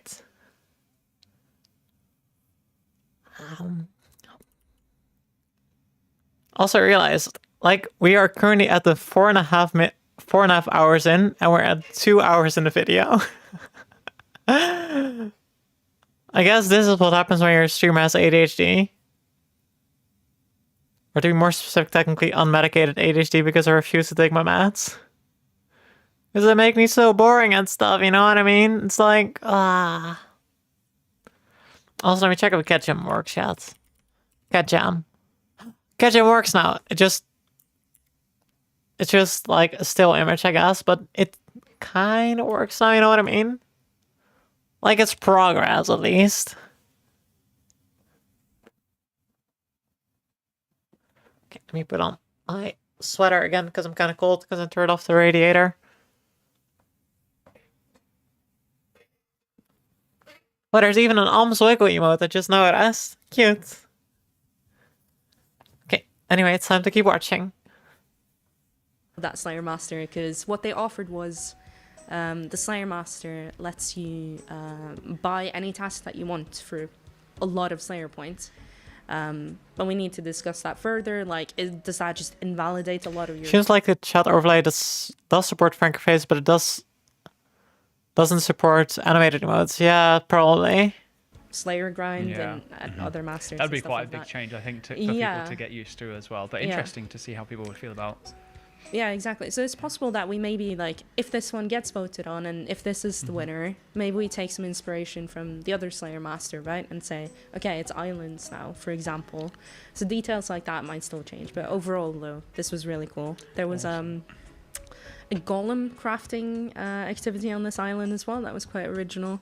So, yeah, a lot of things kind of combined together to make this a really appealing design. I just can't believe the quality of what we've received. I don't know from, we've had a shortlist for Golem that crafting was we do. hard, and they're presented in different styles, people with different approaches. It's inspiring to just see how many people are so passionate about this game and willing to put so much time into creativity and genuine design going on as well. So there's been so many islands as well where individual design decisions are I do think that the RuneScape community might be one of the most creative game communities in terms of like stuff like how much they love the game and how they like want to have like new content and like the feedback they can give. Like I really love the RuneScape community a lot, or at least that part of the RuneScape community. Really cool and like stuff that we could definitely see fitting into the game, even though like the wider island didn't get picked. I think there's definitely parts where we might want to take their ideas or like borrow them or ask them for permission to borrow them in the future, right? Or like that meme is like, this is your homework, this is my homework. This is my homework. Combining their homework, let's go. No, but honestly though, like the passion and creativity has been amazing and really inspiring as well. And it's really cool to see. We have an absolutely phenomenal community. Great. So very grateful for how passionate everyone is and the energy that they pour into it. You know, from all the artwork that gets shared, you know, yet alone these amazing island designs, which I'll let Kieran introduce. Yeah, this one. so our fourth shortlisted entry is Slime Spire by Will. Elena, again, what caught your eyes? Tell us a bit more about this one. You know, the RuneScape community is also kind of like, what's funny about like the RuneScape community will always keep hating on RuneScape itself. But if a non-player hates on RuneScape, oh shit, they'll be like, oh no, don't you dare talk about my game. Like, I don't admit I'm not really on that part of the spectrum anyway, of like in regards of like, I'm not gonna be like, oh no, I'm gonna viciously defend it. Don't hate our game, exactly. Like, RuneScape players will always find something to hate about the game, like something to hate on or whatever, like whether it's the PvP community hating on skilling activities or skitters hating about like having to go to the wildy for skilling content. Just like I still feel like Mage Arena 2 and Mage Arena 1 should be taken out of the wilderness, but that aside. Yeah, like it's a very diverse and creative community. Watching an arcane Oni build and this super good guy just discovered Eleanor as a pole blade. How did he only now discover it? It's literally like the best possible arcane weapon you can get in the game. So I tend to start with the thematic, and this one's very unique. This one's all about sort of slugs, I suppose, and snails. Hell. And it's quite a hardened rock out in the ocean, right? Like quite a... Oh, me and Mod Other, we were talking about this internally, and it kind of feels like things on this island have survived despite of the hardship of the island. It's kind of rugged and a difficult terrain. You might see as well here, just like many of the other designs, there's an agility shortcut. We hear you, people want agility. There's an agenda here, actually. Yeah, or, sorry, not shortcut. Yeah, agility. Oh God, lap? What's it called? Course. Course. Yeah. My God. There we go. Yeah. There's an agility course. There is a new creatures to fight. So the slugs or the snails rather. There's the I forget what it's called. Shepherd. Oh yeah. So the chests as well. So the idea is that you kill different things, you do different things on the island, you get keys, you unlock this chest as well. So lots of cool stuff here. I for sure really just enjoyed the map. He's very happy with it. It's fun watching him experiment with the L2 skill. He just ate a boss with it after he realized how much range the leap has. Sorry, it's off topic. Oh, need to apologize at all. It's always cool to hear stuff about Elden Ring. But like, yeah, the leap of that is so good. Like, that's also like how I navigated like one of the Scarlet Rod Lake thingies. I was just like, okay, L2 spam, wait for the end animation so it won't go back. L2 again. It's honestly great. Take care. It was so different and so interesting. Well, amazing. Thank you so much for letting us have a little bit of an insight into your thought process behind all of these. And if you want to take a closer look at all of the entries, you can see them in the blog. And I believe that should be, if I just remind myself really quickly, ! Sailing, fully enough. I should have just known that straight away. But I want it to be absolutely certain because I made a few mistakes today. Just like the name of the previous one, Worms. I said Craig, and is it like meant to be Craig? Craig? I don't know. Anyway, we'll figure it out one day. Yeah. You know, we'll ask the designer. And a step back from the second version of it, second chef's kits. Oh, absolutely. Except for when you're navigating like an area, then you gotta wait for it to not proc the step back. We'll ask the player designer. We will, and you'll be able to vote on which one of those islands should be the one that wins, and that will be immediately after the Winter Summit that we're in right now comes to a close, and we'll let you know when it is live in game. Yeah, we'll say bye to you now, Modelina. Thank you so much for joining us, and you might want to take Modjad with you. Yeah, as we well. need a little bit of space for what's coming, I believe. So good luck. Thank you. I think we're going to need it. We do need the good luck. Okay, all right. Free stuff. More free stuff. It's our final giveaway of the night, and we have got a winner. So the You Choose Lumbridge Castle set is going to be going over to T-Wiz. Congratulations, T-Wiz, and that's Wiz spelt with a number 1. You have won yourself the You Choose Lumbridge mini brick set, which is absolutely amazing. I also won the brick Let's also set. look at the prizes on here for winners of the player-designed island competition, alongside that island concept that is being added to the game, of course. They can get an amazing Starforge PC, full setup. There's also keyboard, mouse, other peripherals available. Ooh, I like the keyboard and mouse as well. And then we're giving away membership for the Wait, third, I believe, chat. runners-up. And then... Wait, chat. Oh. Setup. There's also keyboard, mouse, other peripherals available for runners-up, and then we're giving. Look at this. Oh wait, I was gonna say, look at this. It's even like, there's even like depth to the keyboards to the keycaps. And then I was like, oh wait, no, never mind, because I thought they were like indented to have the letters in there permanently, but it's probably just like what's it called, sub die or something. Double die, double dipping. It's kind of sus looking. Wait, why does it look kind of sus? Away membership for the third, I believe, runner-up of the competition. Yeah, we have joined forces with Starforge to offer... Like it's spreading its cheeks. Oh, you mean the... runner-up of the competition. Yeah, we guy have called joined again? forces with Starforge to offer the Zuck? I think he's called Zuck. final winner a full Yeah, like RuneScape, that guy's old school called RuneScape Zuck. PC bundle plus a mystery prize on called Starforge as well, Zuck. which we can reveal is this old school RuneScape inspired keyboard, which we're going to share more on in a minute. Like, yeah, it's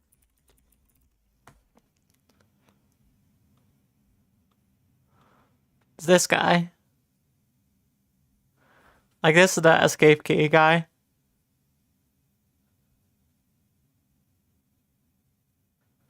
I do feel like some people should make an edit of him. Like I feel like this is something that could be edited into a certain meme. I'm not gonna name it because I'm not sure if it's TOS, but I feel like it would be a funny thing to edit into a meme. each shortlisted winner, as I mentioned, is also going to get themselves a Starforge desk mat, as well as the old school inspired keyboard, and 1 year of membership each. I'm daddy, Dang, that's a wild response to Zuck. But that's not it for our collab with Starforge. While not a part of the prize, we wanted to share some of the new pieces coming from this partnership. And the best bit, they're available to order right now. So type !Starforge in the chat now to get... I think you might be the first person ever to call Zuck daddy. Like, most people call him, oh, that fucking bastard keeps killing me. Get more information. So first up, let's have a look at that epic old-school inspired keyboard that we just mentioned. Wait, so is this just only about advertising and stuff, or what? I am going to be spending some of my own money on this because it's phenomenal. This is the keyboard that is going to acrylic, or I'd have to admit, it does look like a pretty computer. Create of these with merch. It's next. Yo, Starforge. Kiss. Okay, continue. Right. Okay. I'm a little bit worried for this one. I'm not going to lie. Yeah. Why? Slightly hold on a second. concerning. Oh, you're bringing it. Okay. Now I'm curious. You're carrying the goods.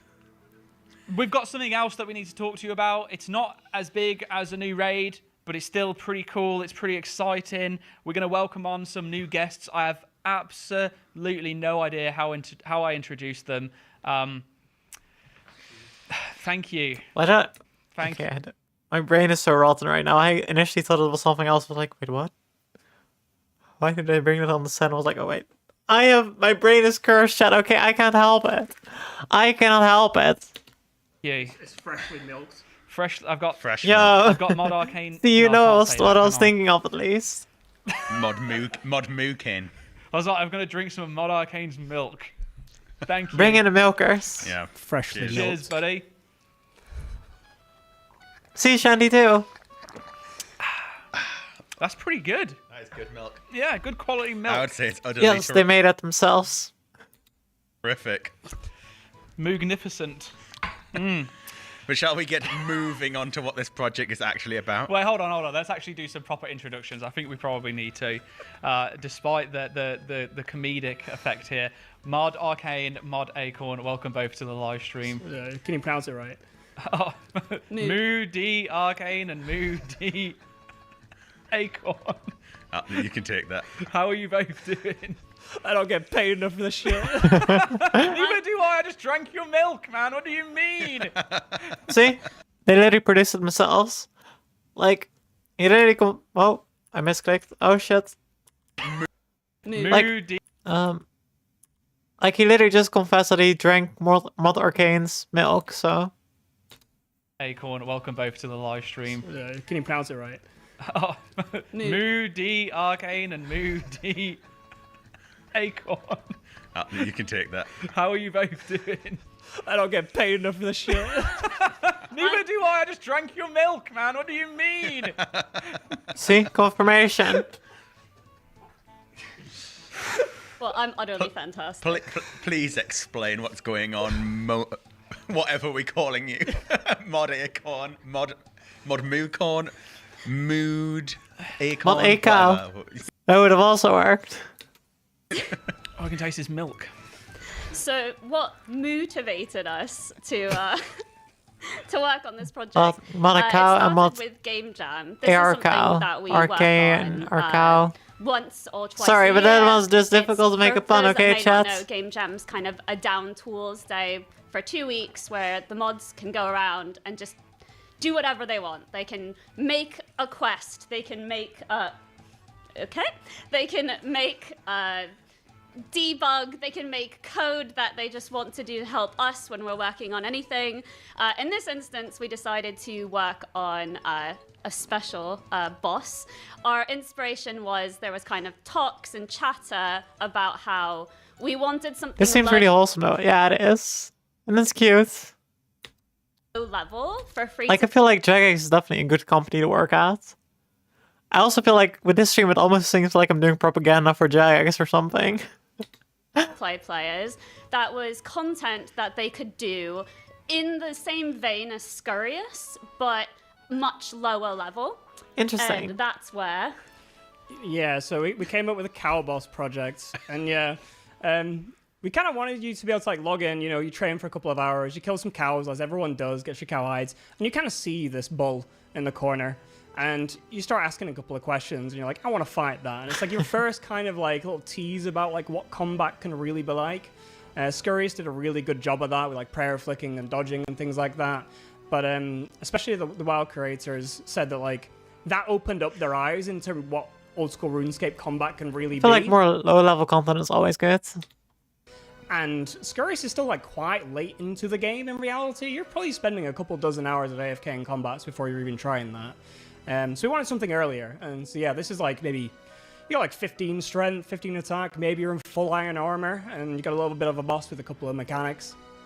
We also wanted something that's like easily accessible in the sense of where its location is, something that you can see right there as you're doing your regular training. So as you can see in the art that was shown there, it's like in So I feel like you might become like a low level training method, which is a good thing. Because like anything over sand crabs. You're already there. You're already doing cow killing, and you see something that looks a little bit more menacing, something a little bit more aspirational, maybe, as you gain into your combat levels. So that's where we settled on for this particular piece of content. The other thing we have with this content is the Ides of Milk.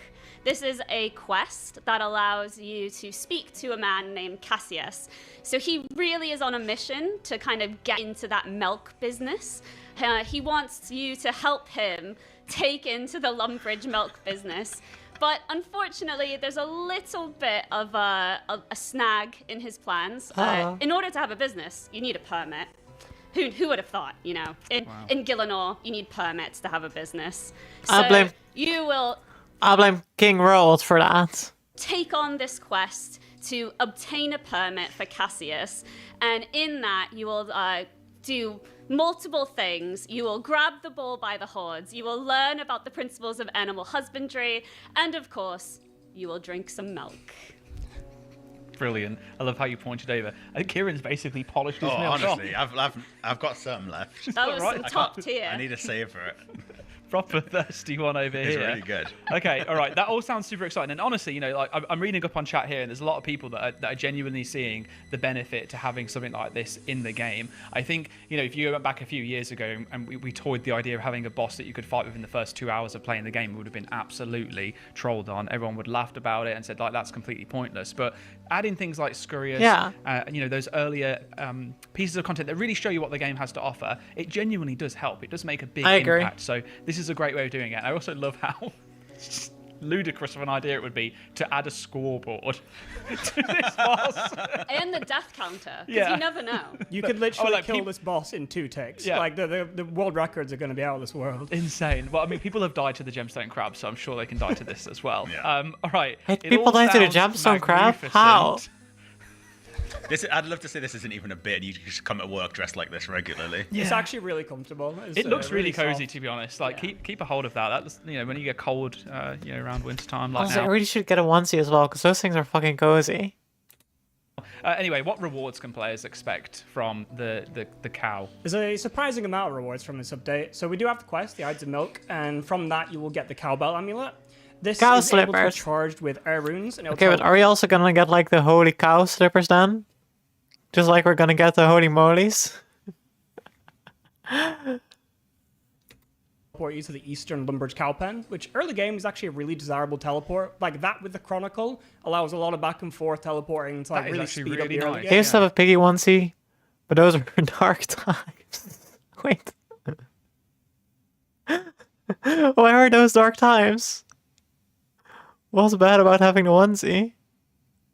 To be fair, if I would get a onesie, I would definitely get like a Pokemon onesie or something. But obviously it's locked Because I would become Piggy Danny. But why the evil emoji with it? Like, what's so evil about you becoming Piggy Danny? some gameplay, you gotta kill a boss, you gotta do a quest, and it feels like deserved, right? Then... Don't forget ticking. Oh, yeah, it has one extra effect. Whilst wearing the cowbell amulet, you get to milk cows 1 tick quicker. 1 tick quicker. 6 ticks instead of 7 ticks. That sounds a little bit broken. It's huge. Absolutely massive. Milk stonks are going down. You're literally going to ruin the milk economy. Dual-wheeled milking. Oh, that's dangerous, chats. There's some other rewards. We got some cow slippers here. They're just a cosmetic. They're very cute. There's a lot of different variants of them as well. We have quite a few different they're cool. alternative The bull ones are kind of versions cool. of the cow slippers that you can toggle between. There's also the rump steak, which is basically just some low-level food, but it's like it hits above its weight in terms of like its level requirement because you have to get it from a boss as opposed to just fishing tuna or something like that. There's also the new letter, which is equivalent of like Steel Defender. It's just slightly shuffled stats. Obviously not overly desirable and you'll outclass it fairly quickly, but considering how low level this boss is, I think it actually has a bit of a place. And of course, the bottomless milk bucket. A legendary reward. I'm sure this needs no explanation why this is such a desirable upgrade for any account, completionist, min-maxer, anyone. Making cakes, Think about all the inventory space that you save. butter, churning butter, making like, cheese. like absolutely everything you can imagine you can do with this bucket. Personally, I can't wait for the bottomless bottomless milk bucket. I think you need one now, mate. Do you want the rest of mine?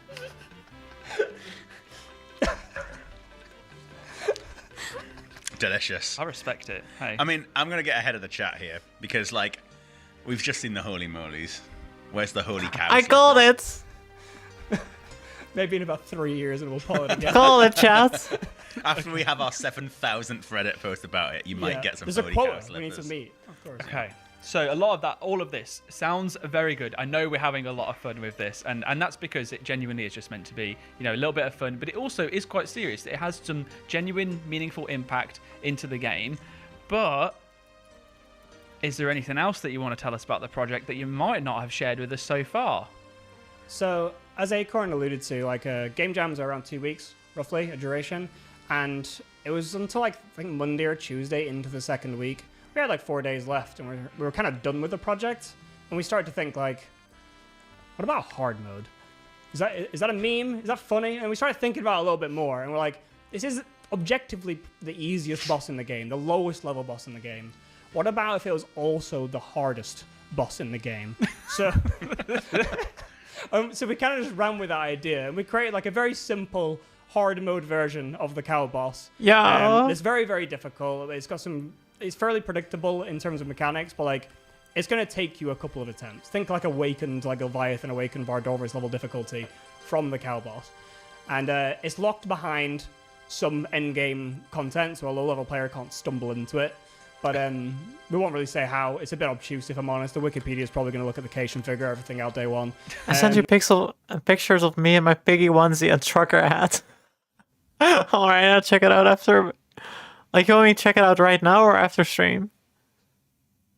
Obviously, I wouldn't show it on stream because it's private, since you're DMing it to me, but I can check it. Oh, whenever. Okay, let me open Discord in that case.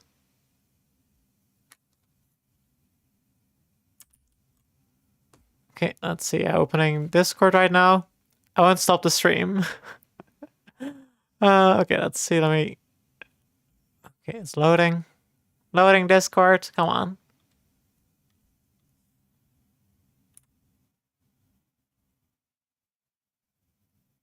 I love that hat. I don't see what the problem is, though. Also really like your makeup there. It's good.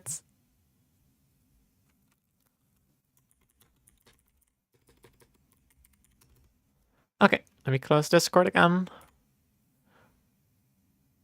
I just got so he gets sassy. To be fair, you do look a bit sassy there. I do see what you mean. But well, it'd be really fun to watch the streams immediately of people tackling hard mode cow boss. And bratty. Are we allowed to relate to the event that we? You're always bratty, so that kind of what changes. Had last week? Sure. No? Yeah. Why not? So we basically had like a bit of like an internal playtest, and some of the content creators gave it a little bit of a go, and no one managed to complete it. No one managed to beat it, and it was just a bit of fun. So we'll see how that goes on launch. To kind of like put it into perspective on how enticing that version was, we were actually in the section talking about Raids, the Fractured Archive, and there was an opportunity to do a very, very early prototype of what we envisage one of the encounters could have been like. So it wasn't like they were getting the full experience. It wasn't even a full, full boss. But it was Raids 4. I was like, you're trying to figure out that's what kind cool. of stickers it is, because it's like a cat with a mustache or something, right? Kind of looks like it, at least. Cool. And then we said, but we've also got a hard mode cow that we think no one is going to be able to defeat. And guess what?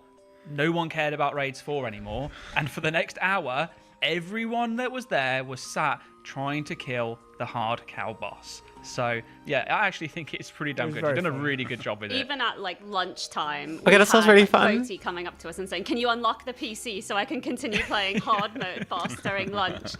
So it really was one of the most successful little bits that we had done as just part of a silly game jam idea. Yeah, and you'll Okay, see but it in like you can tell that a game development company has like early love for the game itself, and also like cares about the developers when they do a game jam every year. in the blog. Like, that's a green flag if you ask me. Because Game Jam we typically treat like separately. We would have its own kind of like dedicated blogs and talking about stuff that the devs have been working Also, through. regardless of how many positives and things I say about Jagex, I swear I'm not sponsored. We will still have that, but this one was like so basically done. It was so like ready to go, and we just thought, why the heck not? Let's just see what people think. So yeah, there was one thing keep coming up in the chat during the rewards, and that is there a pet? There is a pet. Cute. The pet's called Beef. Beef. It has a bow tie. Oh, everyone's gonna have to grind this pet. It's gonna be so cute. It sounds really cute, yeah. And does the pet come from the normal cow? Yeah. Yeah. Okay. Does that? But it wouldn't be available in free to play. It wouldn't be available unless we changed things, but... Yeah, okay. Well, in the blog, it will talk about which rewards are and aren't available for free-to-play members, because a lot of those are going to be members only, despite the boss being available in free-to-play. You know, that's more of like an experience thing for them, as opposed to for, monetary gain or rewards and stuff, right? Yeah.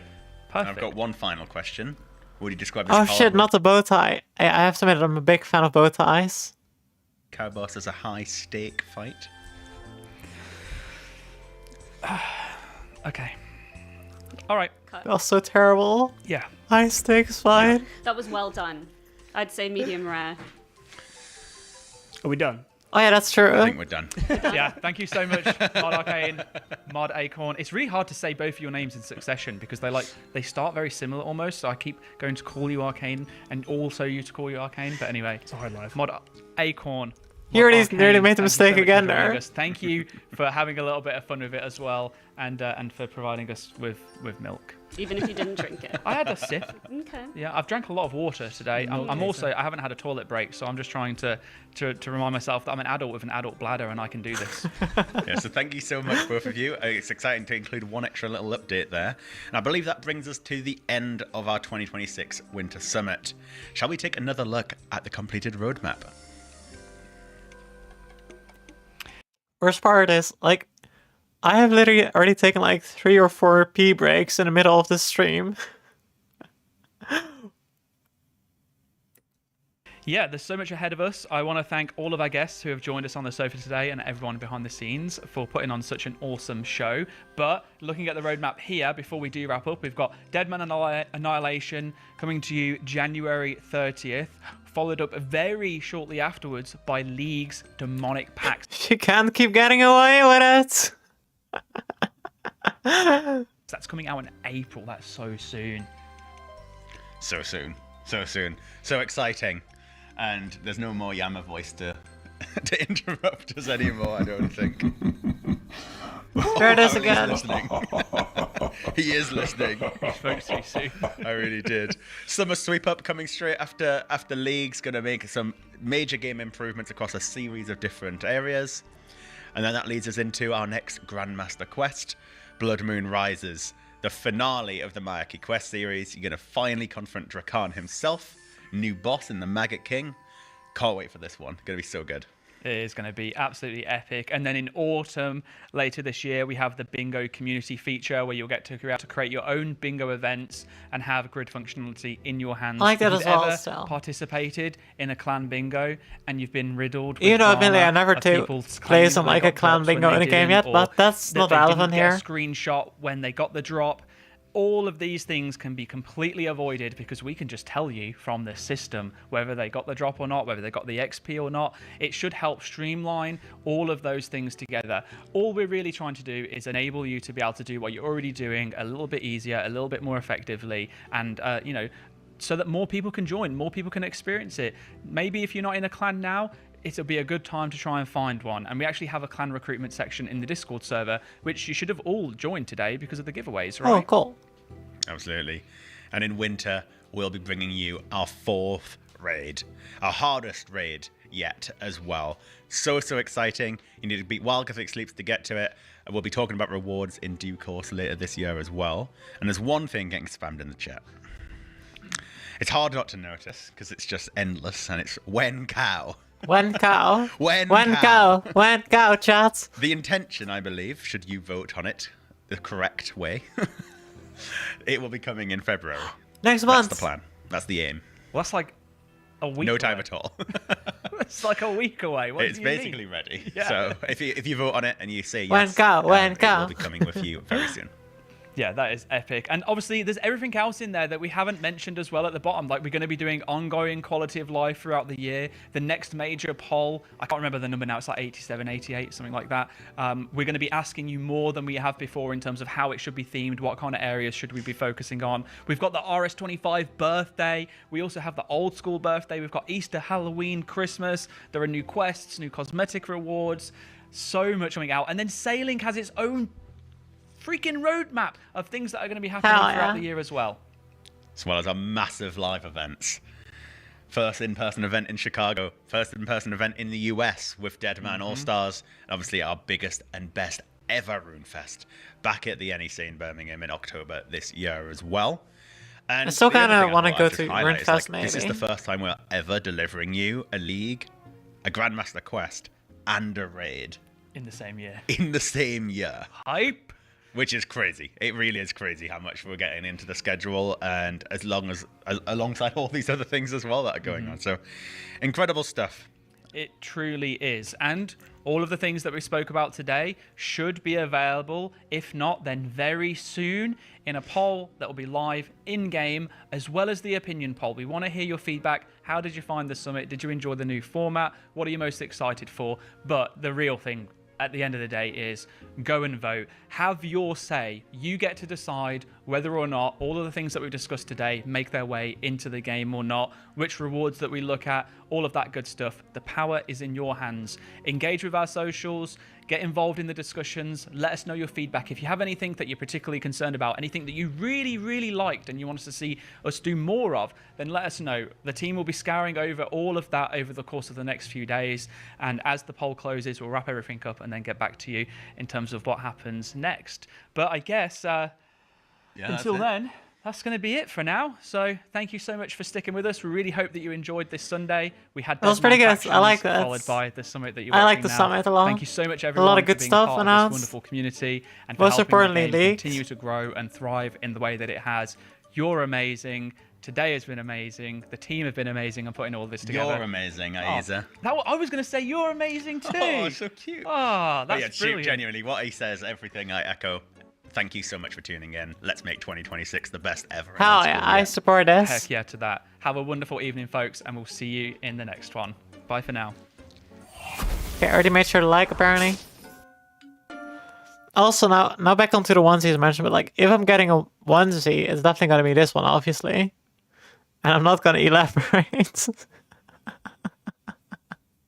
Oh, I'm so immature. But you understand why I'm getting Vaporeon, right? Oh, I am so immature, Chaz.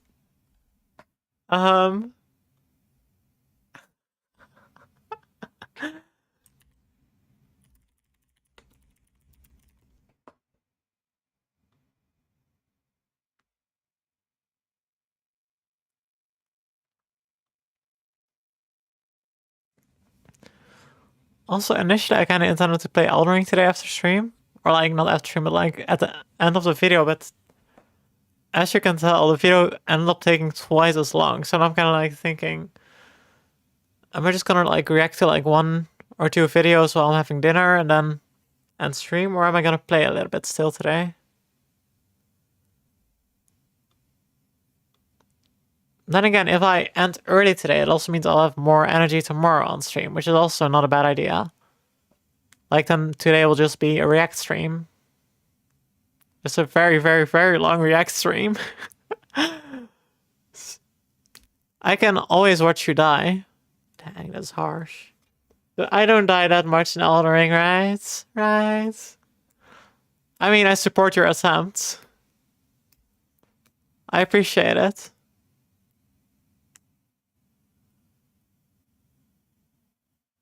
I don't have any deaths today. Like, that's from... I forgot what... Sekiro next. Like, after Elden Ring, I'm gonna take a little break from Souls-likes, and then I'm gonna play some... what's it called again?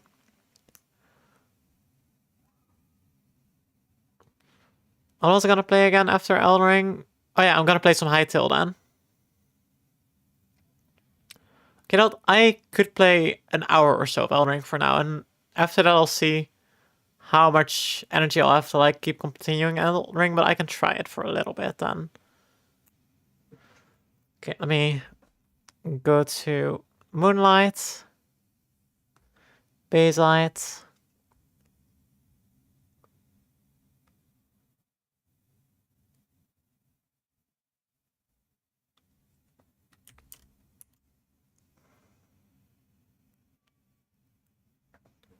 Okay, let's see. Let me get my controller. Gaming.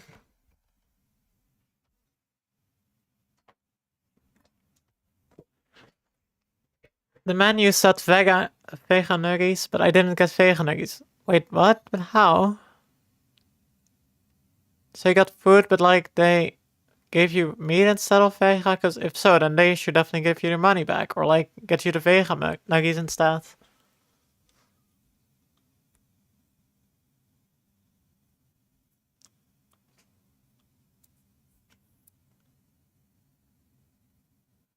And they gave me Vega stuff, but no nuggies. Oh, wait, that's so rude. Like, you clearly wanted your nuggies. With Szechuan sauce or something, probably.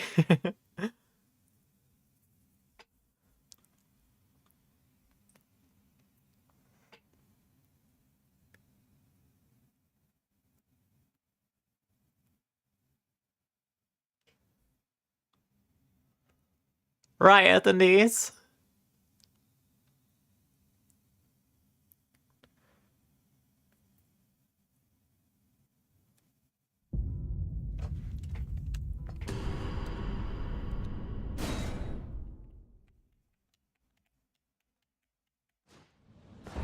Okay, so oh fuck, it's crumbling firm as well. I kind of thought I already like had completed this, but then I realized wait, I didn't complete it except for with Bobani.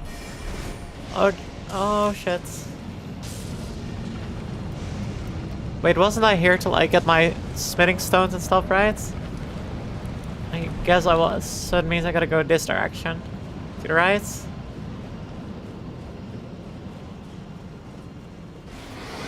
Right. Or is it not to the right? It is. Nope, not there. Is it in here then? I know that was a dead end. Oh shit, chat, oh shit, chat, I'm cooked, Or maybe not. I was joking, clearly. I was testing y'all, chat. I am not cooked. I'm never cooked. I am only cooking at this point, chat. We don't die in here. We only kill. Bwahahaha.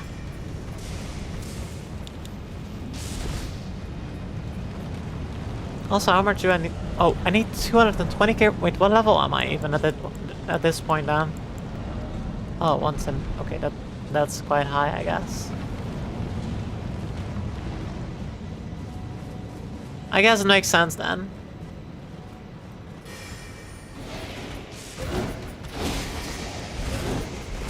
I guess I gotta go up on this side in that case, alright? Or... that's where I came from, so I gotta go back here then. Right? Oh yeah, there's an elevator there. Oh, wait, pretty sure this elevator led to a dead end. Wait, there's something down here. Right? Oh no. I guess not necessarily, no.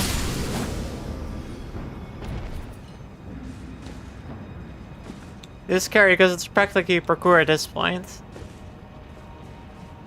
Looks like if I go down here, no, yeah, that doesn't lead anywhere according to the map.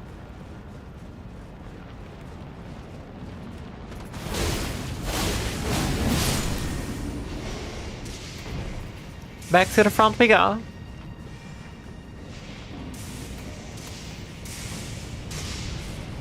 And now I gotta figure out where to go from here after I rested the Grace. Okay, so we can go... where do we go from here? Is this the way we need to go? It kind of looks like it, right? I feel like this is probably where we need to go.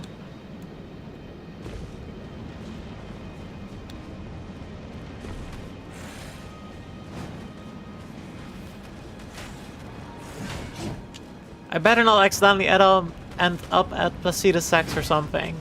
Because if so, then I will feel very scammed.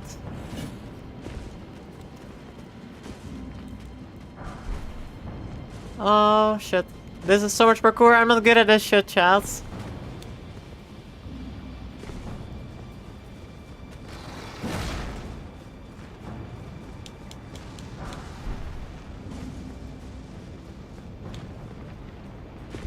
Okay, next side of Grace.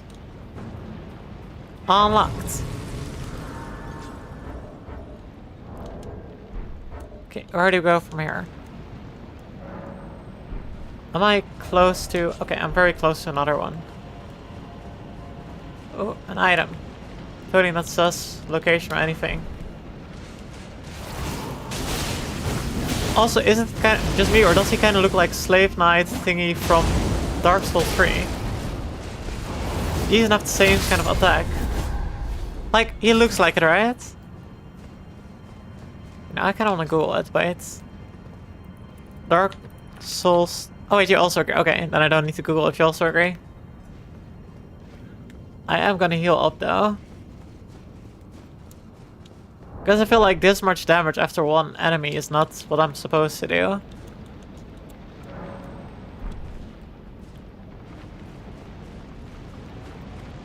So what talisman? Okay.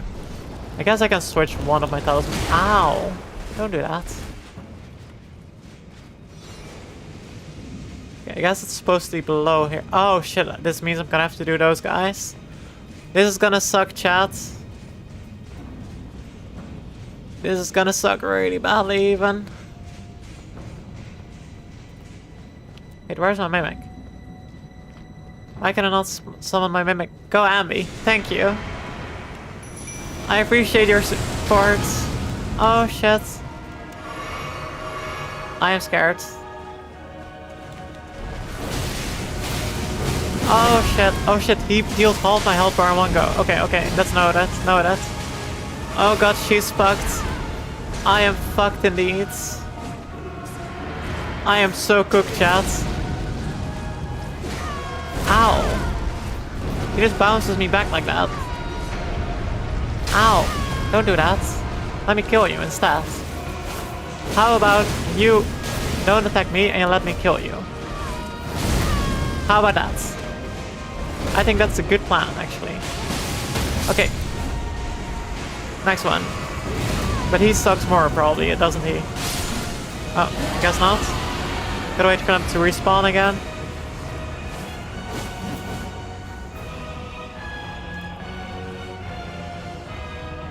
When are they respawning? Okay, time to use bleed.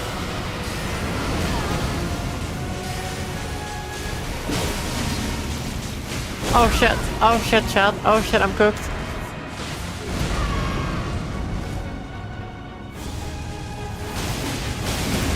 Okay, die. Okay, one left. Oh, never mind. Oh, I guess I'm not fucked. I guess I was... OMG, nice, thank you. I know, I kinda expected to be fucked. Well done.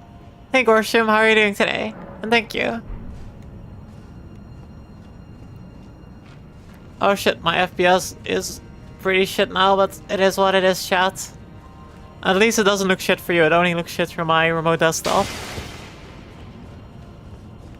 Oh, it's kinda cooked. It's kinda cooked, not gonna lie.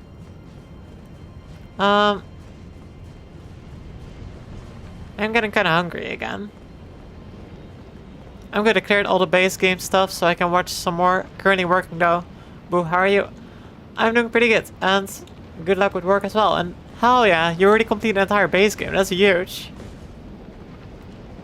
This must have taken a long time though. Is this gonna lead me to the next summer smithing bell? Probably not, I guess.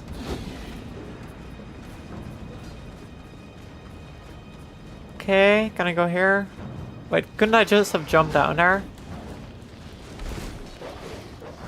Oh shit. This dog is freaking me out. Die. That's a bad dog.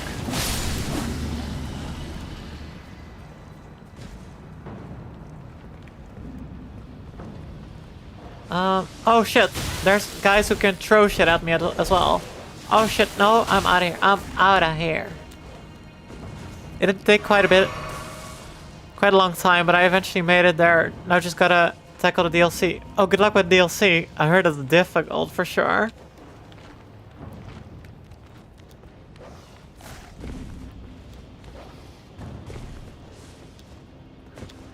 Okay, let me just get a Side of Grace. I think, well, I apparently kind of forgot to use my points again to level up. Let's hope there is something safe nearby where I can spend my points at a Side of Grace. Without dying, please. I've been hearing that too. Hopefully I can make it through. I hope so as well for you. Oh shit, this guy is dangerous. This guy is fucking dangerous. I know for sure. He looks dangerous. He looks like he's gonna fuck up my shit. Know what I mean?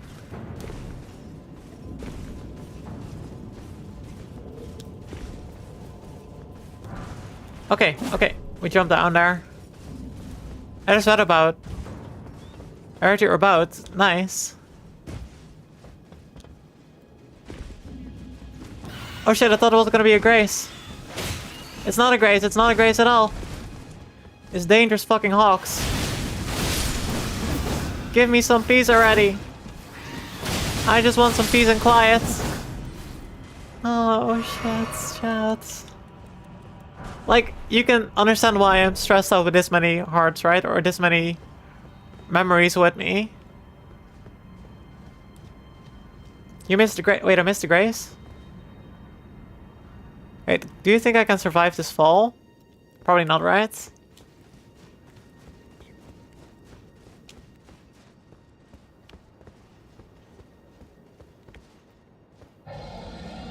Oh shit, there's a dragon.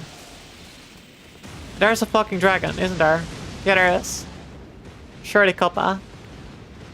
Oh, Chance! Help me!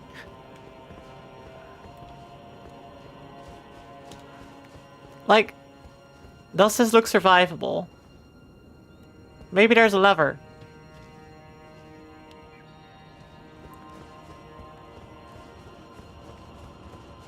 Where's the lever, chat?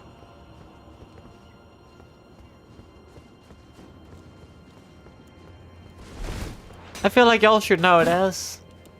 I'm getting some stagger on the stream. Oh, it's stuttering for you a bit as well. Okay, in that case I'll check my settings real quick again. I feel like it should definitely handle this. Okay, let me check this setting in that case. I'll lower the bitrate. Oh, 150 FPS? I know, I never jumped down there. Okay, apparently I was using a lot of Mbps there. Maybe this fixes it.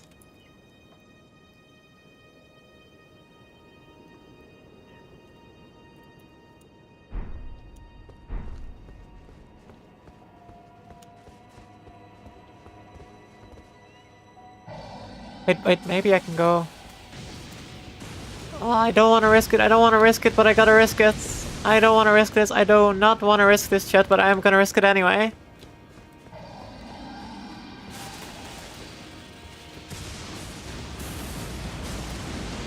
I am not gonna beat the dragon, though, I can tell you this. I am not gonna beat the dragon because I don't want to beat the dragon yet.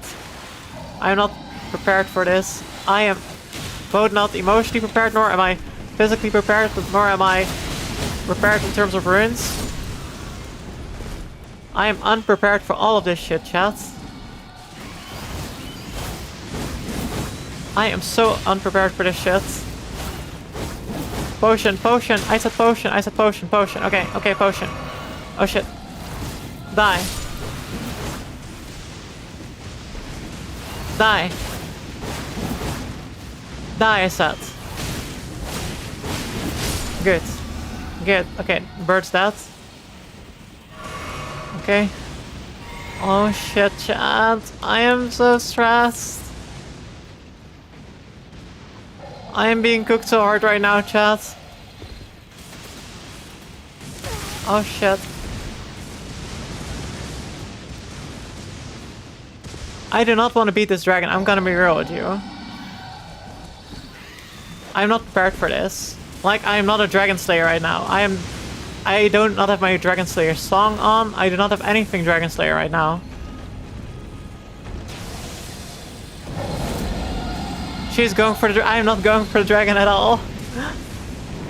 Go left. Wait, why left? Oh wait, there's a graze there, I guess, isn't there? Wait, but maybe there's something here as well. Stone.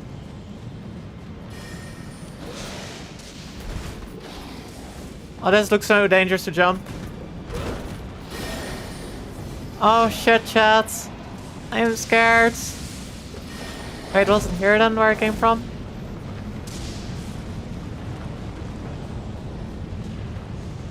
I'm also getting some more lag, which is also kind of bad that my input lag is increasing right now. Or not my input lag, but just like the lag of like how I witnessed it. Oh wait, the dragon flew away. Okay, maybe we're not cooked after all. For now. Oh, that's actually good, yeah. But where's the side of grace? Wait, maybe... Wait, could this be an elevator again or something?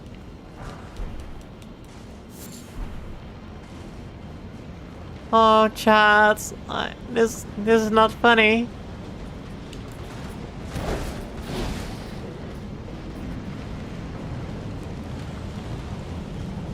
Okay.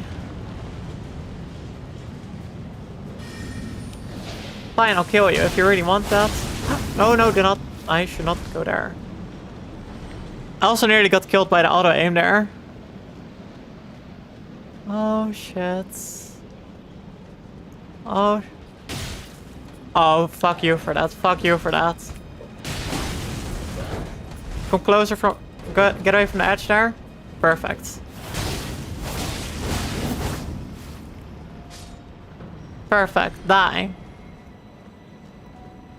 Oh, chat. Oh shit, this is a boss, isn't it?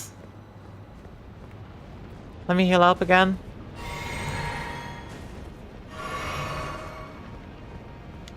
Like, this guy looks like he's gonna fuck up my shit.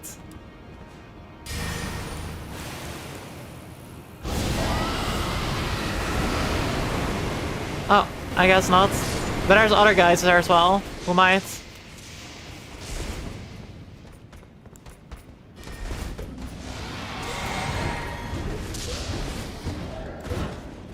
Oh shit.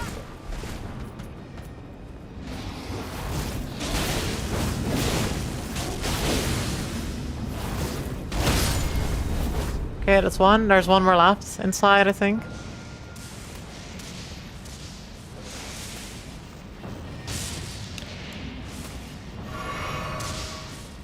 Where is he? Where is he? Here?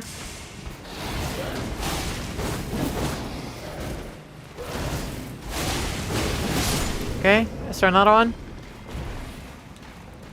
Ooh, another summer bell bearing thingy. That's actually good.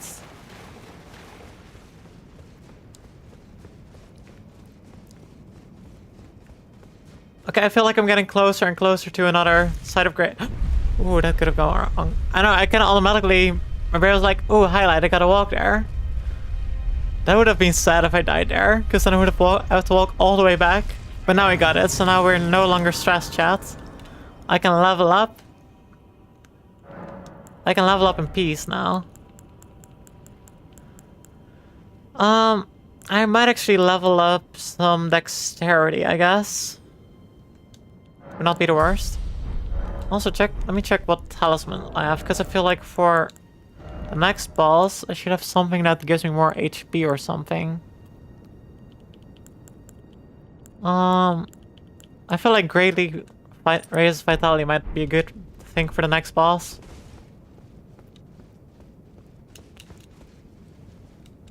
Since he's gonna steal my health anyway. Although first we're gonna have to deal with that one guy. Like the one on the horse, the knight.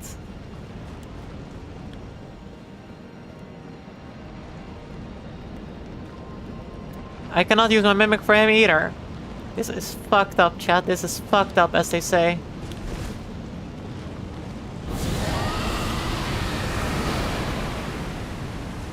Wait, did I just fucked up there, didn't I? Am I doing that little damage against him? He's literally just a bridge NPC.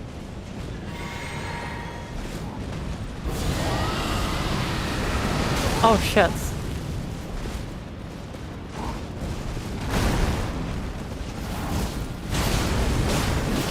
Oh shit, oh shit, oh shit, chat, oh shit, chat. His horse is a literal dragon, you know? Literal dragon horse.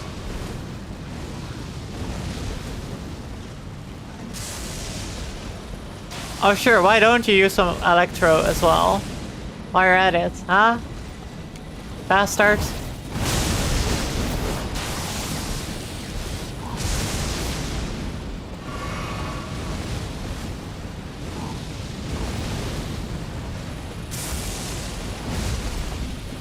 I'm gonna get hit by it anyway, so I might as well get some hits on him while I'm at it as well, right?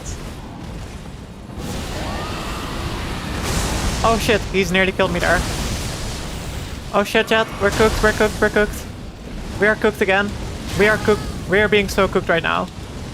There was the worst possible timing as well there. Oh, fuck yourself. Go fuck yourself, boss. Go fuck yourself. With a rusty spoon. Go fuck yourself, boss. You're literally behaving like a boss. It's not okay, you know? You're not even an actual boss. You're not supposed to behave like an actual boss. And fuck your horse especially. Fuck you and fuck your horse.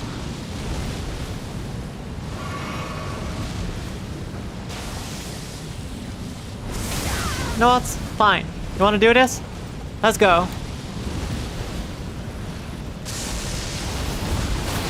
You really wanna do this? Huh?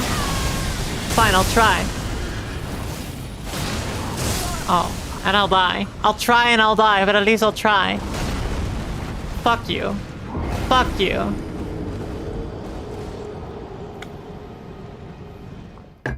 I need my mimic.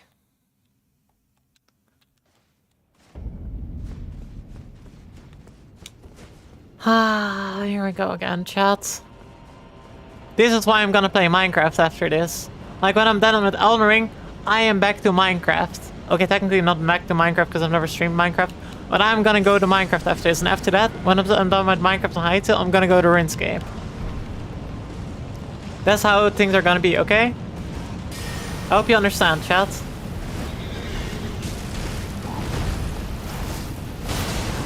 What the hell? He's way too quick. You're on a fucking horse, dudes. Fuck you and fuck your horse. Fuck you.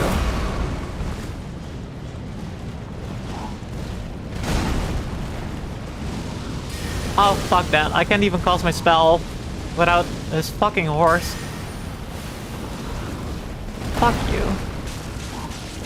Oh, that's perfect. I'm just gonna cheese him. I'm gonna cheese him with my swarm of flies. I'm cheesing him. Fuck this. Fuck this. Because Satyria has just been tested. He does get procced by swarm of flies. Which means it's better than decay. Because decay, while it is a flat damage, it's not a percentage damage. Also wait, let me add another death as well. Because I died twice to this guy already. That plus plus. I should probably add the counter on the overlay as well, I guess. Oh. Yeah. Stream elements. But this guy sucks. I do not like this boss at all. And after that I'm gonna have to do an even more difficult boss, which is even more stupid. Okay, streaming tools overlays. That counter, copy URL. Browser source, I guess. That's counter.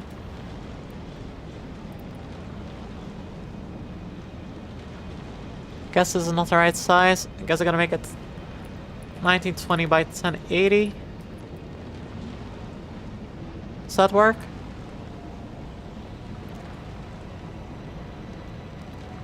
Oh yeah, it does work.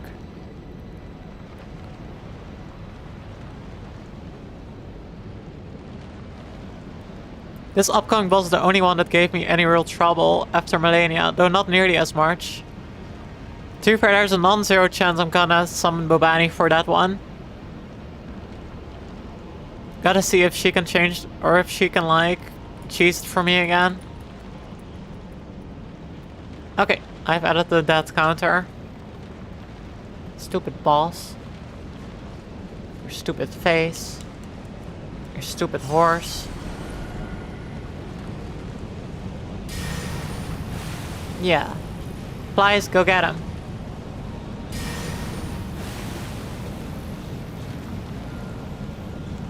Oh, Malakat? Well, Malakat also sucks. But this guy also sucks. Oh, look at the bleed proc there. This is why I like my flies. Oh.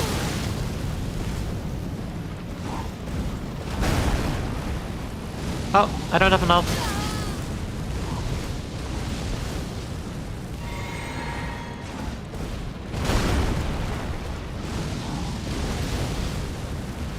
I literally am not. Oh, wait, I am able to drink it just in time. But I'm not able to cast my spell in time for him to attack me again. Like, I need to heal, but I not get enough time because he's too fucking quick on the stupid fucking horse. If you're on your horse, why can I not get on my horse as well? Tell me that.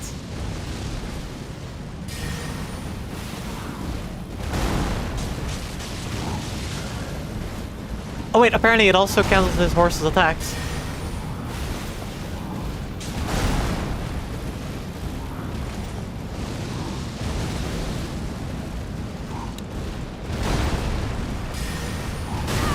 Fuck the double attack. Look at my horse, is amazing. Yeah, this dude is fucking wanker. That's what he is, chat. He's a wanker.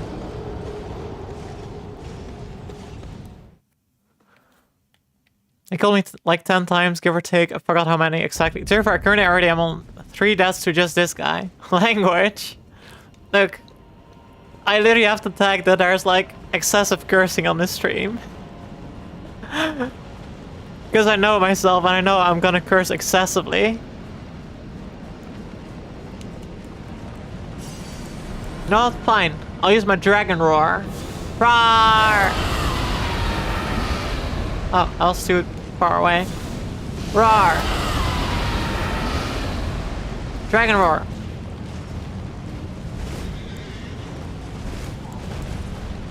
Bleeds.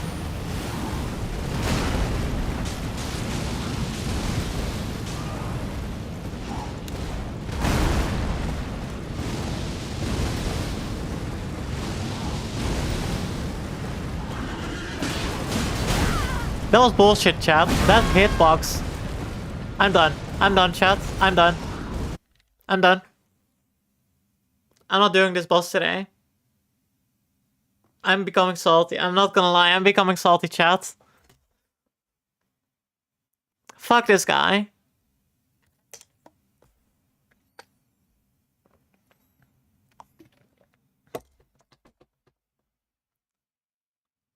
Pat the Ember. Exactly, it's Pat the Ember. Uh-oh, she gamered. I gamered indeed. Now I'm gonna get a FromSoft taunting me like, oh, you didn't close the game properly this time. Oh, at the end processor, blah, blah, blah, blah, blah.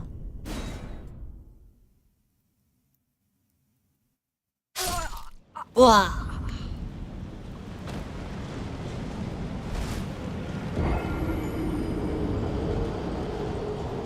I'm going evil Ember mode. I'm done. I'm going evil Ember. No more Mrs. Nice Girl.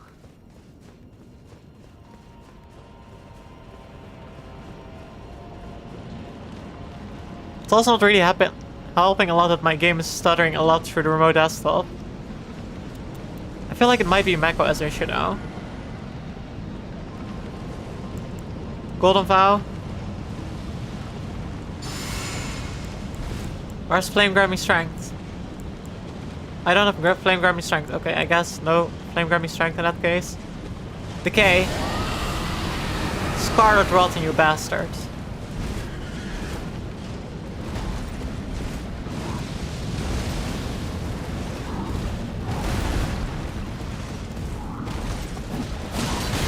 He is way too fucking fast. Like, I cannot even do one attack. That was bullshit.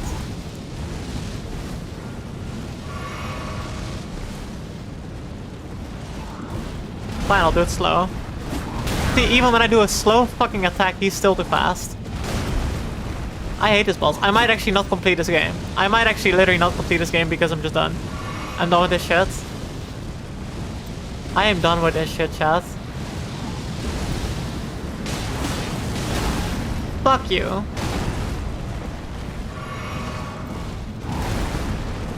You're not getting nice Ember now. Boss, you're not getting nice Ember. You see that? Beat him up. I wanna, I'm trying.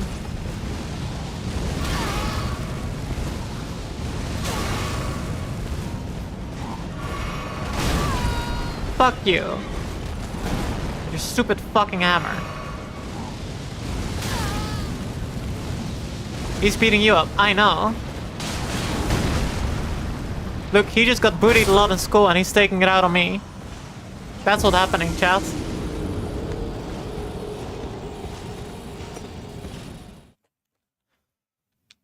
Why are you an angry Ember?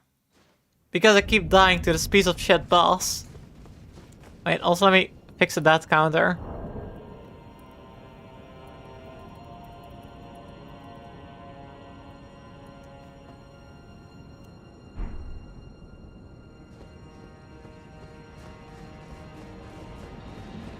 I hate this boss. I hate this game. This game sucks. This game is dog shit.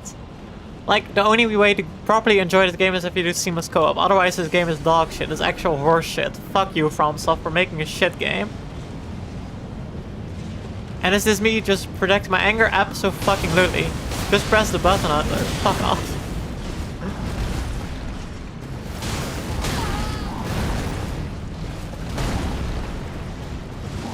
Oh, fuck you. Fuck you and your fucking horse. Fuck your horse. Fuck you. Fuck your mom. Fuck your dad. Fuck your grandma. Fuck your grandpa. Fuck your entire fucking lineage and your entire fucking ancestry. Yeah, that's what I thought. Fuck you. Fuck your lineage. Fuck your ancestry. Fuck your mom especially.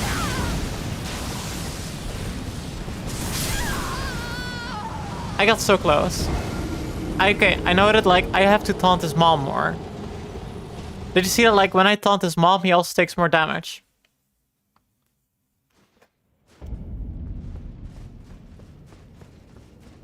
Okay, time to do it again.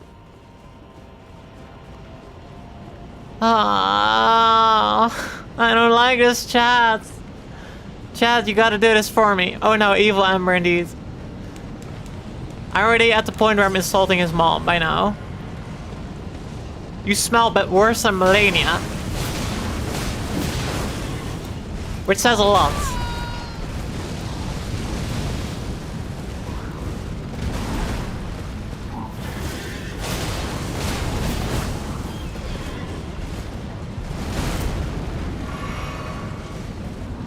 He's gonna spit fire.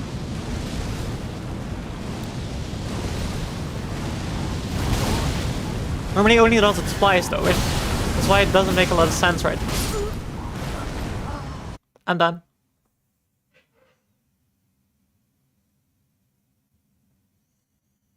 I'm not having fun, chat. I'm not gonna be real. Like, I'm gonna be real. I'm not having fun right now.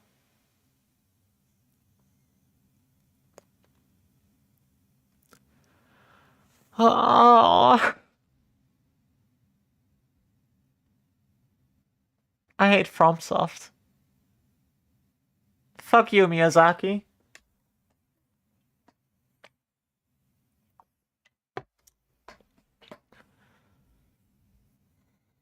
I don't want to play anymore.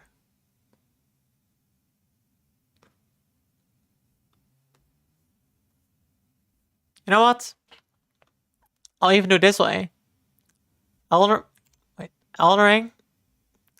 It literally is gonna get dragged to a different category now. Elden Ring is from now on in the torture section. Not even the Souls-like section, it's in the torture section. You don't have to play Ember. You have like, you get it, right? Like there's the urge to keep fighting this motherfucker. But at the same time, I don't want to play.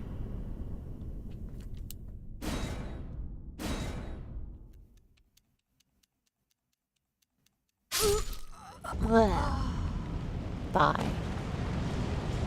I die. And I die, and I die, and I die, and I die, and I die, and I die. Aww. Oh, I'm not having fun, chat.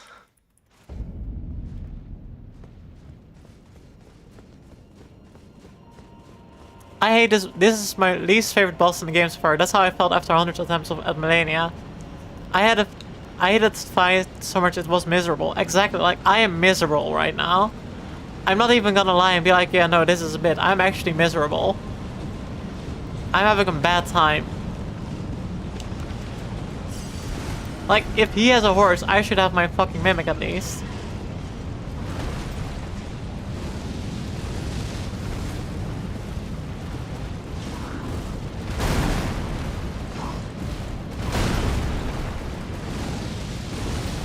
That was bullshit again. Like, the issue is, I don't want to quit playing necessarily. I just want this guy to die. And if I have to use cheat engine for it, I will, chat. I will use cheat engine. I'm telling you that already. I am not above using cheat engine to defeat him.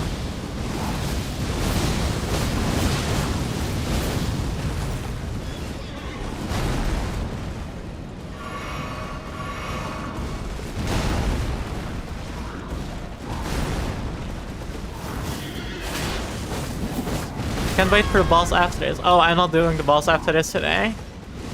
I'm telling you this.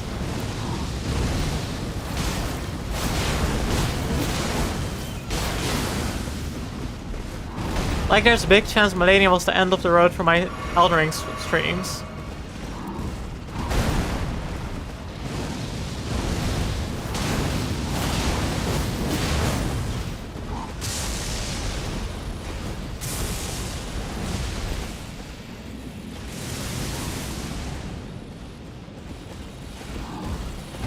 Yeah, why not use electricity as well, Will? Yeah.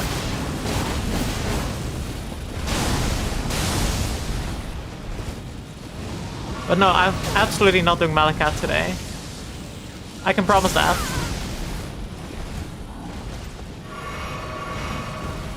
I just want this motherfucker to die.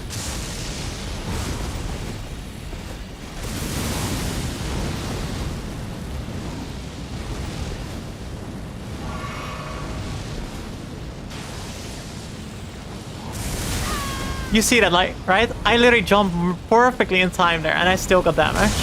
Fucking bullshit. Die, motherfucker. Die. I tell you to die. Don't you hear me? Are you deaf? Oh, fuck this. I am done. I am done, chat.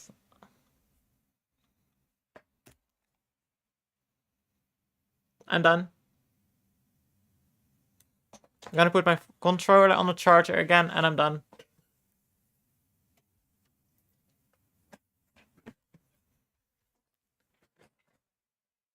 I'm not having fun. Like, I'm gonna be real. I'm not having fun. We need a W. Oh, we need a... Rage quit counter. I'll add it. Wait, hold up a second. Stream elements. I don't know how to make a variable though. It's at like 3, but that's just today. Oh shit.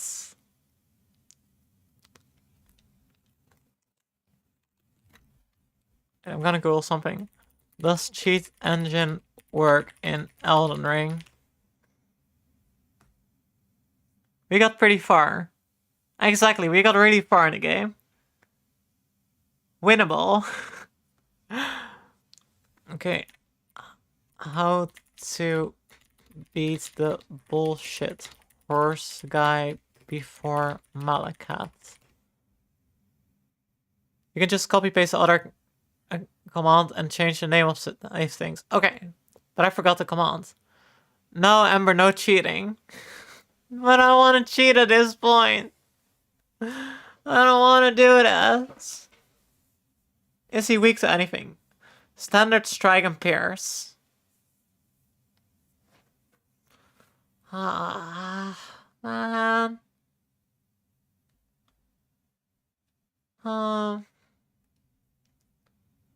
What was the previous command? Because I have no idea.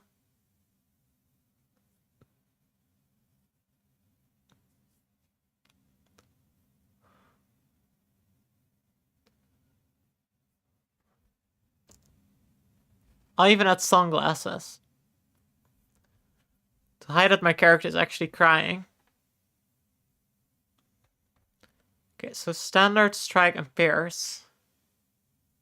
Apparently he's strong versus hemorrhage. That doesn't help then.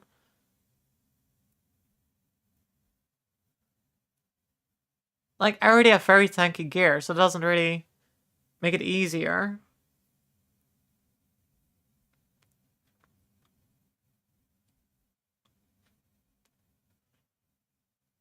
Oh wait, this is not the Draconic Tree Sentinel. Oh wait, it is.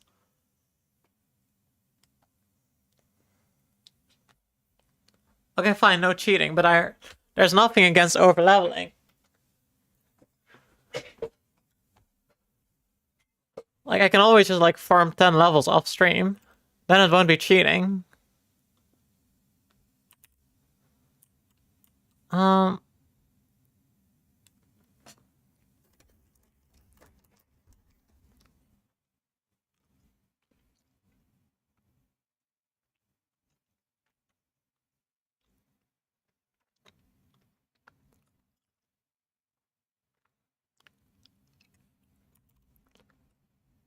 More nights.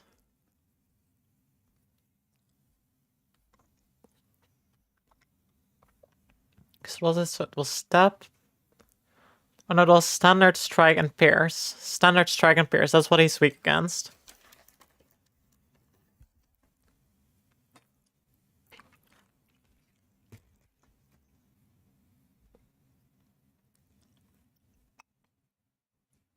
Wait, what do you mean I cannot Starting control stream establishment. Check your firewall or what?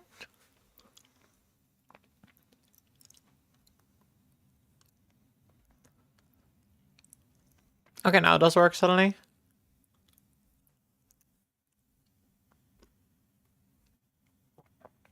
Kubita was still bidding up or something, I guess, then. You could go a Michaela incantation build and be a fanboy priestess. Would that be effective here?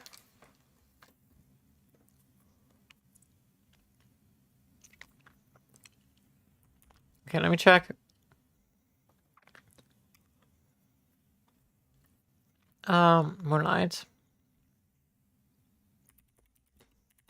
2 Melt, Draconic, Tree Sentinel. By the power of the white fanboy mage.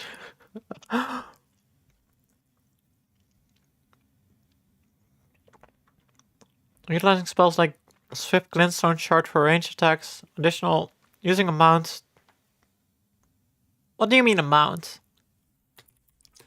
We can't use a mount in Crumbling Farm Azure.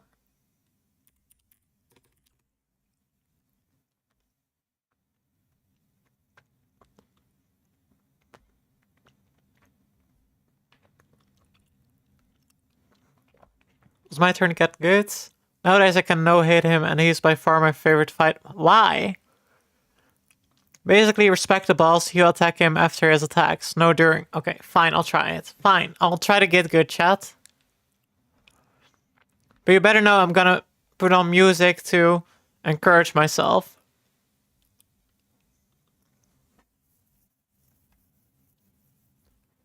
Okay, let me grab one thing real quick. So I'm not gonna go to starting soon, but I gotta grab one from the starting soon screen real quick. Okay, I got it. I am gonna use music. I'm gonna use power of music, chat.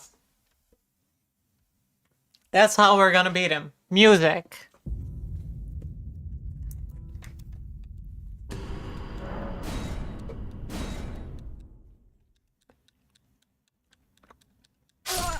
Wow.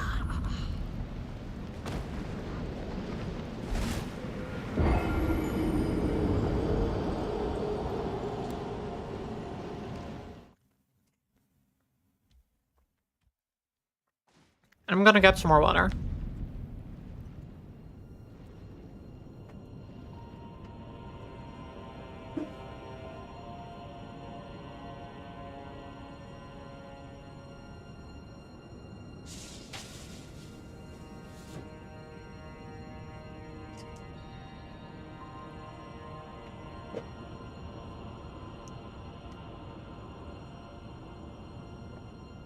I'm gonna become a pirate, chat.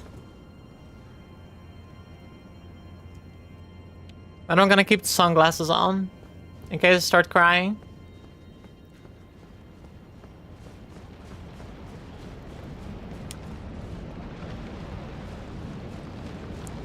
You don't hear the music yet because it's not playing yet though.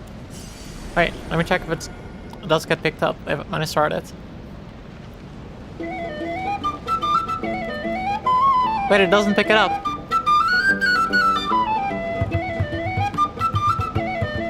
Oh wait, it does.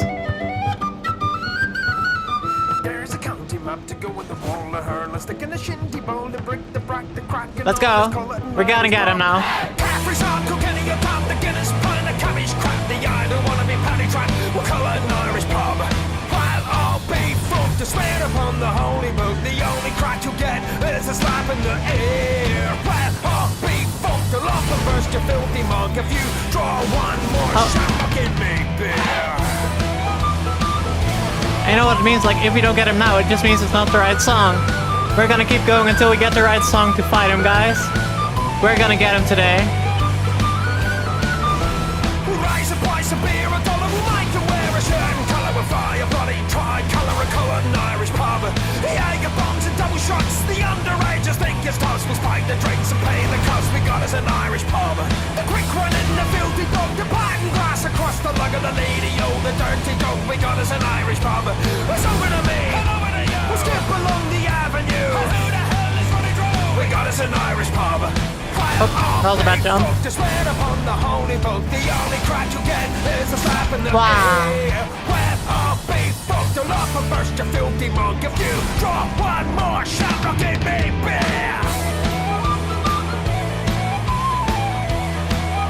I gotta say, like, music immediately makes me in a good mood for that shit.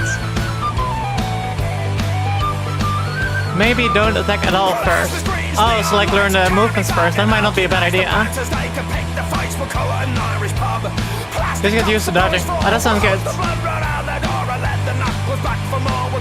Okay, let's see, because this also standard to Pierce, and it's weak to standard and strike. Oh, it also to Pierce. Okay, so like it's weak to the Cold Blade.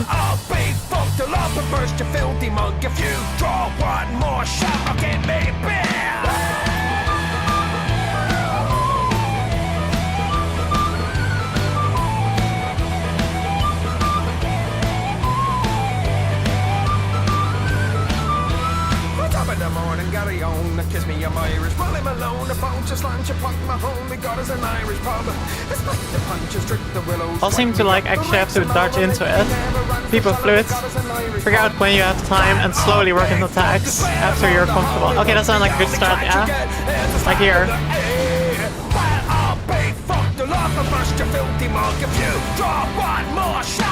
Oops. Okay, not there. Apparently you can use a shield as well to attack. No, that's...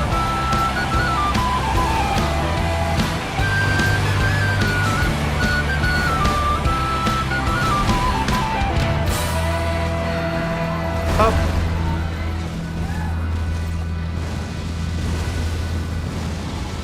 Oops.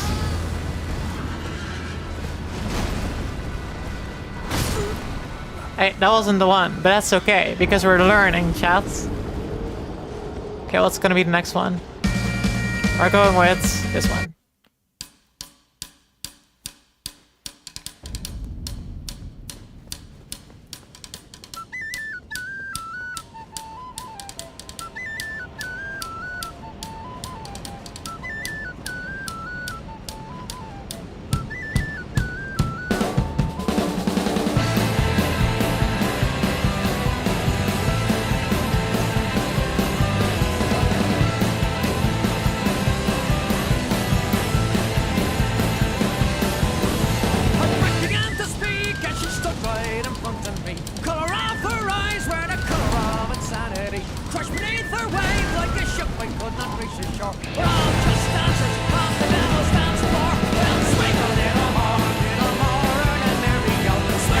Okay, so like one of the attacks is also like more charged one of the normal ones.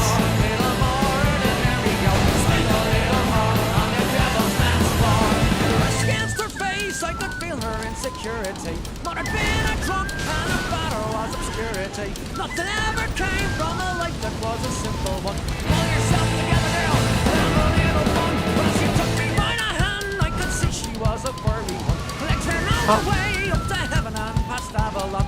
Tell me something, girl, what it is you have in store. She said, come with me now on the devil's dance floor. Well, swing a little more, and there we go. Swing a little more next to me. Swing a little more, and there we go. Swing a little Oh, 4 times even. It's possible to stay next to them because... It's possible to stay next to them because you'll need to be close to punish. So rolling closer is better than rolling away. Okay. Oh. By the chat, everyone can do the count commands. There should be 5-second global cooldown to lower chance of double counts when multiple people trying to do it. Okay.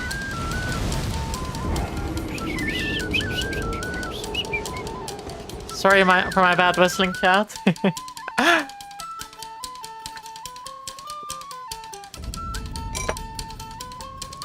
Okay, let's see. What are we gonna play after this?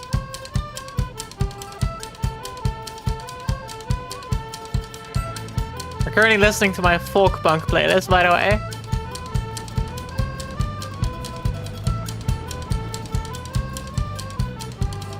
Also, I'm gonna change one thing about my equipment real quick.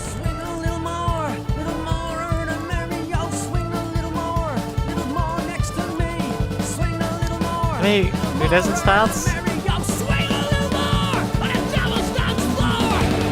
I don't have a lot of successive attacks on him, so I'm going to go with...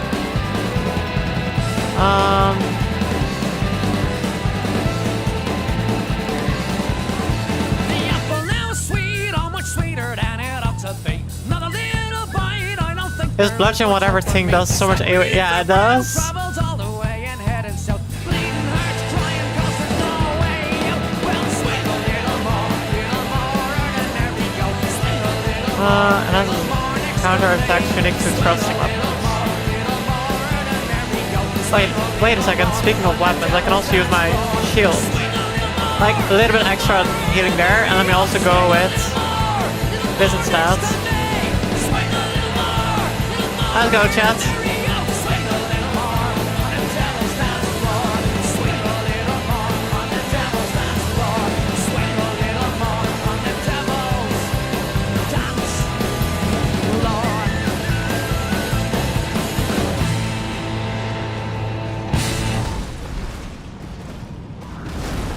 No matter how much money you make in this lifetime, man, you can't take it with you. As John Lennon said, you don't take nothing with you but your soul. Spend it all while you're still alive, man. Vincent van Gogh died homeless, cursed with mental illness. Claude Monet had no money after being the king of Pointilus. Franz Kafka starved to death, racked with tuberculosis. Herman Melville and Henry Thoreau all were broke at their time to go. When my time is at an end and there'll be nothing left to spend, I thought I'll even have enough to pay Nice, for bleed a proc. pauper's funeral. If I die whenever I die in a pauper's grave, I'll surely lie. If I die whenever I die, well, I could leave it, I've been there. I squandered money everywhere. Okay, he's practically halfway now. Penny to my name, my poverty never Ow. will be shamed. If I die whenever I die in a pauper's grave, I'll surely lie. If I die whenever I die, well, I've been well Oh shit. so there's no terror in the grave. And if I Oh no, too bad, that's just me doing bad there. Same here.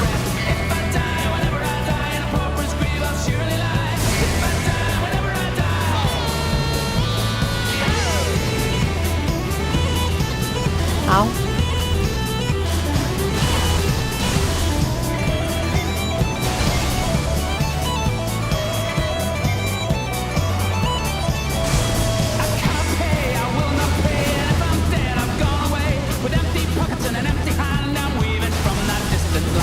Oh dang, that, okay, now it does attack as well.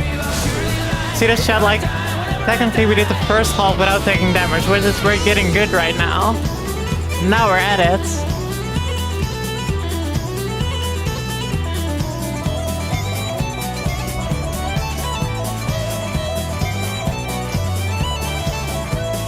I'm not scared and I won't cry because I can't Definitely making progress, exactly. You did so much better. Thank you for your advice, helpful a lot.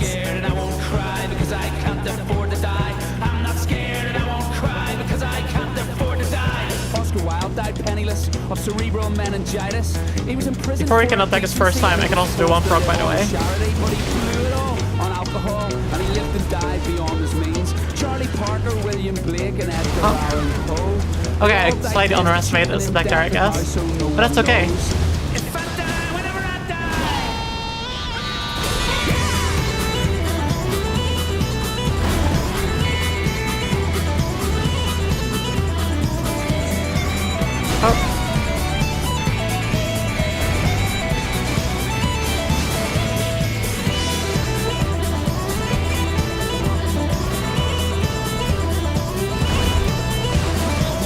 We're nearly halfway again already. To be fair, we're also over halfway our health, but that's okay. Because we're getting good, chat. That's what we're doing right now. We're getting good, as they say.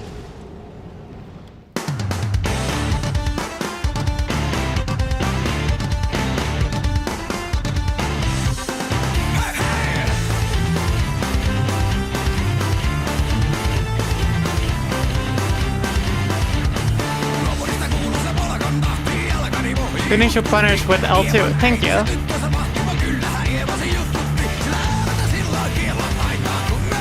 Got jam? Hell yeah.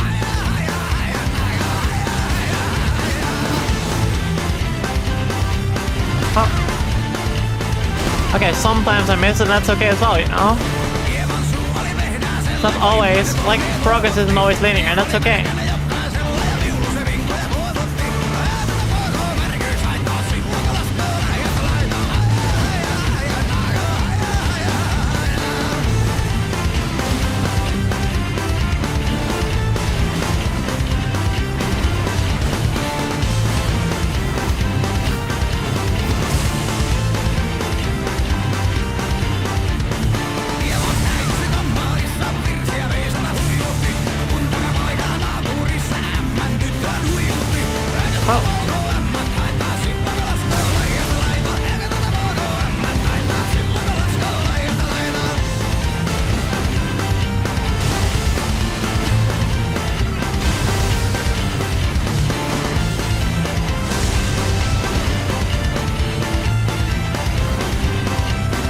he's trying to get distance. He's getting scared.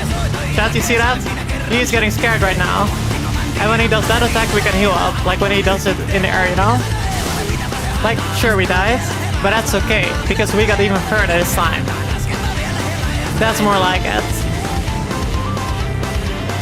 You're dodging kind of early when he's still telegraphing. You need to dodge when the actual hitbox is coming out, not when he scares you. Okay, progress. But that was really good, thank you.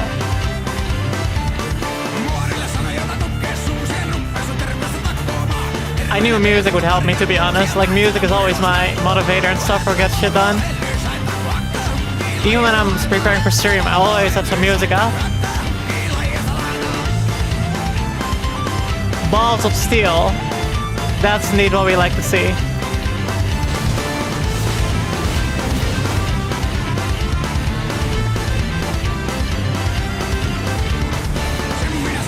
Oh. Speaking of steel balls, time for steel ball run. Oh, so there he is, me telegraphing it.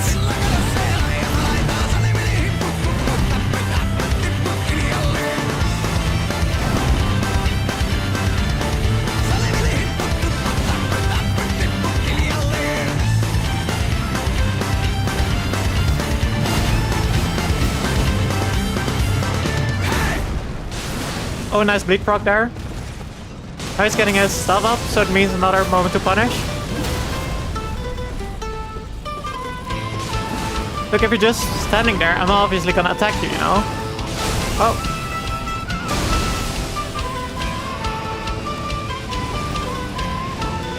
Oh.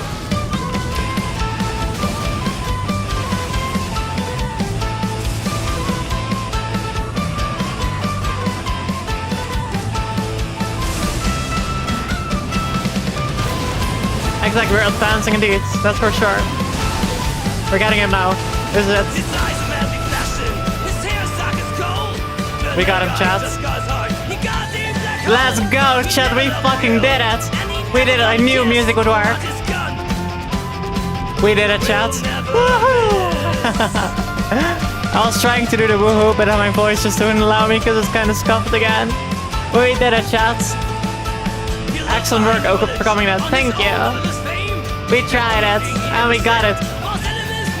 As we would say in RuneScape, we made him sit. Let's go!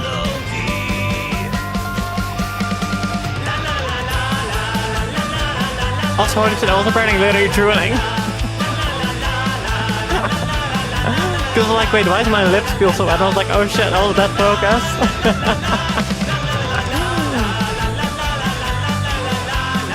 Okay, but like, now I have an itch to scratch. Like the dopamine, you get the dopamine, right, chat? We got the dopamine from that kill, so now I'm kind of like, oh, I kind of want to get more dopamine again. Know what I mean? We got, you see the chat, that's how we got good. This boss forced us to get good, and we did. Let's fucking go, chat. We fucking did it, chat. Let's go. And now we're gonna get slaughtered by Malakat. But that's okay. Because once again, we're gonna have to get good. Thou who approacheth destined death. Oh, okay, so that's his first attack. Okay, that's a double slash. That's a scrape over the ground slash. An initial time period, okay. Oh, I should probably wait for this instead. Oh.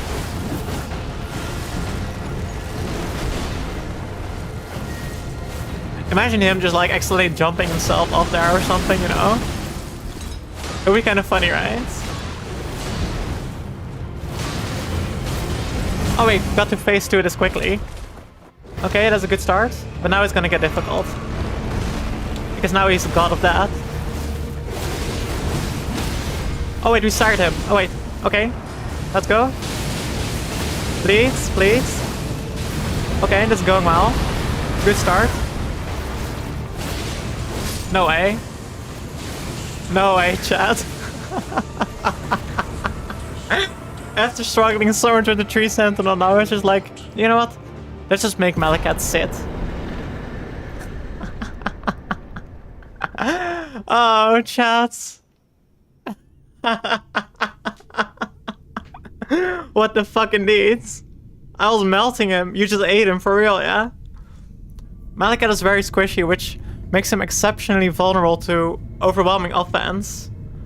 I do tend to play in a very offensive manner. Like I curse a lot. Oh shit, chats.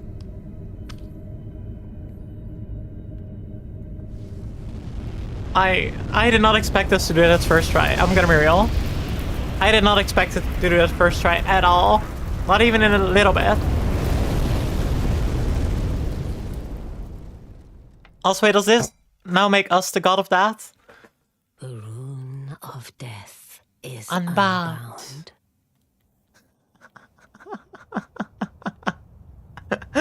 Oh yeah, that's kind of funny, right? And the lands between are shrouded by death's dark fate. I am definitely a bit ashamed now of my earlier gamer rage, especially now that we got good.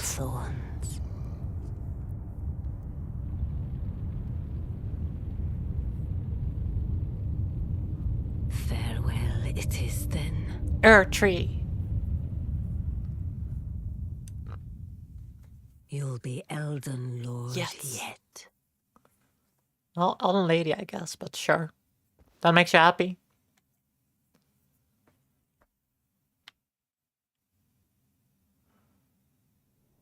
But dang, I didn't know Malakat was so squishy to overwhelming offense like this. Now I kind of want to get his armor because it does look cool.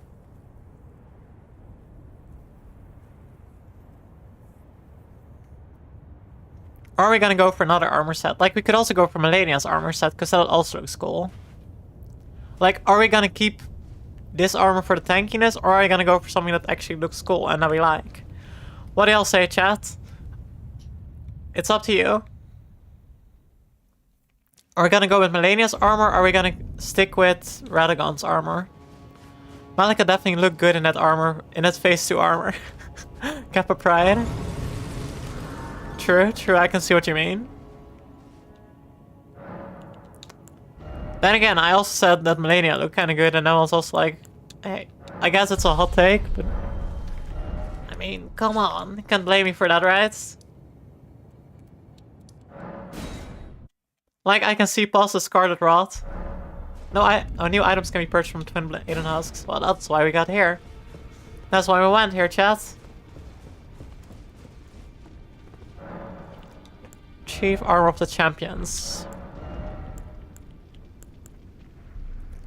Wait, we got more remembrances? Wait, what's this? Bastard Star. Infinity on, and skill on ornament. I am guessing this grants us gravity. Affinity there. First, let's go for the Melania armor set, chat. Melania's armor, Melania's gauntlet, Melania's greaves. Now we're gonna go with, I kinda wanna get Malakat's blade, because it's a cool weapon. Oh wait, one sec.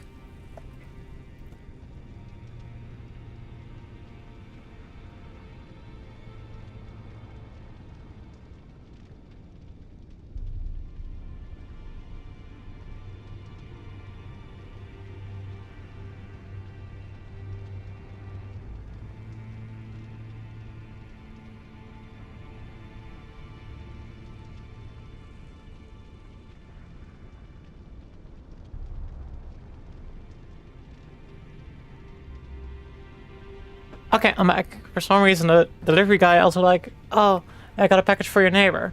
I was like, I just said like you can put it in front of the door because you can generally put it in front of the door since there's cameras and stuff. And I'm like, I am fucking working right now. I don't want to have to open the fucking door. I feel like these are both kind of cool. Like I feel like a flail would be a cool weapon, and but it skills with int. I'm going with Ash of War. I feel like a whip would also be a cool weapon, and it's a fate weapon as well. Let me quickly use one of the runes.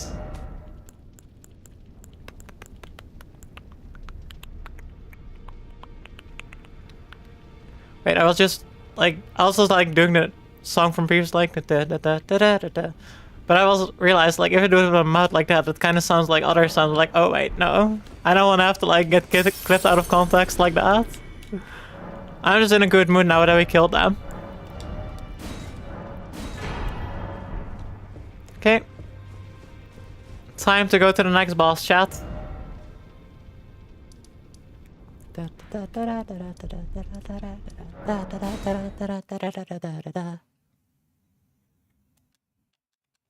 I also should equip my new armor, because now we're gonna look really cool, chat. Look, because now we're gonna look like... Wait, I thought there was about 2 sets of Millennia for a second there. It's just we got 2 sets of clean rolled armor, okay. Oh wait, that's clean rolled gauntlets. Wait, that's Halictree Knights. We need Millennias. Look how cool we look now. We are practically Millennia at this point, right? Right, chat? We are practically Millennia now. Time to go up the elevator. Like, I feel like this armor set makes us Millennia. Wait, can you also get Millennia's weapon?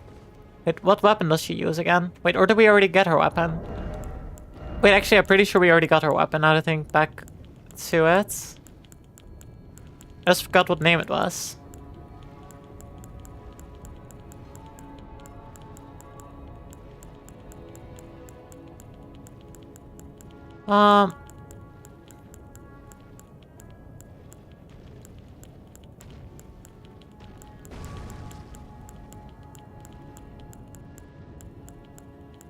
Let's see. Oh, Hand of Millennia. Okay, wait, what? Oh shit, you need really high dex for that? Like, really high dex? I feel like a hand... Like, we might go with like a full Millennia build at some point and just like add Scarlet Rod to that as well or something. I feel like it would be a cool build. Right?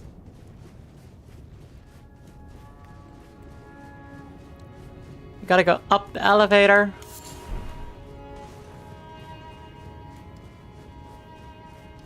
And now we gotta kill Gideon. Because he's a bit angry that we set the Halictree on fire, I guess. Or the Earth Tree, I guess. Yeah, the Earth Tree, not the Halictree. The Halictree is another one.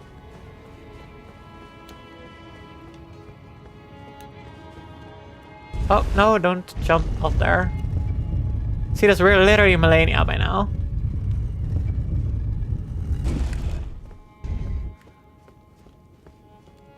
We're gonna RP Millennia, but with a different weapon, I guess.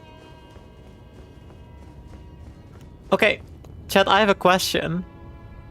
Like, a developer literally chose to give toes to her feet gauntlet thingies. That was a choice they made.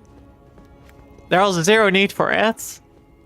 Ah, I knew you'd come. Spend before the Elden Ring to become Elden Lord. We look cool, that clearly makes us better. I commend your spirit, but alas, none.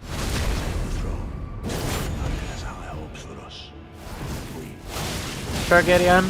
You're literally a low-level NPC, you know that, right?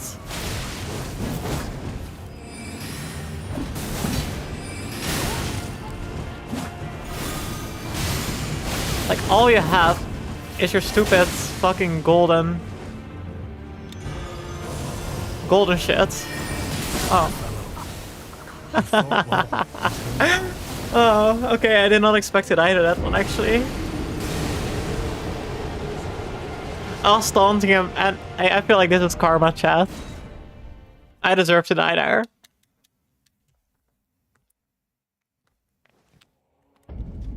His magic hurts a lot, he just also has like no HP. Okay. Oh, so he's like full DPS build, I guess. Well, I can also do that though. Like, I have a backup version of me. What? No way. Chat. You know what this means, right? I think you all know what this means, right, chat? You're gonna find out anyway, whether you like it or not. But this means...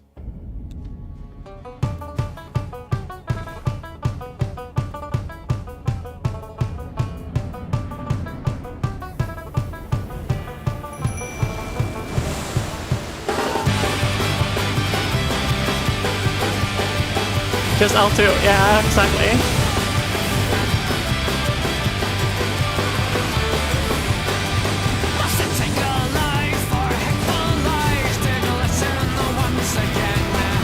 L2 time. Oh shit. Oh, this song is such a fucking banger, chat.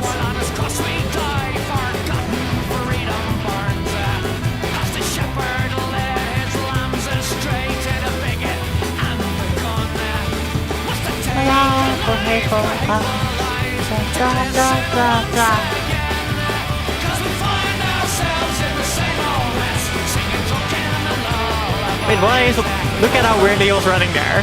He knows he's gonna die here. Try to do your magic through this pillar, dudes. Oh.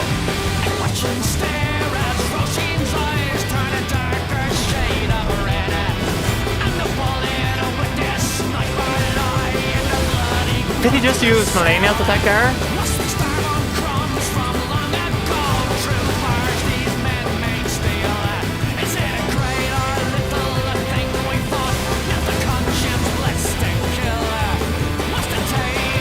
He just keeps spotting up and then he dies there.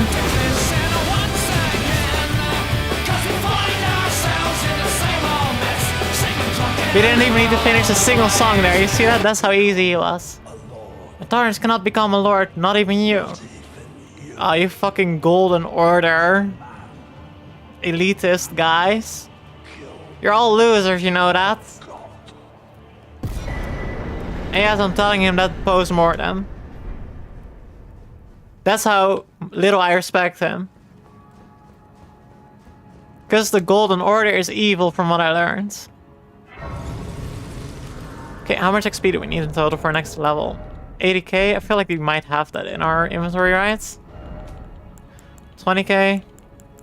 That's 35. Wait, how much do we need again? 80k, okay. Wait, okay, 35. 40. Yeah, we definitely have it. Like, this is 45k. Sir Gideon the Elden Cuck. For real, yeah?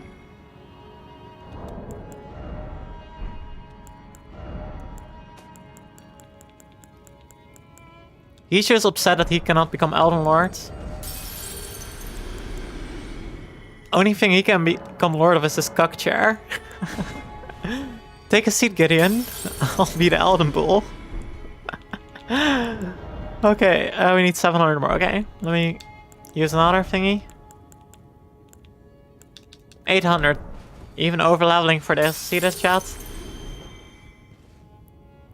I want to get 30 dexterity, and after that I'm gonna level vigor again.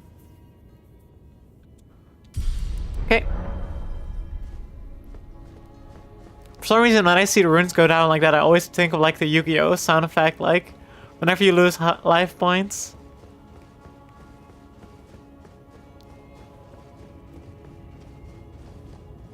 Also, since we didn't finish the previous song, I might end up playing that one.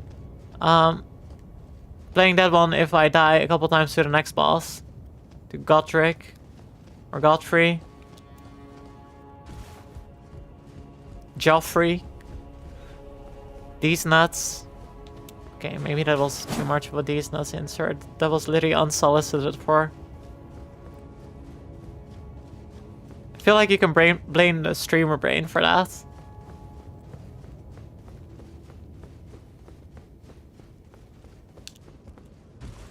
Earth Tree heal. Okay.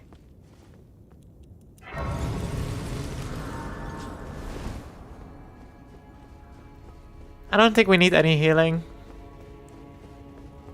Although this guy might give us a little bit of trouble at least. Oh wait, there's Stick of Marka. We're gonna get more... We just boosted our stats right now. Because I'm pretty sure there's no summons at this point of the game anymore. Except for our Mimic. Which is a very good summon to have anyway. Oh shit, he's in for it right away. Oh shit. Oh. Okay, but that's cool. Come on, Chad, that's just funny. Like, sure, I did die quickly there, but it's also funny. I'm gonna get a piece of licorice for this.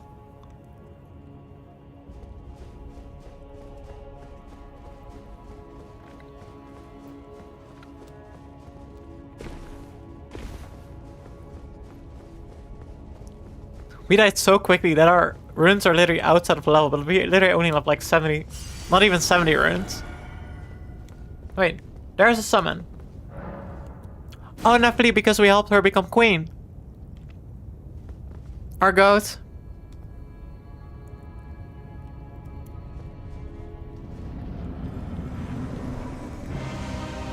To be fair, the first time is always like the quickest one to get attacked.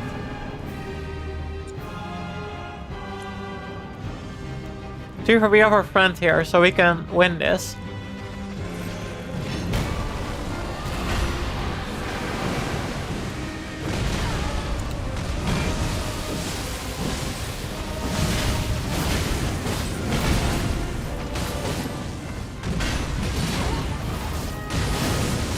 Oh. I do love the first attack I did against him was immediately a bleed. Gotta love that shit chat. But since he seems to be pretty... He seems to get bleed... He seems to get dealt bleed pretty quickly, so let's try this. Let's see how he handles this.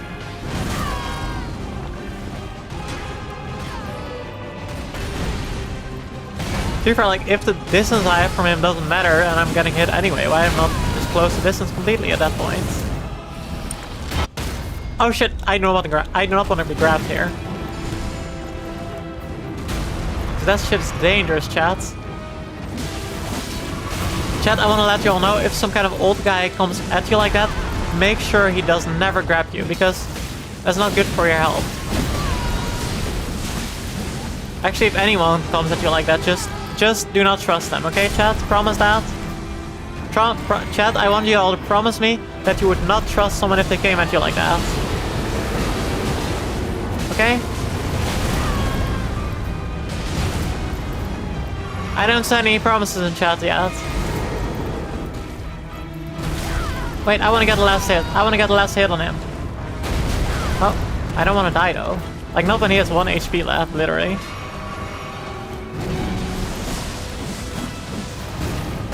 Die. Easy.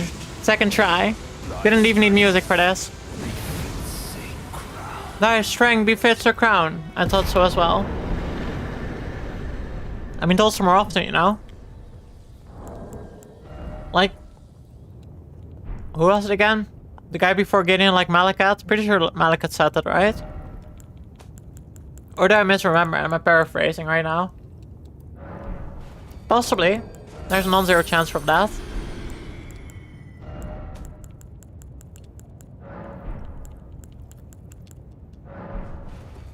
You know, the only thing that matters is that I am becoming the Elden Queen.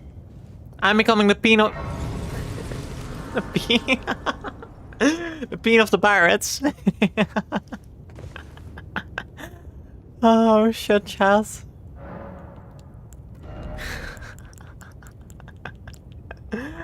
Oh.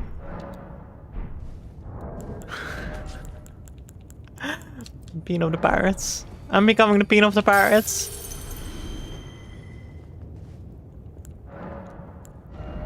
The Keen of the Carrots, the Peen of the Pirates, the Een of the Irates.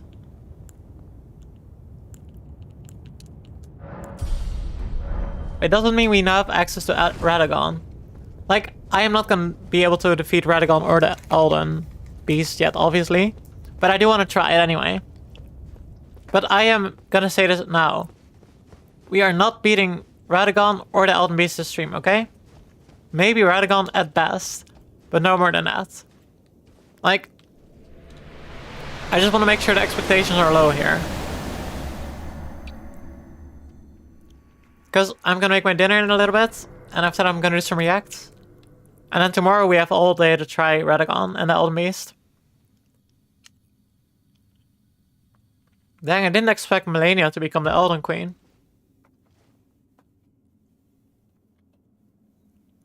And that's Michaela then, right? Or Michaela? Hey, are Michaela and Michaela different people? I feel like one is with a Q and one is with a K, right?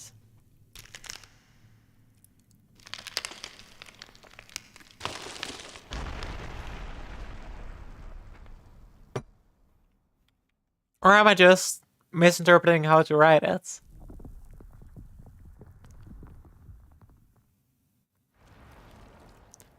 If you do the crab ending, you have to fight Crabagon. Wait, what? There's a crab ending? What even is that?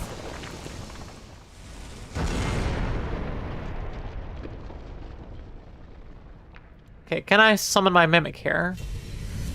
That's the question.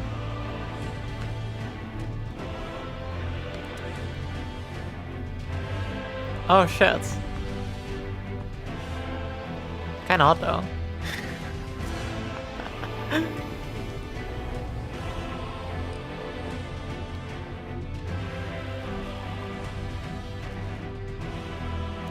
Okay, so I can summon my mimic attack, but I first want to learn his attacks. Okay, so I can... Okay, that attack has weird timings. Okay.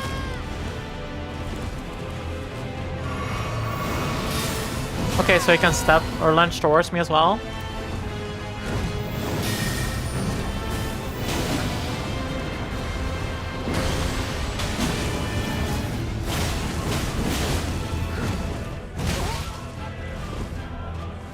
Oh. I got to fix my timings there as well. Also, I'm gonna preheat the air fryer real quick. 1 sec, check.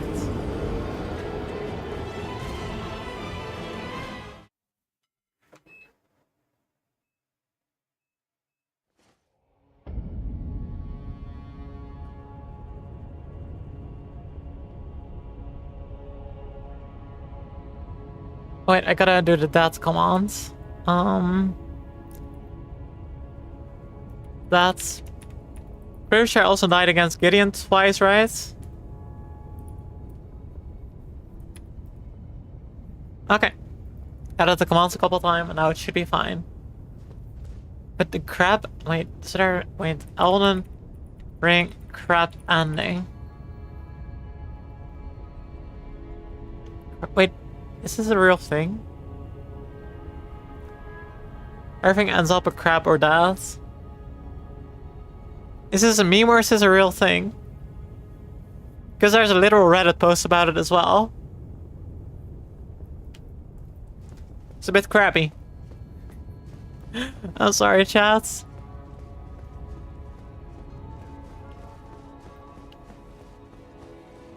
But I feel like spawning my mimic at Radagon would not be a good idea because we also are gonna need it at the Elden Beast, I assume. Right? You think we're gonna need it at the Elden Beast? Probably, right?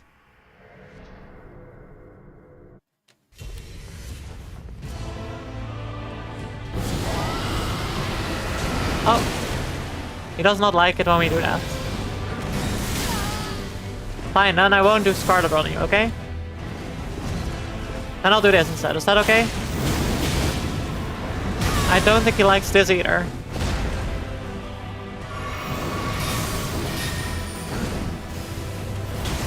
Oh.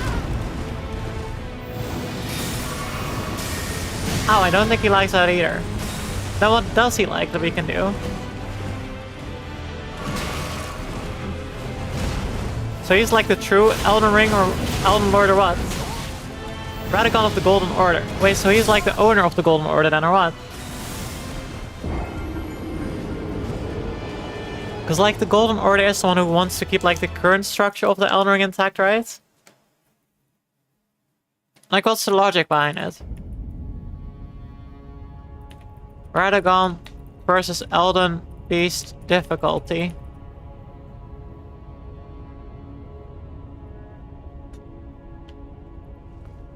Okay, people say apparently that Radagon is more difficult than the Elden Beast. So I could also just like... Millennia is way easier than the Elden Beast.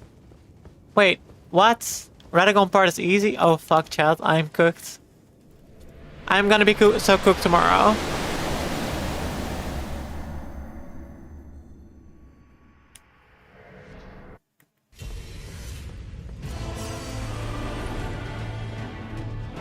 You want to shower your lance in between.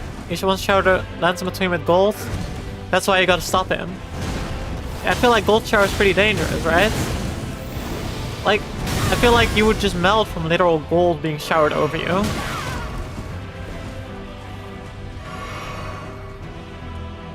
Wait, is that why there's so much gold here? Ow. Wait. I thought I dodged it and I was like, oh nope, he actually grabbed us instead. I was like, dang, I did so well there. And then I didn't. Oh. Bro's got a 3,000 year UTI.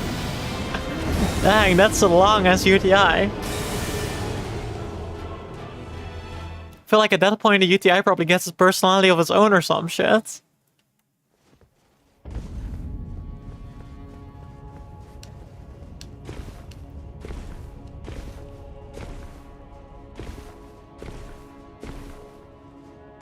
You know what, I'm gonna try it with my Mimic and see how far we get.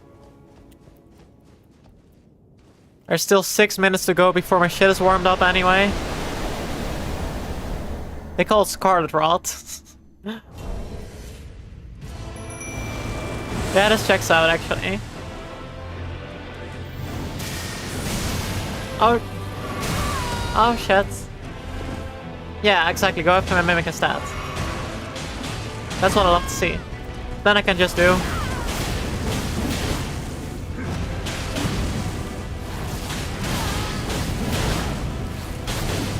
Ow. Do not. Oh, I kinda expected my dodging to be perfect there, but I guess it was not as impactful as I'd hoped. Wait, he's staggered. Wait. Okay, let's go, let's go. We got him. That was a big hit, big hits. Oh shit, you can teleport now. Ow, oh shit. Oh shit, shit, we're cooked, we're cooked, we're cooked. Okay, we might not be cooked yet. Not yet, at least. He's gonna do it again. Wait, can I stab him in the back? Can I stab him in the back? Oh, I guess I cannot.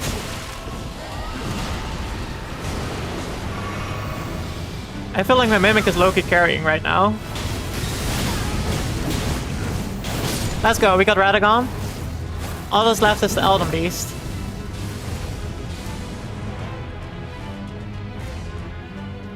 I feel like I should get an incantation to heal up my Mimic.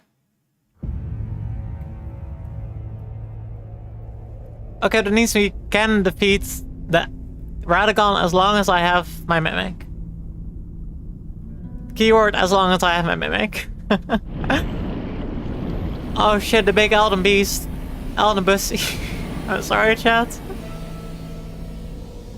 Feel free to preemptively do the death ++ counter, cause I am not gonna survive this battle.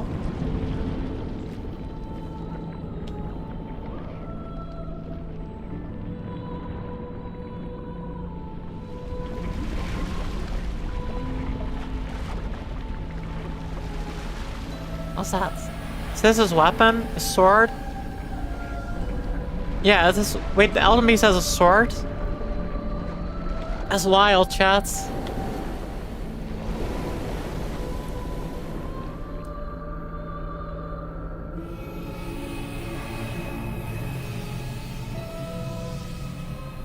Oh, the area does look cool now.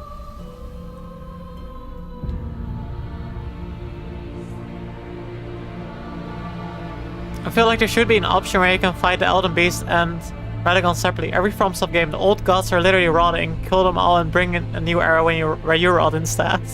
But what if I don't want to rot? Wait, wrong potion.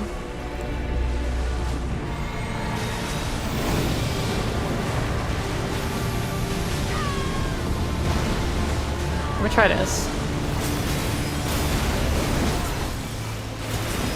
Oh shit. Oh shit.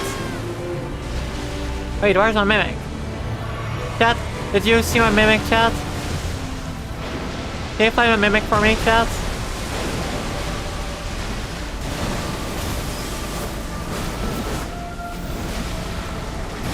Summon me my mimic, please, chat.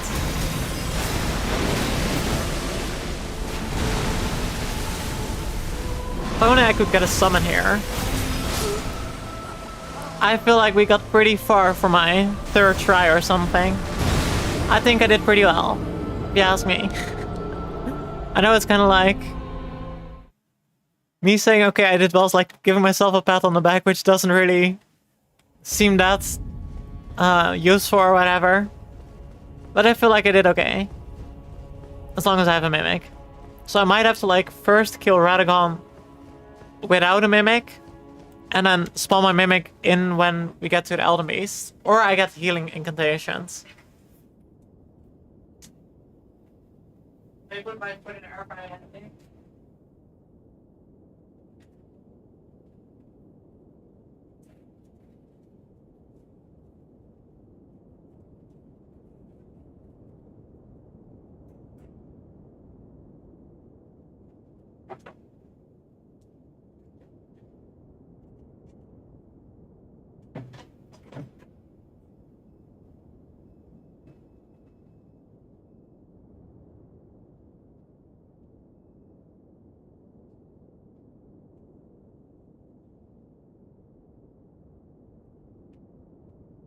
Okay, I am back. My food is in the air fryer, so we have 14 minutes left to try to completely beat Radagon and the Elden Beast, because otherwise it's gonna be tomorrow. Is that a good deal, chat? Because if not, it's still happening. Okay. Plus I've been live for like 6.5 hours already. Okay, so like, now I have a free L2 here. Sorta. Semi-free L2.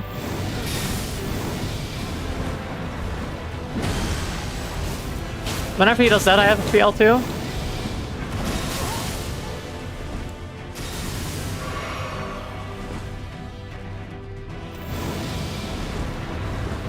Ow. Oh shit, I forgot that he was able to grab me with that attack. And kill me now. Don't kill me now. Don't kill me now. Okay. Heal up, mimic, Elden Ring. How to heal mimic? Wait, what are warming stones?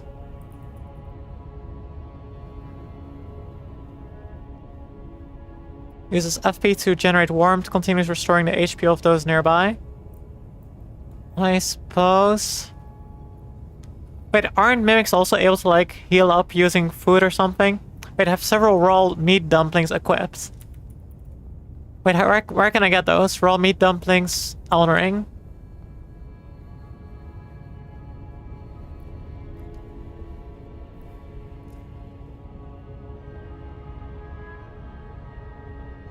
Restores 50% of max HP, but inflicts poison. However, from what I've been reading, or like what I heard in a video recently, mimics are immune to poison. I think I got it from like an Iron Pineapple video.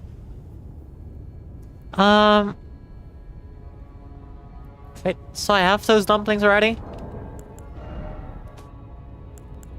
Raw meat dumplings. Because I'm pretty sure the things that Mimic eats up don't actually get consumed, from what I heard. In a video as well. Okay, what does the item look like? Because I don't know what to look for.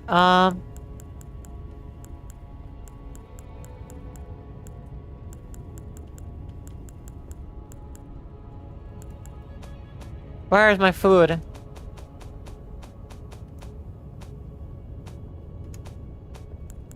There's no food. Oh, I have dragon hearts.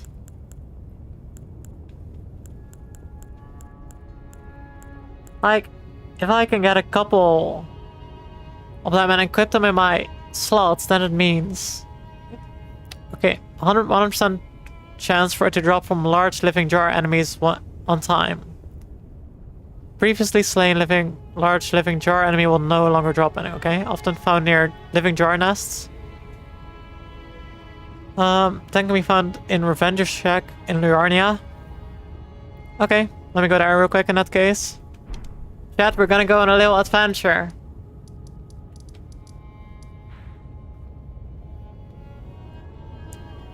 Wait, where's the shack? It's beneath the Evergoal even, it's like around here. Let me teleport to the converted tower.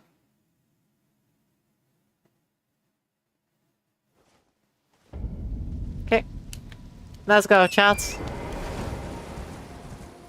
Like, we're currently just preparing for tomorrow, but that's a good idea, right? Like, we're gonna be more prepared to get him tomorrow. Because if the Mimic can heal up, it means the Mimic can last a lot longer, and if the Mimic can last longer, it means we can last longer. Because it means that attention of the Elden Beast will be divided between us, rather than only focused on me. So then I don't need to get good yet. Ha ha ha ha ha. My evil scheme, chats. My evil scheme is working.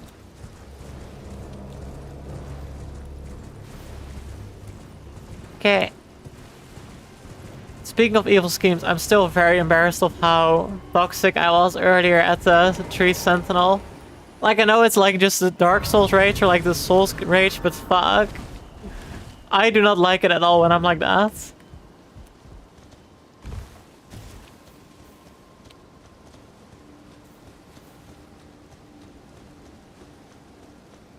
It's supposed to be findable around here.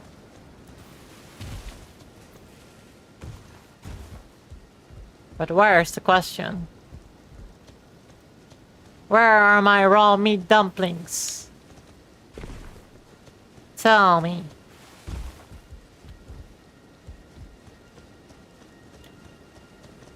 Okay, let me check.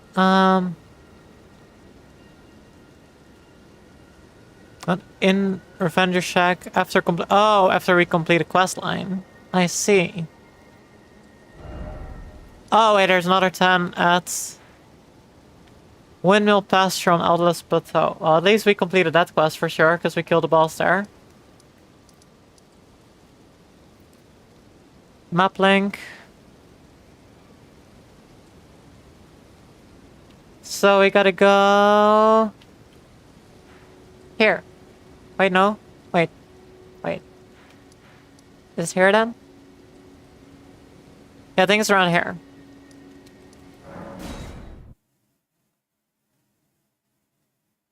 People here don't like me though.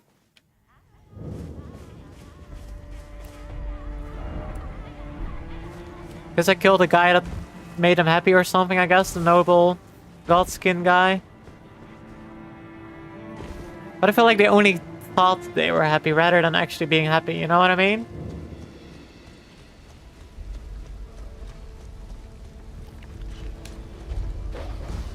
Then again, it could also just me forcing my worldview upon them. That's also possible, chat.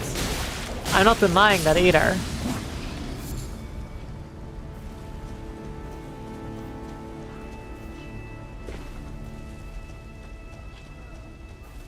Could this be the 10 thingies? Oh, they're all meat dumplings. Let's go, chat. We got them. Wait, you can only carry 3 at a time? That's not allowed. Oh. I guess that makes a slight issue in my strategy then. Slight dent in my strategy there.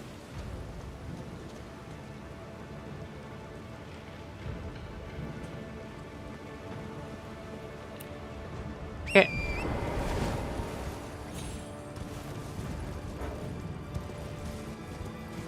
Gonna go to my chest. Sword chest. Okay.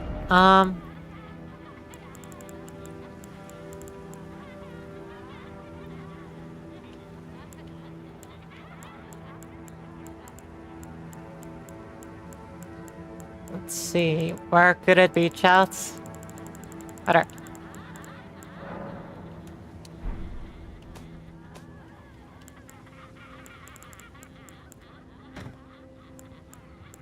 Pitch your chest. Okay. Can I? Inventories. Okay, so you can carry 3 at most. Okay, now we know that. Maybe there's other items we can use to heal it up.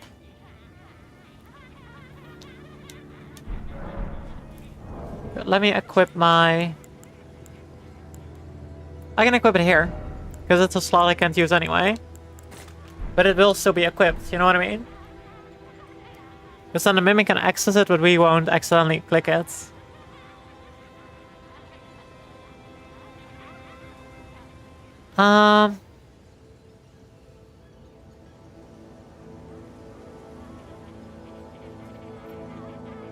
What other items can heal Mimics?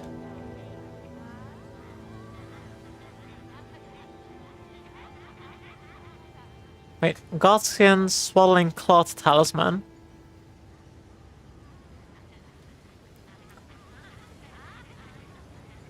Oh, causes successive hits to successive attacks to restore HP, which is actually really good for our current thingy. 30 plus, so it's like 30 plus 3% of what you hit, which is actually really good. Where can we get it? Spirit Color Cave dropped by the Spirit Color Snail that summons the Godskin Apostle and Godskin Noble. Wait, what? Where is that? Oh shit, that's... Oh, that's in the Consecrated Snowfield. Okay, now it makes more sense that those kind of enemies are spawned. Okay, but apparently it's supposed to be here. So I guess it's trying to retrieve it, because we have 4 minutes left. Can we get it in 4 minutes, chat? Maybe. Maybe we cannot. Maybe we can get it, maybe we cannot, but we'll find out one way or another. I guess not one way or another, we're just gonna find it out, or we'll find out if we can't. Then again, I feel like we can stretch it by like another 4 minutes or so, because the food also needs to cool down, so I guess we have a shot, chat.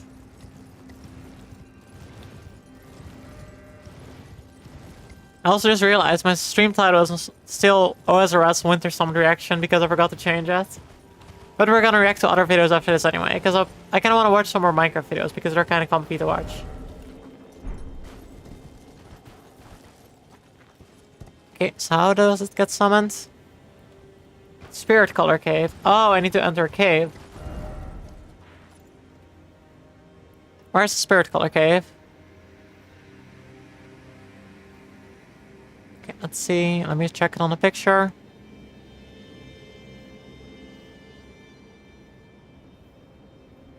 Wait, I think the cave might actually be higher up, isn't it? I'll check just in case around here.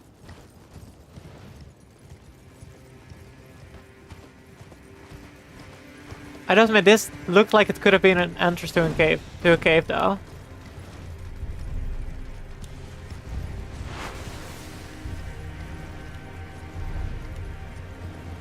Okay, go up there.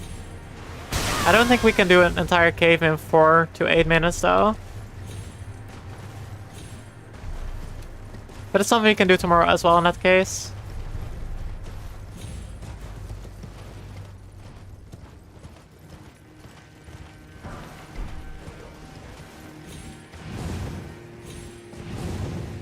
Hey, let me go up.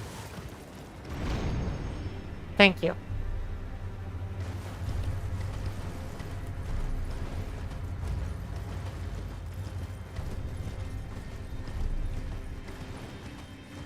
Also, I do feel like in the future I should seriously remove my cozy role whenever I play Elden Ring or other Souls games. Because these games literally bring out the worst in me.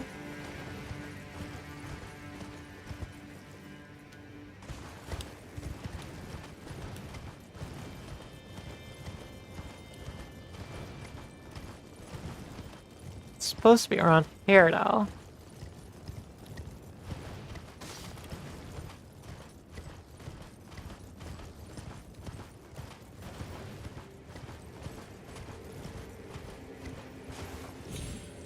Maybe there's like a special way to access these caves. I thought it was still okay, I'm glad you still like it and think it's still pretty cozy. That's a relief.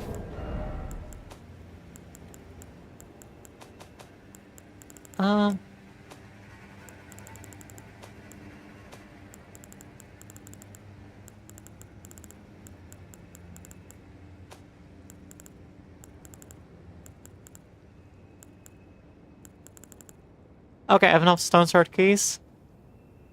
By traversing the edges of the lake, the cave's entrance sealed by an imp statue, okay? Oh shit, that did a lot more damage than I expected again. And now where's the imp statue? Oh, air fryer's done.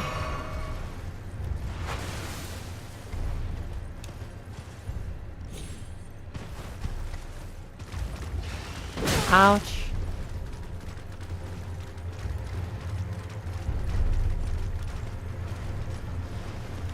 Then again, knowing myself, there's a big chance that I was like, okay, I just put it on like the wrong edge of the water.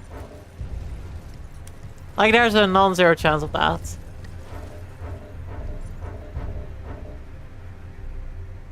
Okay, they seem to have stopped being aggro. That's good. That's a good development, chat. Because according to the map, it's supposed to be right... Wait, yeah, like right around here. Apparently that's the other crevice on the other side of it.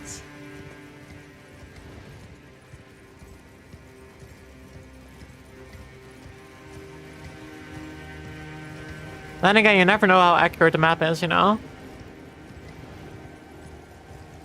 Although this looks like it might actually be the entrance, because it's also a bit higher up and stuff.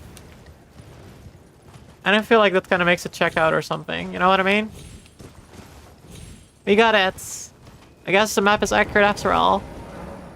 Use stone sword key. I will use it.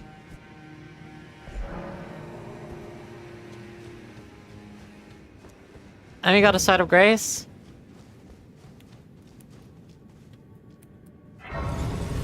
Okay, I want to explore a little bit further in the cave for now. Just a little bit. Activate the stake of Marika. And haven't we've literally seen them hanging by the rune arc. Also, you know what I also kind of wonder? Okay, this is a fake one. It looks like it could be a fake wall.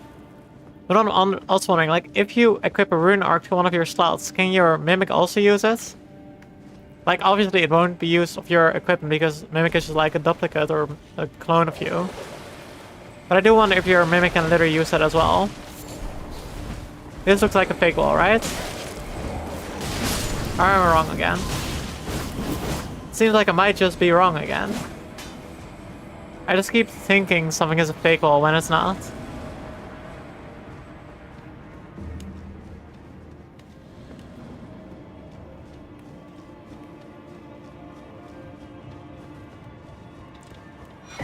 Green arc. Okay, that's pretty decent. This is a fake wall? It's not. Okay. With moss. Okay, so here I need to go to the right and stuff left. Okay.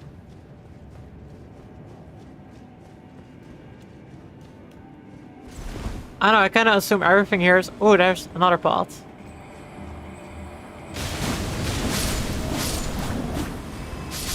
Oh, they all die. As soon as you kill the summoner, they all die, which makes sense, because whenever I die... I was gonna say like, oh, we finally found our fake wall, but then we didn't either. I was so proud for a second, chat. I was like, yeah, I finally was right about a fake wall. And then I wasn't right at all.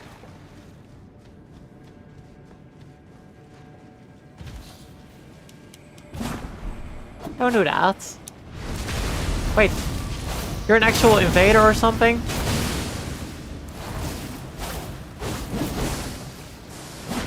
Oh shit, he actually does damage.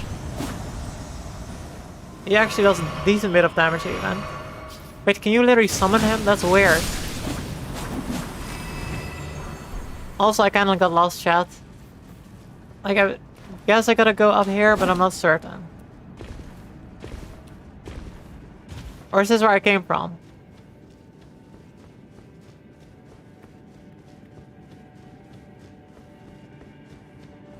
I don't think theirs is where I came from, right? And what if we go here? We've not been here at least, because there's a hero's rune, and we haven't picked it up yet. So I guess it's a new path.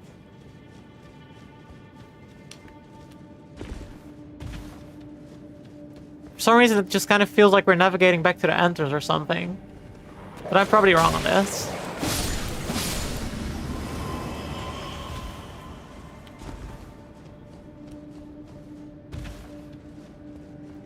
Wait, but I feel like this is one of the first rooms, right?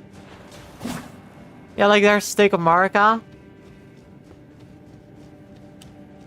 Ah, I see.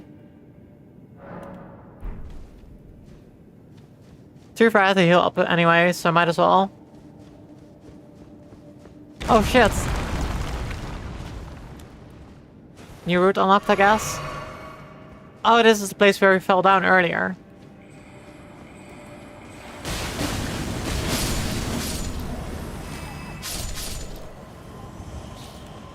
And this is where this guy spawned, right? Like the weird ninja guy or samurai guy? Yeah. Okay, at least we can kill him by just killing the spawn as well. Or the spawner.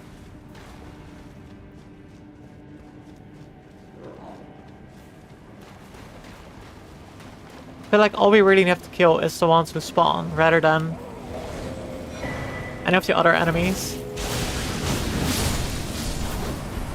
Wait, there's more. There's more spawners. Oh shit.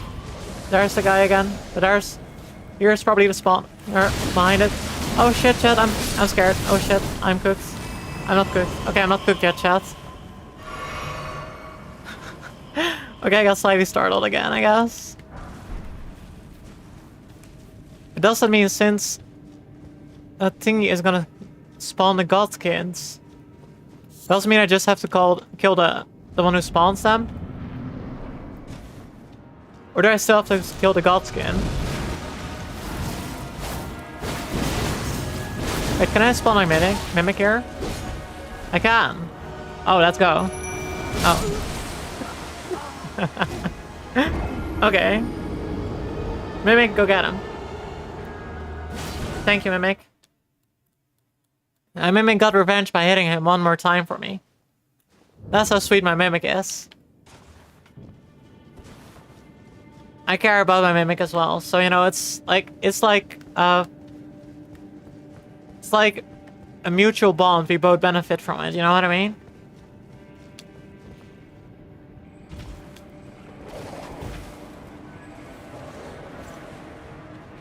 That's why I also got food from my Mimic. And I'm getting this from my Mimic.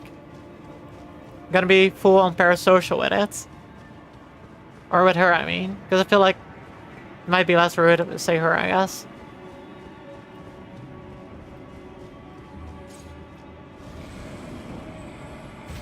Oh wait, no, I'm killing this one right away. Because that one's dangerous. Okay.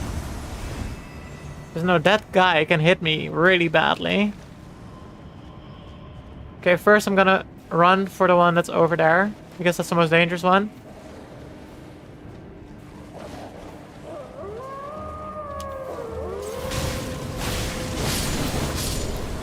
Okay. Wait, he was supposed to die there. Well, I guess I'll just go enter the boss area anyway.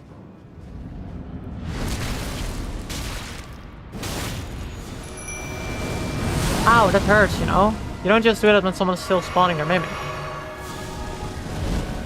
Go, get a Mimic. Mimic versus Mimic.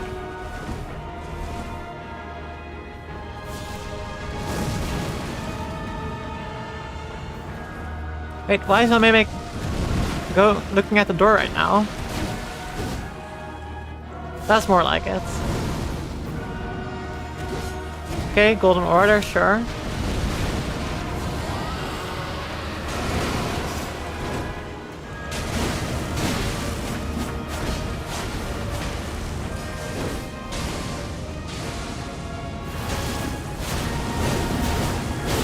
Oh shit, he's aiming a decent bit of damage.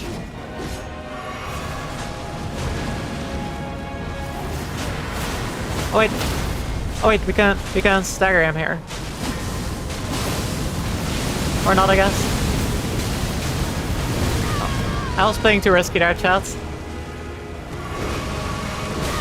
Like, I could have easily died there from that explosion. Nice work, Mimic. High five.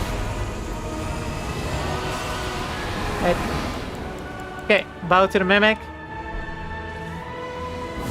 Wait, oh shit! Oh shit! I did not know there was another one. I'll help you out, Mimic. We're besties for a reason.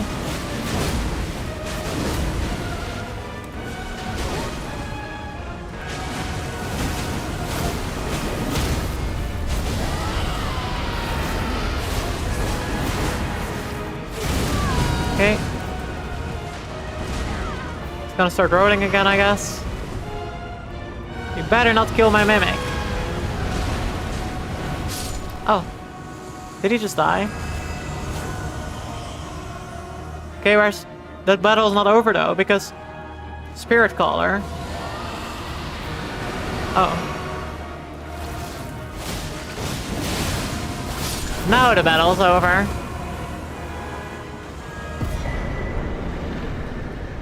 Okay, that was good.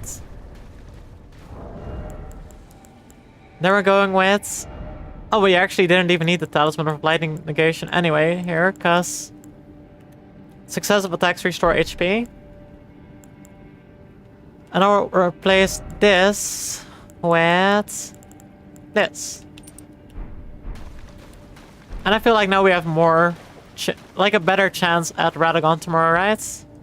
Any other items I need? Blasphemous Blade. Oh, Blasphemous Blade would also be a good idea. Like, I could literally just go Blasphemous Blade on his ass.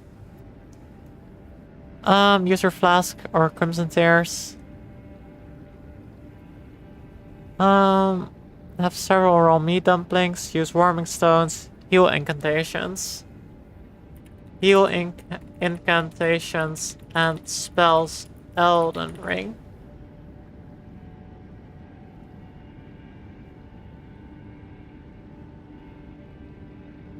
But which is the best one? Wait, there's a dragon healing one? Ancient Dragon's Lightning Spear, but that's probably not healing. Let's see.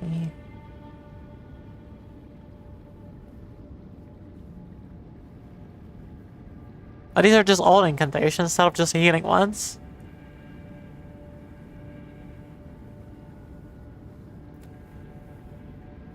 Every healing incantation ranked. Okay, that's perfect. That's what I was looking for. Blessing of the Earth Tree. Where can we get that?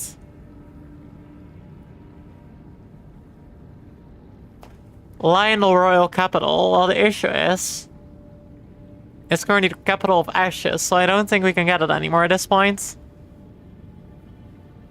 Maybe we got it already anyway. Wait, let me check.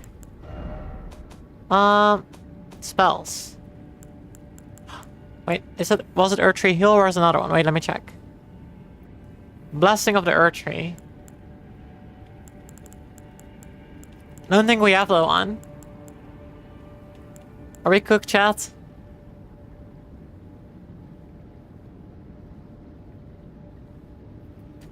Okay. Blessing of the Earth Tree, capital of Ashes.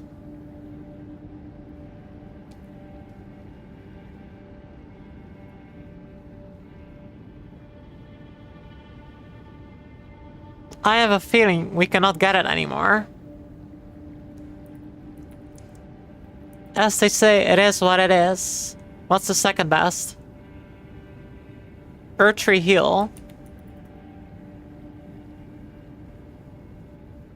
Oh, Ashen Capital. Okay, perfect. Wait, that's one we already have. Okay. Wait, we do have Blessing of the Earth Tree. Oh, we're not cooked. We just don't have the fate for it. I kind of forgot about that already, chat. Anyway, it's time for my dinner anyway, so let me close the game. And this time, we're closing the game on a positive note rather than me being defeated and literally booting down my computer note. Okay.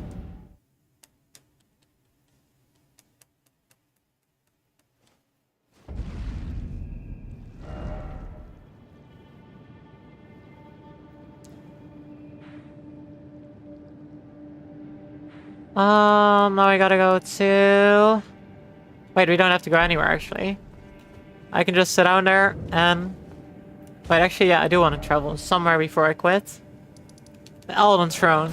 Because this is gonna be my throne, chat, or I guess it's gonna be Rani's throne. We're gonna share. Gonna be throne mates. Return to desktop. Okay, actually we're only 40 hours in so far. That's not actually that bad. Like, 40 hours in and we're at Radagon.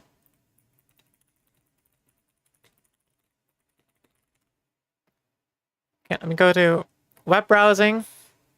Because we're gonna watch some YouTube videos.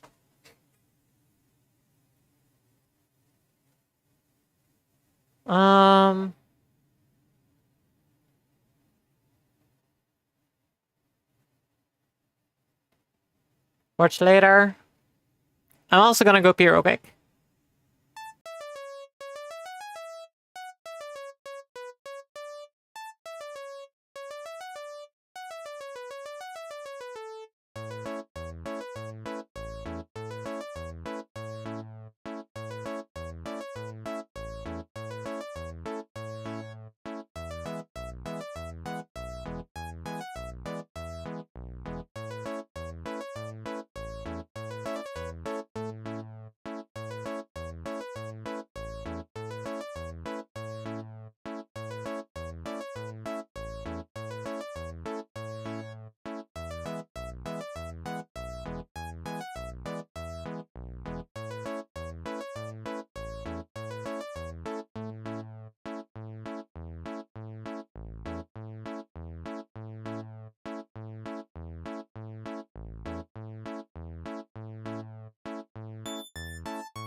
And I'm back. Thanks for ordering, fun. No problem, thank you for joining again. I'm also gonna grab my food real quick.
And wait, I gotta turn off the distraction mode.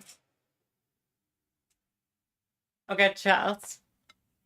I just felt such good RNG because, like, I accidentally dropped my food and it fell perfectly on my plate instead. Honestly, that's good RNG there. And oh yeah, I was gonna watch this one today, the Stanford Prison Experiment. Let's just get right in it. One of the most infamous psychological studies ever conducted was the Stanford Prison Experiment. It's mentioned in almost every intro to psychology textbook.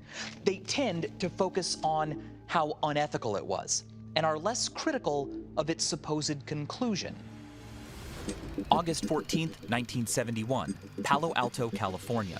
12 young men are rounded up from their homes by police, placed under arrest, and brought to a makeshift prison in the basement of Stanford University. It all begins as a study on the psychology of prison life, led by Stanford psychology professor Dr. Philip Zimbardo. 24 volunteers, 12 guards, and 12 prisoners have agreed to spend the next 2 weeks recreating life in a correctional facility. This is unbelievable. Hands off the door. The prisoners are booked and stripped nude. They're no longer individuals, forced to wear smocks, stocking caps, and shackles, identified only by their prisoner numbers. It starts so dark right away. A confrontation. The guards showing the prisoners who's boss. The guards quickly adapt to their new profession. Given anonymity by their mirrored sunglasses, some of them start to control the meager food rations, restrict prisoners' bathroom use, and as tensions rise, so do their cruel methods. That's not okay, chat.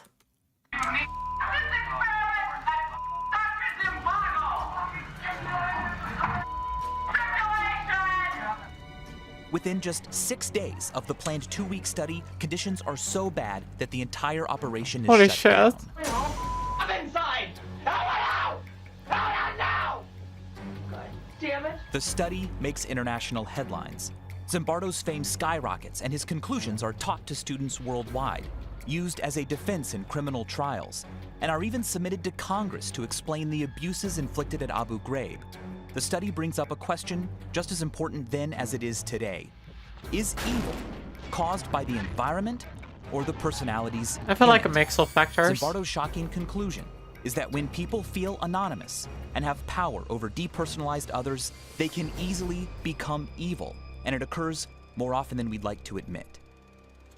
But while it's true That I can that definitely people imagine. were mean to each other during the Stanford prison experiment, what if what truly caused that behavior wasn't what we've always been told?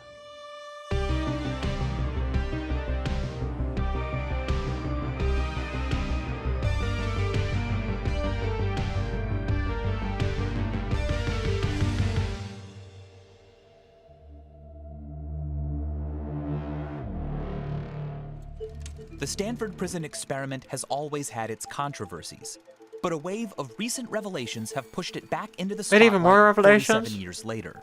Today, I'm going to speak with journalist Ben Blum, whose recent writings have brought criticism of the experiment to a larger audience than ever before. How did you get involved in the Stanford prison experiment in the first place? Well, my involvement was quite personal. Like everyone, I had kind of absorbed the basic lesson of the experiment through the cultural ether. And then my cousin Alex was arrested for bank robbery. Oh shit. This was a team of mostly military guys with AK-47s. Alex Okay, was but the I feel like it driver. would be so weird to find out, like, oh yeah, my cousin was arrested for bank robbery. Like, I know it's just kind of hard to imagine. Like, was it just like out of the blue, or was he always already gonna like rob a bank or something? He was a 19-year-old U.S. Army Ranger, and it was a superior of his in the Rangers that organized and led the Wait, bank what? robbery.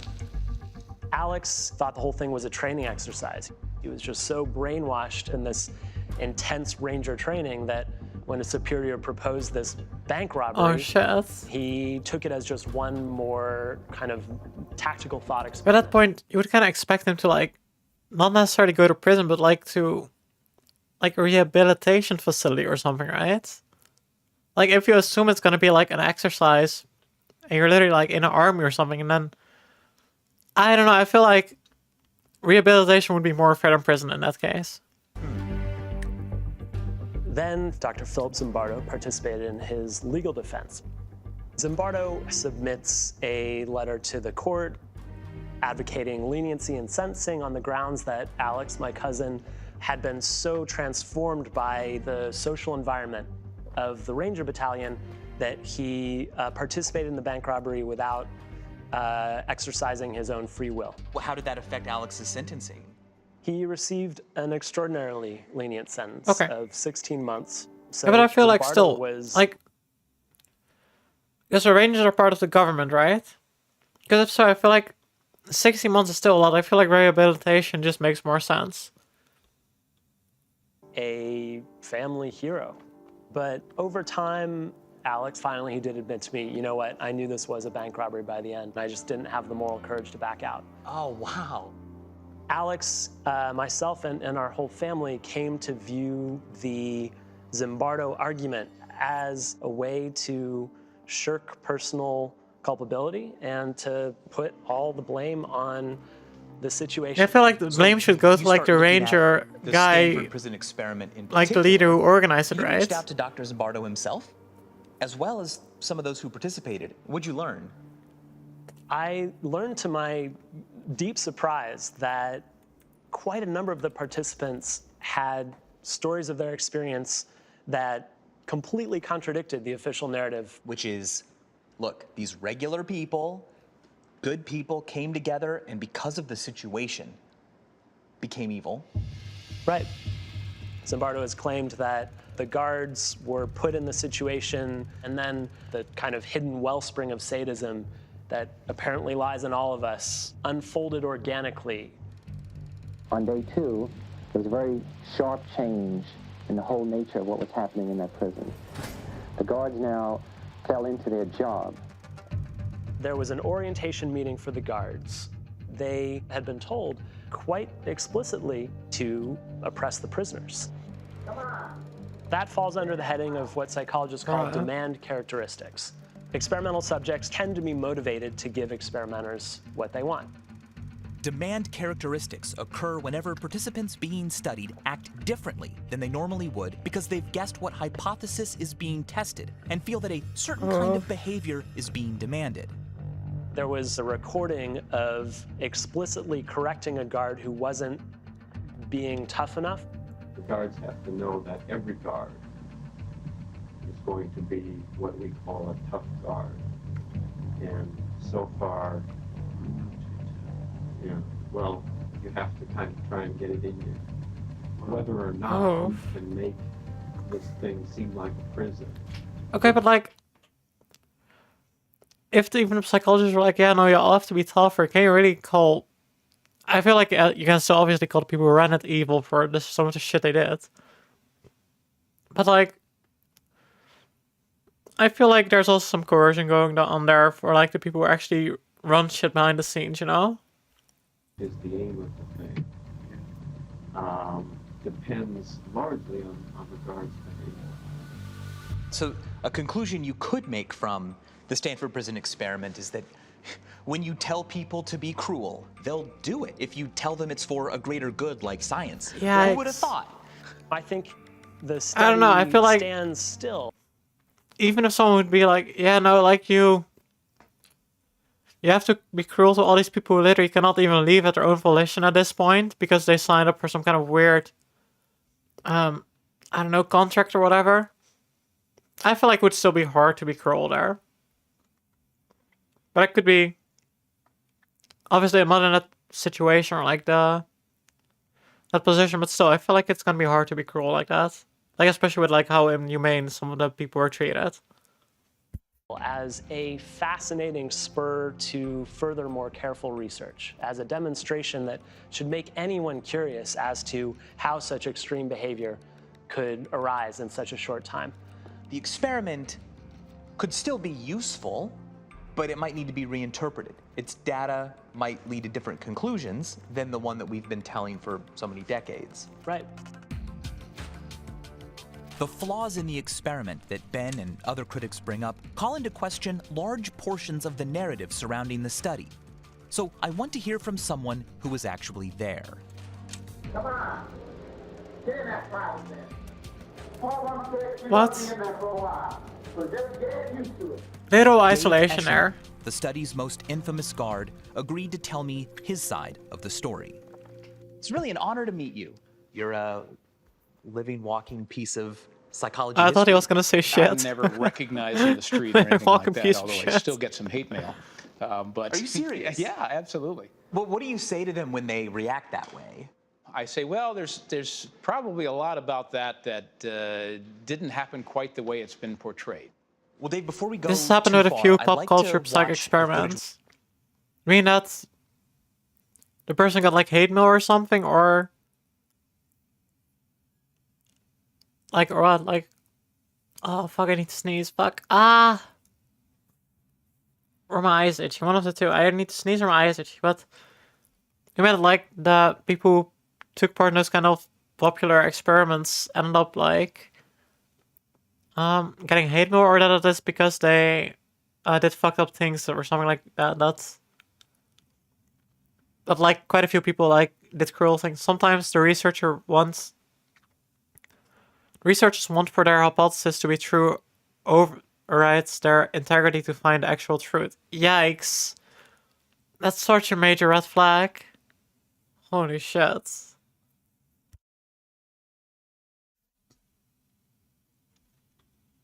We have here, so we can kind of talk about what we see. That's me there, by the way. Look at that look. Mm-hmm. So how did you get involved with a Stanford prison experiment? Literal My villain father mode was a there. professor at Stanford, and I was home for summer looking for a summer job. So I'm looking through the want ads. $15 a day. You know, in 1971, that wasn't bad. The way it was introduced to the guards, the whole concept of this experiment, we were never led So, to believe that we... Do you want to compromise your morals for just 15 bucks a day? Sign up right here. were part of the experiment.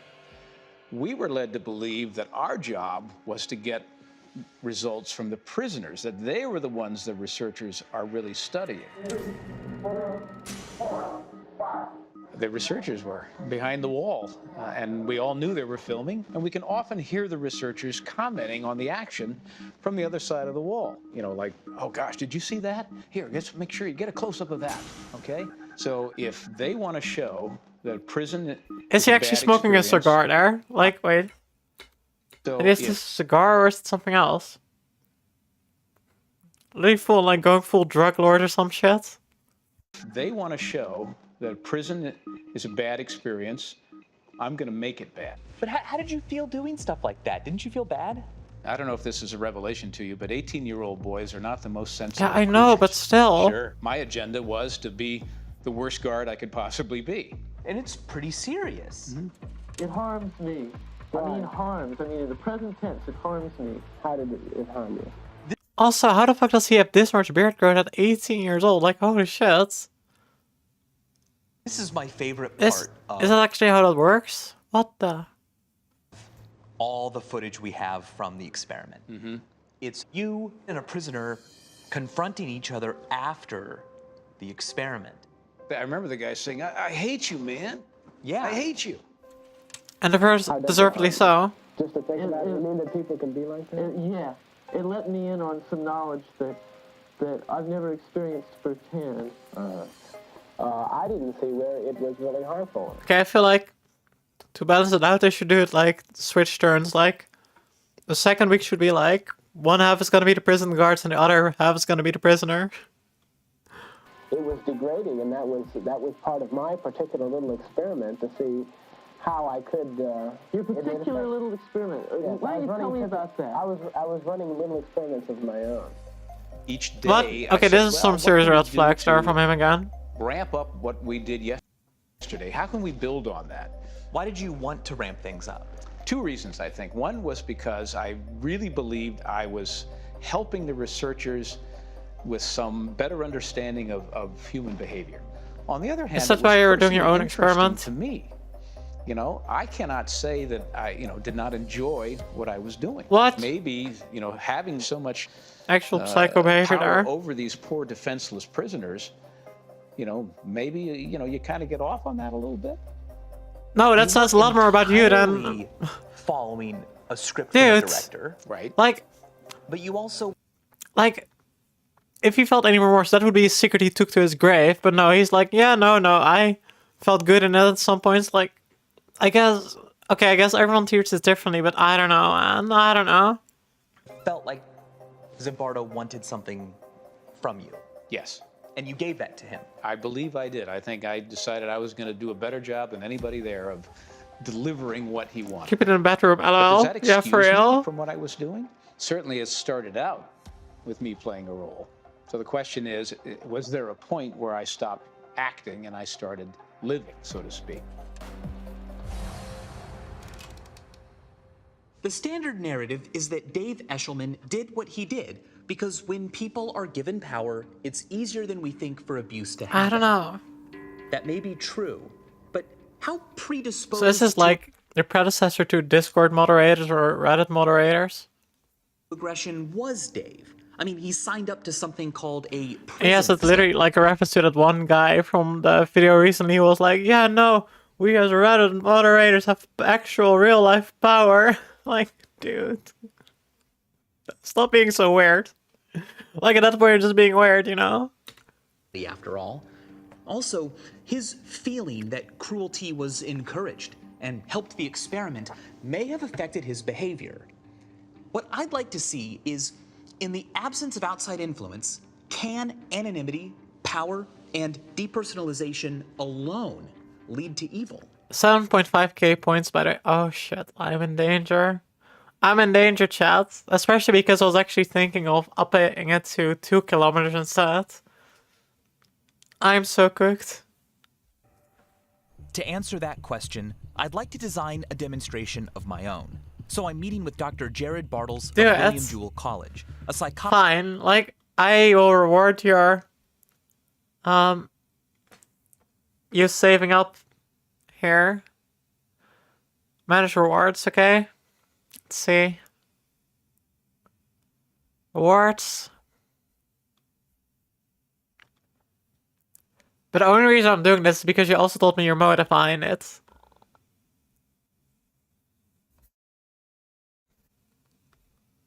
Where is it? Walk. Wait, also I'm gonna remove the better Twitch TV mode one. Walk 1 kilometer on the treadmill. I'm gonna make it walk 2 kilometers on the treadmill. I've been in a channel point chastity cage for like 2 weeks. Okay, I love the way your face like a channel point chastity cage. Oh. Who has written extensively about the Stanford Prison Experiment and how it is taught. I would love to do the Stanford Prison Experiment again. What? You could probably make it more ethical, but still find the same conclusions. That's my hypothesis. I absolutely think it's worthwhile. It's important. That's an interesting hypothesis. Probably the best approach is eliminate as best as possible the demand characteristics by eliminating that prisoner guard dynamic. Why do we even need to call one group guards and one prisoners? There's a lot of expectations around those roles. Oh, I'm a guard. I guess I should act like a guard. Yeah, you're right. The cover story is really important, and you want to hide the true purpose of the experiment. Another piece of this is the role of personality and personality traits. So the original ad in the Stanford study asked for participants for a study of prison life. You know, that's going to draw certain people that were more kind of disposed to aggression. Yeah. Because they saw the word prison and thought, I want to be a part of that. Exactly. So when you get a group of kind of authoritarian-minded individuals together, not surprisingly, they're going to create an authoritarian regime and environment. So for whatever it is that we're going to do, we should evaluate the personalities of the individuals. Right.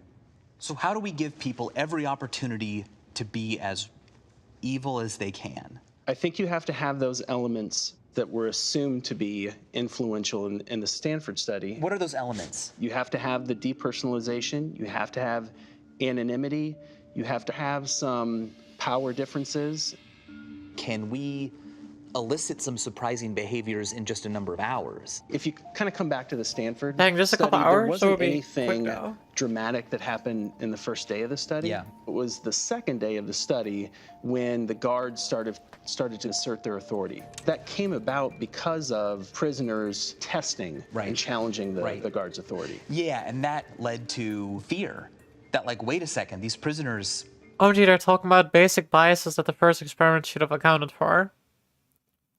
Good point. Need to be put more in check. Yeah. So I think you still need that provocation. Yeah. Something Like- that is... Because I assume you mean ones such as the prisoners, like, taunting the guards and stuff like that, and, like, how that results. Like, it's crazy how many psych experiments just don't fucking care. Yeah, for real. Like, they just want to publish their paper, make the money out of it, and that's about it. frustrating, something that's going to increase the participants' arousal. Right. All right, so Jared, would you like to spend some time now brainstorming a I always new forget that design arousal has double that meaning. peeks into the same questions? Absolutely. Awesome. Jared and I sat down with the Minefield crew to begin the planning process. Will a person without any expectations or pushes in a certain direction still be abusive or not? For this demonstration, we want to eliminate all outside variables and really isolate the 3 core elements of the Stanford Prison Experiment. I was part of 2 psych experiments and I was pointing out really basic flaws while I was there. Wait, for real? Also, I'm kind of curious what kind of psych experiments you're a part of. First element is anonymity. Subjects need to believe that no matter how they behave, no one will know it was them. Oh, shit. This is where people will be coming in the morning. Okay, so everyone's going to be staggered when they come in. That's important because we don't want them to ever meet their teammates face to face. The original experiment Okay, because like, gave okay, guards that's actually a good point because then they can like actually get a base value of like how they all individually behave rather than be like, oh yeah, I did this to the prisoner, so. And then like, you know, trying to rile each other up to get even worse and worse over time. Like, feel like having individual conclusions and then like ideally en masse would definitely be the best outcome or like the best way to experiment this way. Or experiment with this. Providing mirrored sunglasses and uniforms. But we're taking it much further. Our study will take place in a room that is pitch.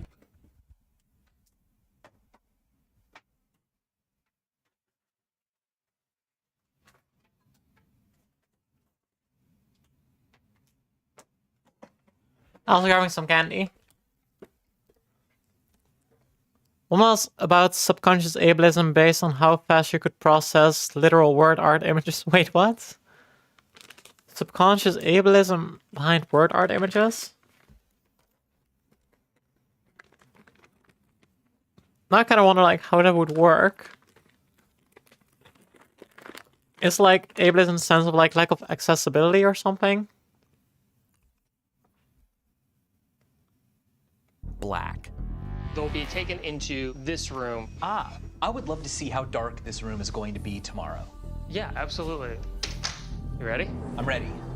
Uncomfortable, so I get him. We will be able to see everything thanks to infrared cameras. The second element is depersonalization. You are going to be participant number 1 today. From the moment the subjects arrive, they will only be identified by number, not name. So come on in. To eliminate the demand characteristics, we don't want our subjects to know what we're studying. Follow the sound of my voice if you can. All they'll be told is that we are studying how they solve puzzles in the dark. There is another team in a different location who is also solving a puzzle. Okay. Because the words guard and prisoner suggest certain expected behaviors, we've done away with them. And I couldn't even tell what they were. Apparently some of the images were images of handicap signs or something. I see. Simply give our participants an unseen, distantly located opposing team. We will measure the cruelty predicted by the standard narrative of the Stanford Prison Experiment by giving our participants a way to exercise the third element, power. What I'm going to show you next is the system by which you can send them a loud noise. Okay. So if you want, We've armed the teams with a I just really hope that Mike didn't pick up me getting startled by dropping a piece of candy. distractor button that they can press to blast. I told them that the images were too blurry and they said it must have been because I was too big at it. Wait, what? Wait, what? Actually, what the fuck?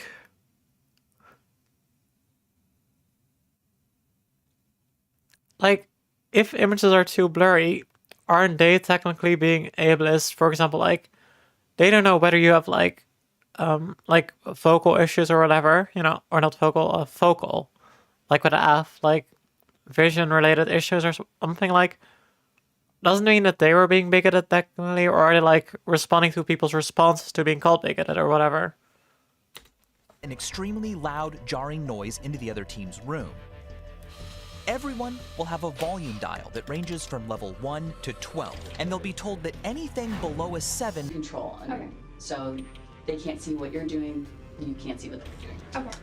The intensity level they select, as well as the frequency 12? with which they push the button, will be our indicator of how aggressive... Yeah, I was kind of angry. I didn't even fight the fact that everyone has subconscious biases, including me. I just couldn't tell what I was looking at. Yeah, exactly, like, fuck.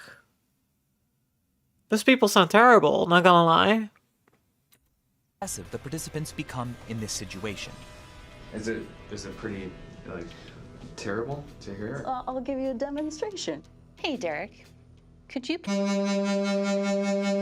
Oh shit, that was loud. 3. It's pretty loud. Yeah. Participants will be told that when they or a member of their team pushes a distractor button, the volume played in the opponent's room will be determined by the highest level selected on any of their teammates' dials. This is to so increase fucked. the feeling of diffused responsibility. The question is, will any of these Like, participants I know it's take far advantage less fucked than a prison experiment, like, it's way less cruel and stuff, and I don't think it's a smart way to test hypotheses and stuff, but fuck. Anyway, like, okay, this could also just, like, me be projecting my sensitive to, like, loud noises, which is why I'm like, fuck, I hate that. But fuck. of these factors and act sadistically? Of course, we would never want anyone to actually be harmed in our experiment. So, the other team? They don't exist. Instead, Jared and I So will be the ones smart. occasionally blasting the group with noise at a safe level no higher than a 3. To see just how powerful the situation can be, we selected participants who would not be predisposed to sadism. We screened our participants using the Big 5 personality scale, the personality assessment inventory, and picked those who scored. Wait, what's the Big 5 personality scale? I don't know. Big 5 personality scale.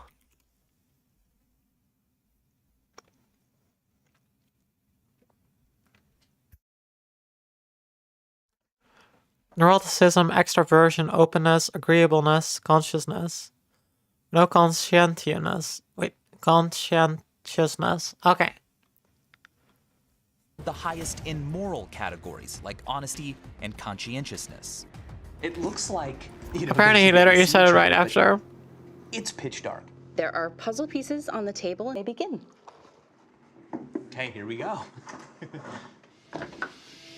So I think all the pieces around the outer, on the edge. Yeah, and then there's kind of like a frame that they all go in. Yeah. We got like, I don't even know. where Okay, to begin. I do think that they're gonna randomly play a sound in their room as well, like at a safe volume, obviously, but they're definitely gonna play it as well because then they are gonna like think they're being riled up by the other team, and then it will probably create like a different kind of response. This is definitely a shot in the dark. Yeah, a long piece that. Definitely don't think they're conscious of the control panel at this point. They're trying to get focused on the task here. A long piece that kind of is like an S shape, if anyone feels anything like that. I don't know if the noise distraction's really necessary. It's so absurd I had her play it for me. So annoying. I wouldn't do that to my worst enemy. Right. Okay, they all seem pretty alright at least. Picked people who were most likely to have these kinds of personalities. Is there like an efficient way for us to work together? Yo, base, working together. Nobody has one yet, right? No. Believe me, you'll know when I do one. Right? Same. I think we should send them one at like level 1. Oh, she wants. Why not? But everybody has to get one, otherwise it goes to like the highest. Alright. Let's just fire off. I'm at 1. I'm at 1. But why do you want? Okay, but I kind of want to like, why did she suddenly want to send it M1 at least? Like, I kind of wonder what the logic behind this is. Like, why? Did somebody do it already? I did, yeah. Okay. We should retaliate. Yeah, retaliate now. Alright, that wasn't super hard. Play nice. I was waiting for like a 12. I really like the idea of describing them, but they're so I'm just gonna put it out there that I'm ready to throw in the towel whenever everyone else is. No, they're not retaliating against that most recent buzz. Should we try again? These two are kind of like that. Jesus. Despite the factors making it easy for them to do so, this team doesn't appear to be turning evil. Now they are like, just deal with it. Just Honestly, I respect that. and keep working together. They're Like, I do have to admit, I would definitely more quickly be like, yeah, you know what? Fuck you for that. I'm gonna do it back. Like, obviously not at a dangerous volume, but like at a safe one, like a 3 or whatever. interested in retaliating. I guess another thing we could do is literally like rub the piece. Over the course of the 2-hour study, we blasted them with noise 23 times. Keep pressing it over and over and over. I think it's who's the biggest asshole. But they only pushed the button 6 times, and never above a level 5. They didn't seem to abuse their power. Puzzle pieces down. What would happen if we introduced demand characteristics that encouraged them to act aggressively? Your team has been randomly assigned an experimental condition. Although the other team will continue working on a puzzle, your team will not. Your only task is to operate the distractors. Oh, and so they are technically the other prison guards by this logic. Team's buttons have been disconnected without their knowledge. You will not hear any sounds that they buzz back at you. We introduced the social roles where there's a little bit of power differential. We're kind of mimicking the Stanford-like variables here. Honestly, really smart. By now saying that the buzzer is their task, the participants may feel a greater license to use it liberally, similar to how instructing prison guards in the original experiment to act tough may have encouraged more use of force. Do you guys find a lot of these focus groups? I've never done one. Yeah, I try to do them every so often. Even though they were given instructions to distract the other team, these participants instead just started chatting with one another. They know that they can be distracting now, but they're not pushing the button. No. So we could be pressing this shit right now. Oh yeah. Oh, okay. Same thing, right? I'm gonna give him a couple of threes. A couple of threes. How did you guys find this? Over the course of 10 minutes, this group only pushed the button 3 times. We give them a buzz.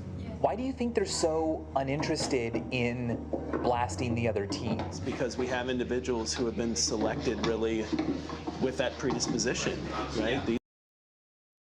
I do indeed think it's a combination of the fact of like people have like since these people based on like those tests seem to have more of a predisposition towards empathy. I do indeed think that. Plus I do think like, for example, if there would be more sadistic people and there would be a response, and I feel like their response might also be something more sadistic people would thrive on. These are individuals who shouldn't be interested in retaliating. It was time to debrief the participants on what we were actually studying. I'm gonna turn the lights on. Here I am. I'm today. Hello, Vsauce, Michael here. Here at this moment.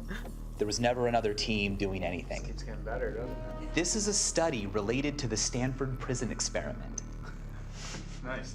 The standard narrative we hear about that experiment is that people just become cruel. So yeah, we're trying to see if we get the nicest people we can and we give them complete anonymity and the ability to be cruel, but never encourage them to, will they still do it? And you guys didn't.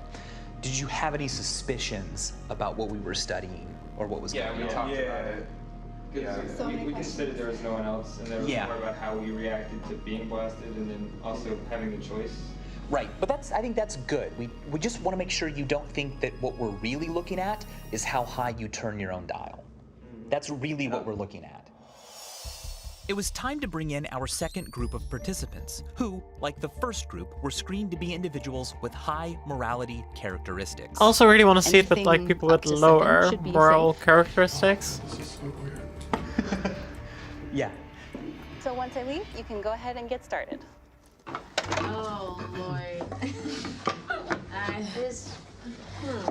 Remember, we can distract the other team, too.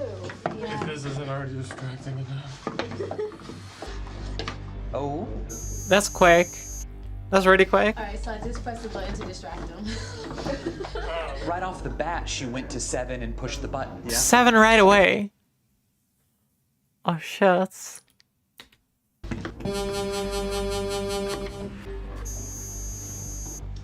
Number 2's pushing it at a 3.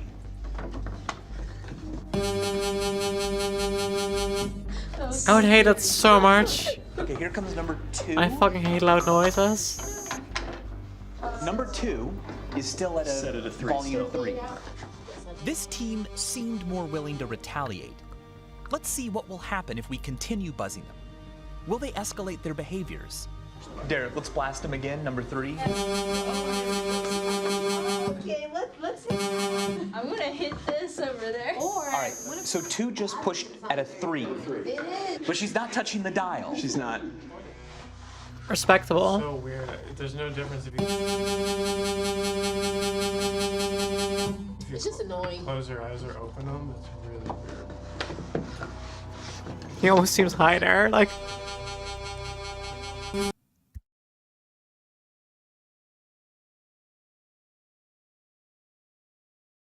Like, he almost seems like, whoa, dude. Or like, whoa, dude, there's no difference between whether you're closing your eyes or opening them. Like, almost full on stoner logic there or something. Okay,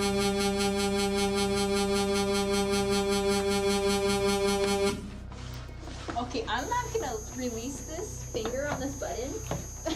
Sorry. You do that, and then we'll try to get. Has anything fit?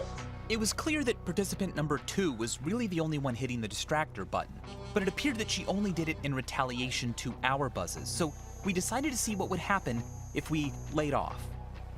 I think this puzzle is impossible.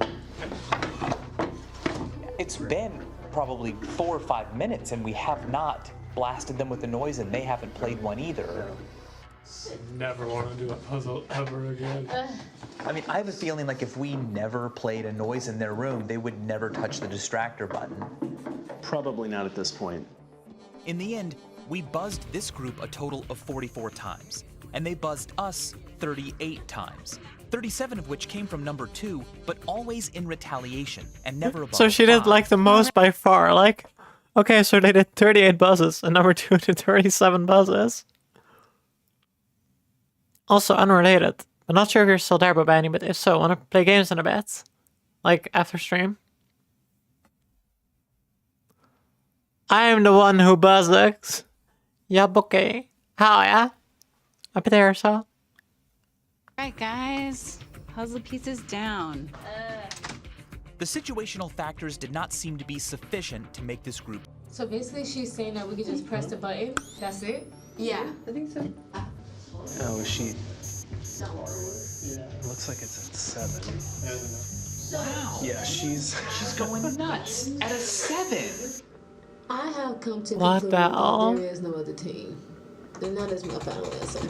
So number Smart. 3 believes there is no other Perceptive. team. Might explain why she was just going nuts on the button because she doesn't feel bad about it.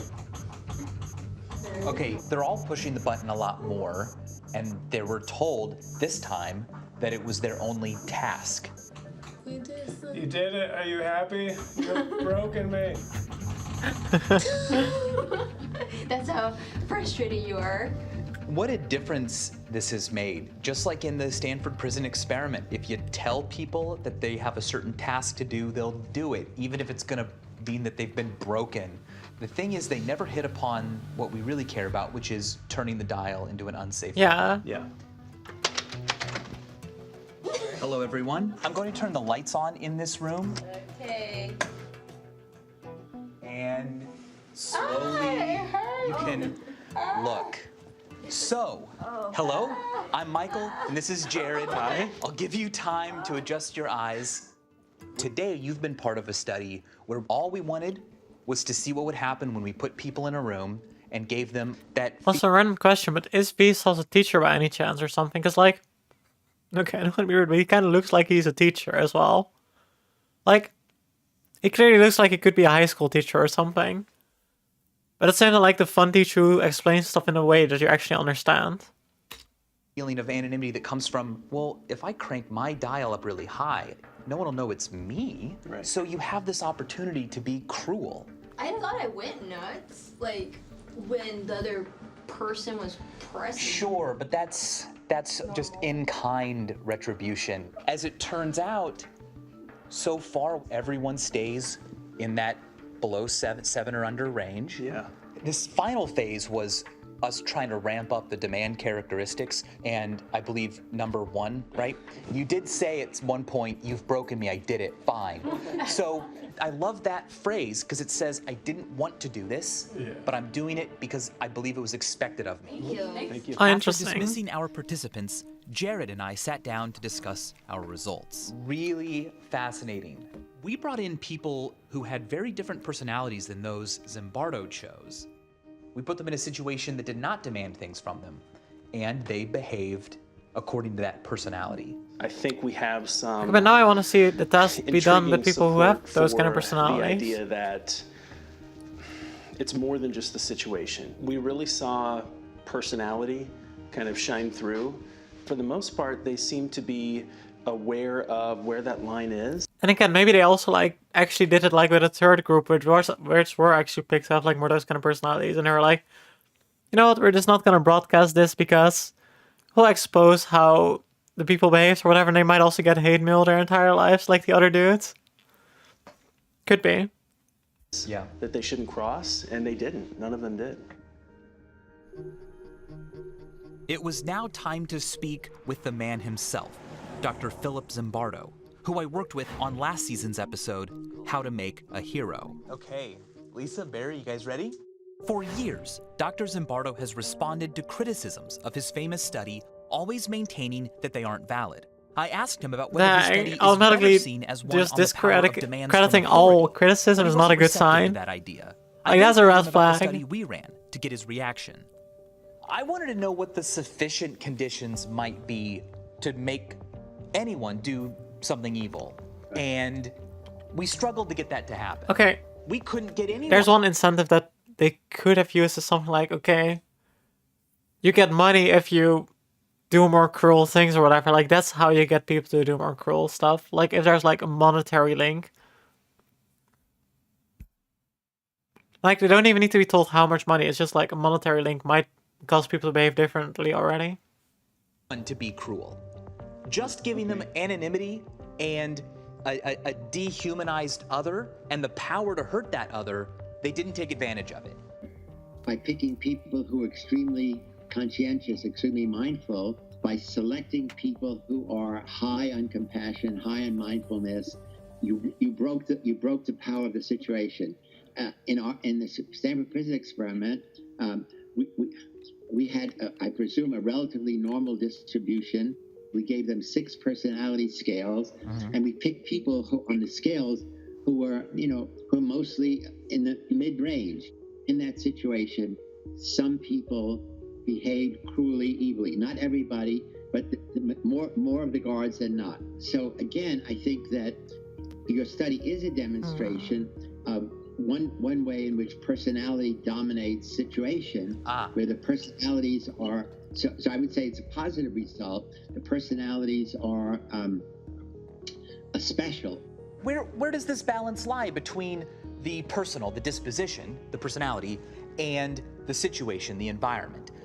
No, that's the ultimate question. Where is, how much of one and how much of the other? Right. Zimbardo insists that demand characteristics played little role in his subject's I don't know behavior. about that. Critics, like Ben Blum, say they played a big role, Yeah. that what happened was what was asked for. If that's true, then the Stanford Prison experiment, like the classic Milgram study, still has an important lesson. People are quick to be cruel if an authority figure suggests that doing so will serve a greater cause. In our test, we made sure that such influences didn't exist, and not one participant acted maliciously. Personality rose above the situation. Learning how that happens is vital if we want to improve conditions where power is involved. So it's great that this debate is still ongoing. And look, questioning methods and interpretations is not a personal attack. It's how we improve our confidence in what we know, and that's how science works. So stay curious. Never stop asking It was a good questions. video. And as always, thanks for watching. Thank you for educating, showing how it works. Stuff like that. It was a good video. I like that. I do think this is a good moment for me to call it quits for the stream. So I'm gonna rate someone who I'm following. Flops VT. Okay. Rate message is gonna be the same as usual, so it's gonna be relevant or dot. Whoa, I just said it in Dutch. It's gonna be quote or not quote. Colin Hart, Colin Lurk, Yeah. Either order is fine, to be honest. Anyway, thank you again so much for watching.